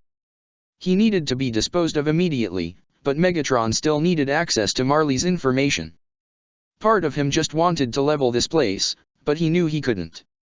Meanwhile, Annie was spying on Megatron from a safe distance away as the Titan rounded the corner of the hall. Annie quietly followed and found the Titan entering his room before shutting the door behind him. What was that Titan up to? Maybe she could take a look at what he had. Annie shook her head. No, that was too dangerous. She needed to wait. Wait and observe. Magath stared at Pike in confusion as he placed his notes back on the table. You want access to Marleyan police officer records? Pike nodded her head. Magath didn't reply to that nod and stood up before walking around his desk to properly face her. Pike, I know you were never one to question the loyalty of a Marleyan citizen, Magath began, so there must be a good reason why an Eldian is asking for Marleyan records. Before Pike could come up with her own response, she felt the shadow place a hand on her shoulder and whisper in her ear. Eldian, restorationist. Zeke's parents were part of the Eldian restorationists, and they were shipped off to the island but the boat never came back, Pike explained quickly. There was also an informant on the inside, but it was one that was never identified properly. Now the Attack Titan and the Jaws Titans belong to Paradis because one of the restorationists managed to escape. I believe that a Marleyan officer was not who they said they were. In the event that they might have possible allies and informants on the inside to prevent such a thing from happening again. Pike grew tense when Magath didn't respond to her. She was surprised when Magath placed a hand on her shoulder and leaned down. Pike, you can't go investigating that type of information by yourself, Magath reminded. You know the implications, even thought your hunches are usually right. I know, Pike nodded. Magath sighed as he straightened himself out and walked back to his desk. If you're comfortable, I'll call Matthew over so you can get started. Pike nodded her head in agreement, wanting more than anything than to figure out this information. Dismissed, Magath said. Pike saluted Magath before leaving the room. When she was able to find somewhere to hide, a closet, she quickly locked herself in and turned on the lamp before turning her attention to the shadow. Why did you help me there? Pike asked. You didn't have to provide me with another solution, so why do so? Your creator needs you, and you him, the shadow answered. You mean my father? Pike corrected. Father, the shadow appeared to question as it placed its hand under its chin, almost as if to ponder the thought. You don't know what a father is? Pike asked in surprise. What even was this being? Pike shook her head in response as she got out of the closet. She couldn't stay there, and she wanted to pester this being with questions, but she needed a safe place to do that. For now, she needed to find out more information about Kruger. Later. Pike took a deep breath as she stared at the file cabinets before her.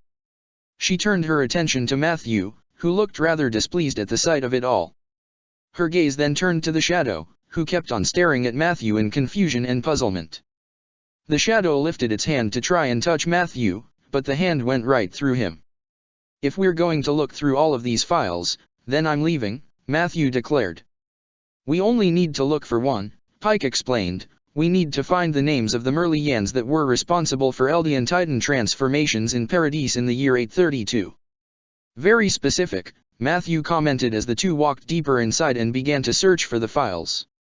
Zeke Yeager betrayed his parents that same year, Pike explained, but Zeke believes that his father escaped to the walls with the help of one of the 9 Titans. So you think there's a traitor in your midst? Matthew hummed at the thought. How interesting. I would have assumed that the Marleyans were always steadfast and loyal to the cause. Pike's eyes scanned the boxes in front of her. I believe the person who helped him was an Eldian in disguise. Matthew paused and looked over at Pike. They run blood tests. How would an Eldian manage to pass a blood test by himself? Because they had help, Pike declared as she found the files in a box labeled, Paradis Operations, 832. Pike picked up the box and set it down on the table. Matthew noticed her movements and walked over to the table to aid her. Pike opened the box and handed Matthew half of the files. Matthew took the files and the two sat down to examine the records. As Pike continued to scan the files, she glanced up at Matthew, and nearly snapped her head when she saw the shadow directly in Matthew's face. Its bright blue eyes bore into Matthew's skin. Pike didn't understand. She always thought of Matthew as suspicious, secretive, rather mean if she was being honest. But the only thing Matthew wanted was his freedom. Why would Annie punch a man that had no encounter with her prior? Why was this shadow staring at him as if it knew him but couldn't recall? She wanted to tell the shadow to stop, but she didn't want to seem like she was crazy to Matthew. What kind of name is Gross? Matthew eyed in speculation as he stared at the documents. Pike noticed something that she wasn't even expecting. The shadow stared at the files Matthew was looking at with such fury and ferocity. The shadow's strong gaze almost looked ready to burn through the files. The shadow gripped the ends of the table, and it felt like it looked ready to break it. Pike suddenly grew nauseous as she could hear someone mockingly laugh in her head, but she didn't know who or what it was. "You okay?" Matthew asked, causing Pike to snap out of her thoughts. "Sorry," Pike apologized as she rubbed her eyes, "I've just been very tired. Fighting and Titan transformations and all." The shadow anger seemed to fade in surprise as Matthew stood up. "I'll get you something to eat," Matthew offered. "Water is fine," Pike waved off. Pike watched Matthew walk out of the room before turning her attention to the shadow. "Who is gross?" Pike asked him. "He laughed," the shadow declared in anger. "He laughed at their misery." "They were Eldians," Pike retorted. "Innocent," the shadow retorted, "innocent beings." "It doesn't matter if they are innocent or not," Pike declared in a solemn and detached tone as she continued searching through the files. "They're Eldians. That's enough justification to do whatever they want to us, including kill us." The shadow's eyes seemed mortified by her answer, and Pike saw its gaze drifting towards her red armband. "I do not understand," the shadow confessed. Pike intentionally gave herself a paper cut, showing the being the injured finger. The shadow stared in shock as the wound healed in an instant. "Normal humans can't do that," Pike declared. The door opened and Pike turned to see Matthew returning with a glass of water in hand. He set it on the table, close to Pike, and the Titan shifter took it from him. "Thank you," Pike nodded as she took a sip before rummaging through more files. She nearly spit out her drink when she saw the name Kruger on one of the files. She picked up the file and stared intently at it, reading through every single line, trying to find some sort of irregularity, but there was nothing. It was a clean record. Nothing that would make him inherently suspicious. The only thing that stood out was his first name, which was the first name of the currently holder of the Attack and Founding Titan. "Anything?" Matthew asked. "Nothing out of the ordinary," Pike groaned as she tossed Kruger's file towards him. "Not enough to lead to a proper investigation, but one of those people had to be a traitor. An Eldian, or else Zeke's father never would have made it to the island on his own." Pike noticed Matthew picking up the file on Kruger, causing the shadow to stare in surprise. It leaned forward and read the information while Matthew tapped the side of his head in thought. "Think we can investigate the houses?" Matthew asked. "An Eldian investigating a Marleyan officer?" Pike chuckled. "You know I can't do that. Besides, most of their stuff has either been cleared out of their homes or burned. So this is just speculation," Matthew proclaimed. "You have no real proof." "Not really," Pike answered, trying to hold her displeasure. She wanted to know more about Kruger, but with no real evidence. She couldn't continue her search. "Please," the shadow begged the two of them, but only Pike could hear. "Thank you for helping out," Pike told Matthew, wanting to end the conversation. "I'm certain you have other things to do." "I can continue searching with you if you want," Matthew offered. "It's okay," Pike insisted as she put the files back in the box before placing it back on the shelf. She walked out of the room with a solemn expression, the shadow following close behind. This time, the shadow reached out and held her hand in comfort. Meanwhile, Megatron stared at the files for a brief moment, debating if he should destroy them. He decided it wasn't worth the risk before heading out and following Pike, not wanting to create suspicion. Annie kept a watchful eye on the flying Titan as he walked down the hall with Pike. She wanted to scream at her comrade to get away from the monster, but that would lead to all-out chaos. She knew that. Pike waved goodbye to the Titan as they went their separate ways, causing Annie to follow the flying Titan. She stopped and hid when the flying Titan suddenly stopped and looked back. She waited with bated breath, unsure of whether or not to run away and call for help, but she then heard the footsteps grow farther and farther away. She couldn't take the risk of following him again and decided to turn the other direction. She couldn't risk it. Her whole body was trembling. She was too terrified. But she had to do something. Later, Pike watched from afar as the warrior cadets continued training. She noticed the shadow watching with concern as the cadets were going through brutal training, not being ordered to stop as they continued running with those military packs on their backs. They are small, the shadow began, they are weaker. Causes pain. Pike didn't reply to that as Udo fell to the ground. She held her tongue as a Marleyan soldier started chewing him out, calling him every single slur he could think of.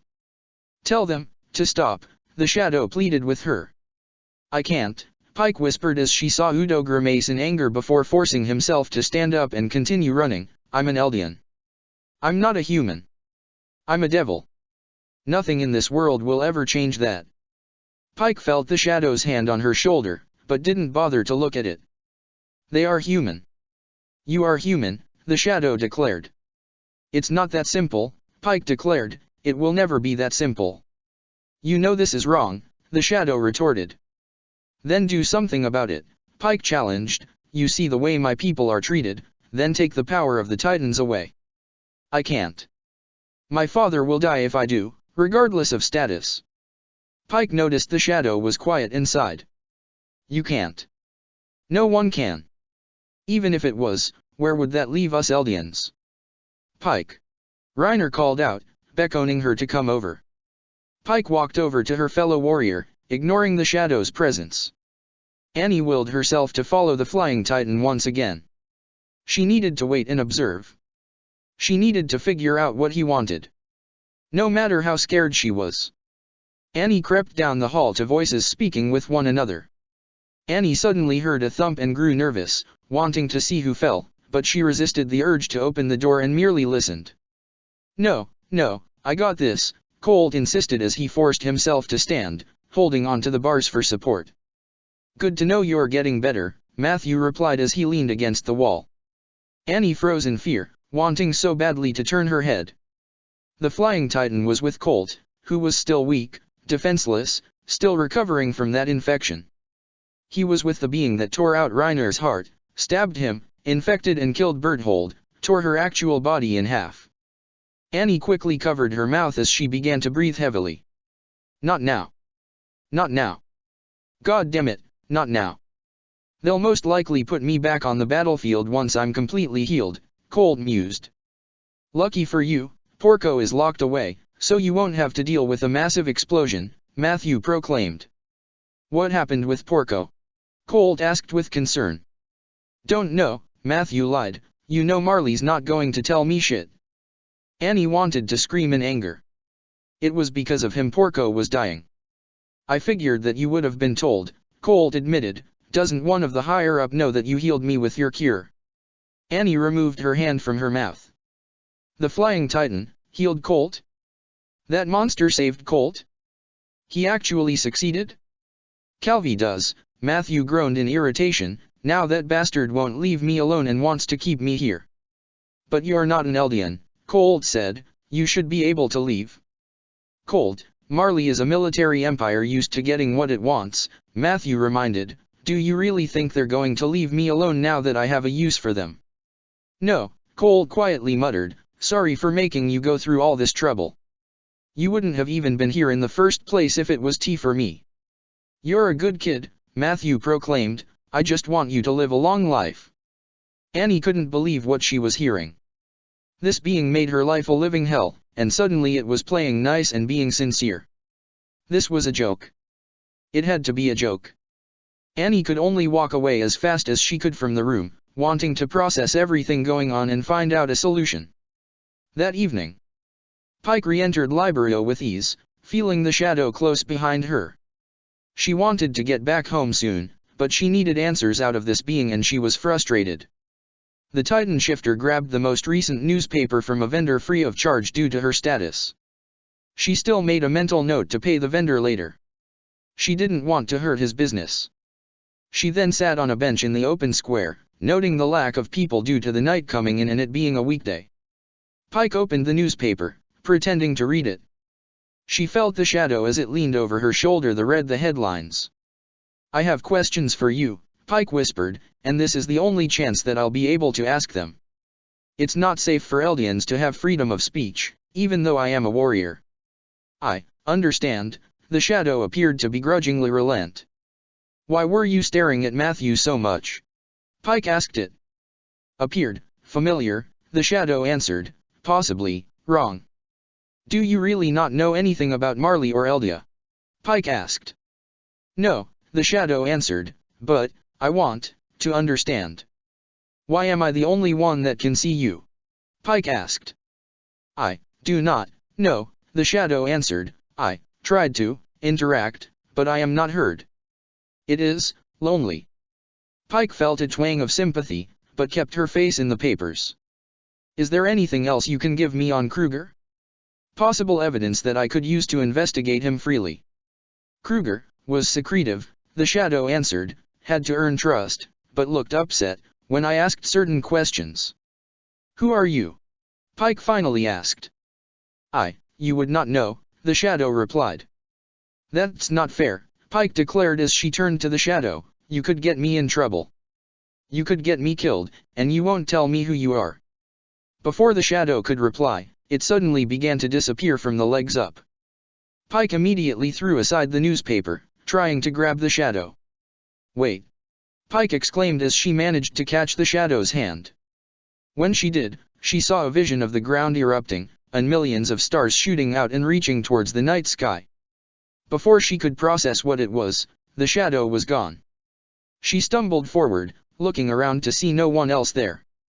What was that? What the hell was that?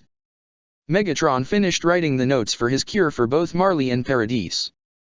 He didn't want Marley to have the actual formula that would lead them to a proper advantage when battle would actually take place, so he decided to screw with them. He intentionally made simple errors in a few of his equations. Ones that wouldn't be too noticeable. So if anyone else gets infected, Marley can struggle with the cure all they want. Calvi was too trusting of him now, and too foolish. He could probably get away with anything at this point. Megatron stared at the notebook meant for Paradis before activating his COMM link. Optimus, have the Wrecker meet me at these coordinates, there's something I want delivered to the island. Megatron disabled the COMM link before Optimus could respond before exhaling. He could deal with the Wrecker for a few seconds. He's dealt with worse. Megatron then turned his attention to the notebook written in the Decepticon language. He picked it up before standing up. He needed to burn this, he had no use for it anymore. Annie watched as the Flying Titan stepped out of its room, putting something within the inside of its trench coat. Annie kept her hood on as she followed the monster down the hall. She debated whether or not she should take off her Marleyan armband. She knew she could get into serious trouble. But, if people were making snide comments at her, the Titan would be alerted to her location. The moment Annie made her way off of military grounds, she quickly tore off her armband and put it in her pocket. She kept her distance as the Titan continued walking. She stopped when he entered one of the shops and decided to wait outside. She kept her head low, so no one would be interested in her if they passed her by. She noticed out of the corner of her eye as the shadow stepped out of the shop and waited a little bit longer before following the being. She walked further and further until the Titan turned down into an alley. Annie waited before taking a peek down the disheveled alleyway. She saw a homeless person resting against the wall as the Titan passed him. The homeless person begged for change, and Annie grew fearful, wondering if this being was going to brutally hurt this man. Instead, the Flying Titan pulled out a few bills from his pocket before handing it over to the man. Spend it wisely, the Flying Titan advised. The homeless man was grateful, bowing respectfully before running off. Annie quickly got out of the man's way as the Flying Titan made its way to the old and rusted garbage bin.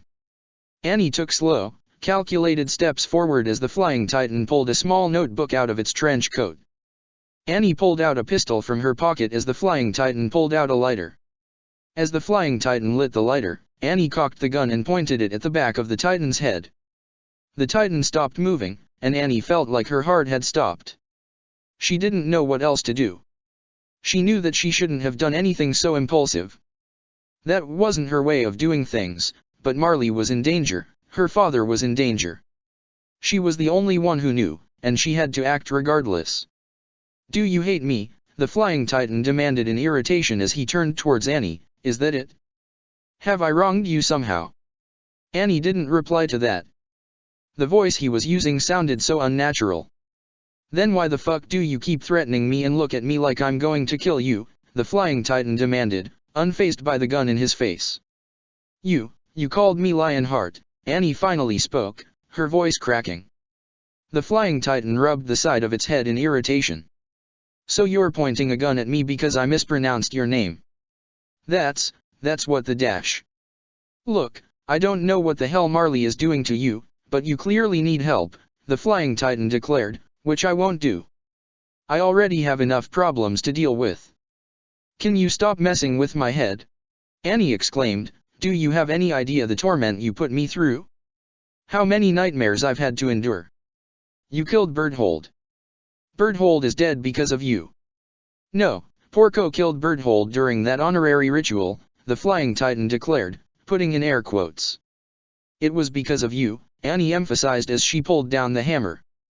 The Flying Titan gave her an irritated expression before leaning down and placing his forehead directly on the gun.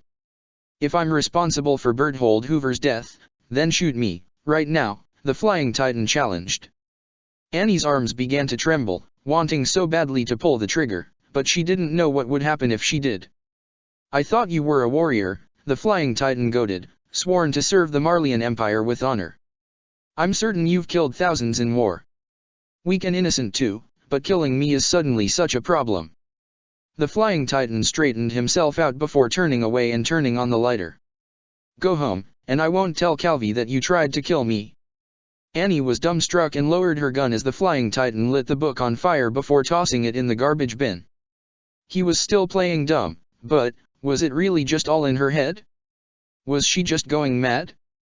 Annie shook her head. No. No, she heard him and Zeke having a serious conversation about what was inside of Porco. She wasn't crazy. Annie aimed the gun back at the Flying Titan. No. No, I am not leaving. The Flying Titan sighed as he turned back to her. The glow from the fire made those red eyes seem brighter, more monstrous. Look, I am tired. I just want to go back to my room. I know who you are, Annie declared, and I know what you can do, but I won't tell anyone if you promise me something. And that is. The Flying Titan drawled out. You cured Colt, so I want you to find a cure for Porco, Annie declared. No, the Flying Titan answered automatically. What? Why? Annie demanded. I'm not going to mess with whatever substance is in Porco, the Flying Titan answered. But you know what it is, Annie hissed, you said it was more dangerous than Energon. You told Zeke it was from something called Unicron Dash. Annie was suddenly elbowed in the face, sending her straight to the ground. Annie hit the ground hard and tried to get up, but froze when the pistol she was holding was now aimed directly at her forehead. Annie followed the arm and saw the Flying Titan crouching down and staring at her. The gaze was no longer apathetic and irritated. It was more calculated, focused, and full of fury. So, the Flying Titan spoke in that familiar bone-chilling voice, you heard all that. Annie felt her nose bleeding, but she ignored all that. There was a small voice in her that felt vindicated. She was right. This was the Flying Titan. But that vindication was overridden by her fear. This was the Flying Titan. This being was going to kill her. I can tell them, Annie spoke in fear, I'll tell everyone. With what evidence? The Flying Titan challenged, I've been here for 3 years now, and while you've been locked away, experimented on, I've been making headway. I've been gaining the trust of everyone here. The warrior cadets practically adore me, especially Braun, but she's rather narcissistic. Porco doesn't have any issue with me, but his main focus is revenge. Calvi sees me as an effective soldier and raised my pay. He wants to keep me here permanently. Imagine that. Annie nearly purged her insides at the thought. Reiner has confided in me, quite a few times actually, the Flying Titan continued, which is partially your fault. All you and Porco have done is berate him and verbally abuse him. The other warriors won't do much about it, and we both know what Marley would do if they ever found out some form of disloyalty. Annie felt guilty, and cursed herself for her own foolishness. Pike is, honestly, I don't know what goes on in that human's head, the Flying Titan admitted, and Zeke, the Titan began to chuckle, well he doesn't have Marley or Paradis' best interest at heart, but our interests do align. The only one who still hates me is Magath, but I go out of my way to make him angry out of spite. Even if that pathetic human could do anything, I saved the Tiber family and dozens of other people. Magath couldn't truly touch me if he wanted to. The Flying Titan placed his elbow on his knee and leaned against his hand. So tell me, Lionheart, what would happen if you, a disgraced Eldian warrior who failed her mission in Paradise, suddenly accused a non-Eldian in the good graces of Marley military and the Tiber family of being the Flying Titan? Annie gulped. The Titan was right. She failed her mission, they were all disgraced. If she were to suddenly accuse someone who's only provided benefits to Marley of being a Titan, it would quickly be shut down and she could lose her power. Her father would be turned into a Titan. You, infected Porco, Annie declared, you, killed Berthold with your blood. You know what it is, you can save him like you saved Colt. Why would I bother to save someone with the power to level cities with a simple cut on a finger? The Flying Titan rhetorically asked, and even if I wanted to, I'm not going to let Marley have some sort of control over Dark Energon. The better option for everyone would be to let him die. Porco had nothing to do with the attack on Paradise. He's innocent, Annie declared. He's already killed a decent amount of soldiers with just one attack, the Flying Titan reminded. How many more lives will he take with that kind of power? You're a monster, Annie growled in anger without thinking. And so are you, the Flying Titan shot back. Sure, I've brutally attacked the three of you, tore out Reiner's heart, infected Berthold with Dark Energon, brutally beat you in combat, but those actions were out of self-defense. The three of you attacked first and I retaliated. I haven't killed anyone here in Marley. I didn't launch some sort of devastating attack on a group of innocent people and ruin their homes and lives. I didn't take the lives of over 300,000 humans and then decide to befriend them in the military. I'm certain that you've even killed a few of them for knowing your secret. The Flying Titan sadistically grinned. One way, possibly, stealing their 3D gear before leaving the person to die at the hands of Titans. How do you know about that? Annie demanded. That was honestly a guess because the Beast Titan did the exact same thing. The Flying Titan marveled at her confession. Did you know this human personally? I'm quite curious. Shut up. Annie yelled, but she grew tense as the Flying Titan moved the gun forward, causing her to recline backward. I can kill you right now, the Flying Titan declared, but killing one of Marley's top warriors would put a target on my back, even though this world's technology is far less superior to have a death be led back to me. Annie was stunned as the Flying Titan removed the gun from her head and stood up. Annie flinched when the Flying Titan threw the weapon to Annie's lap.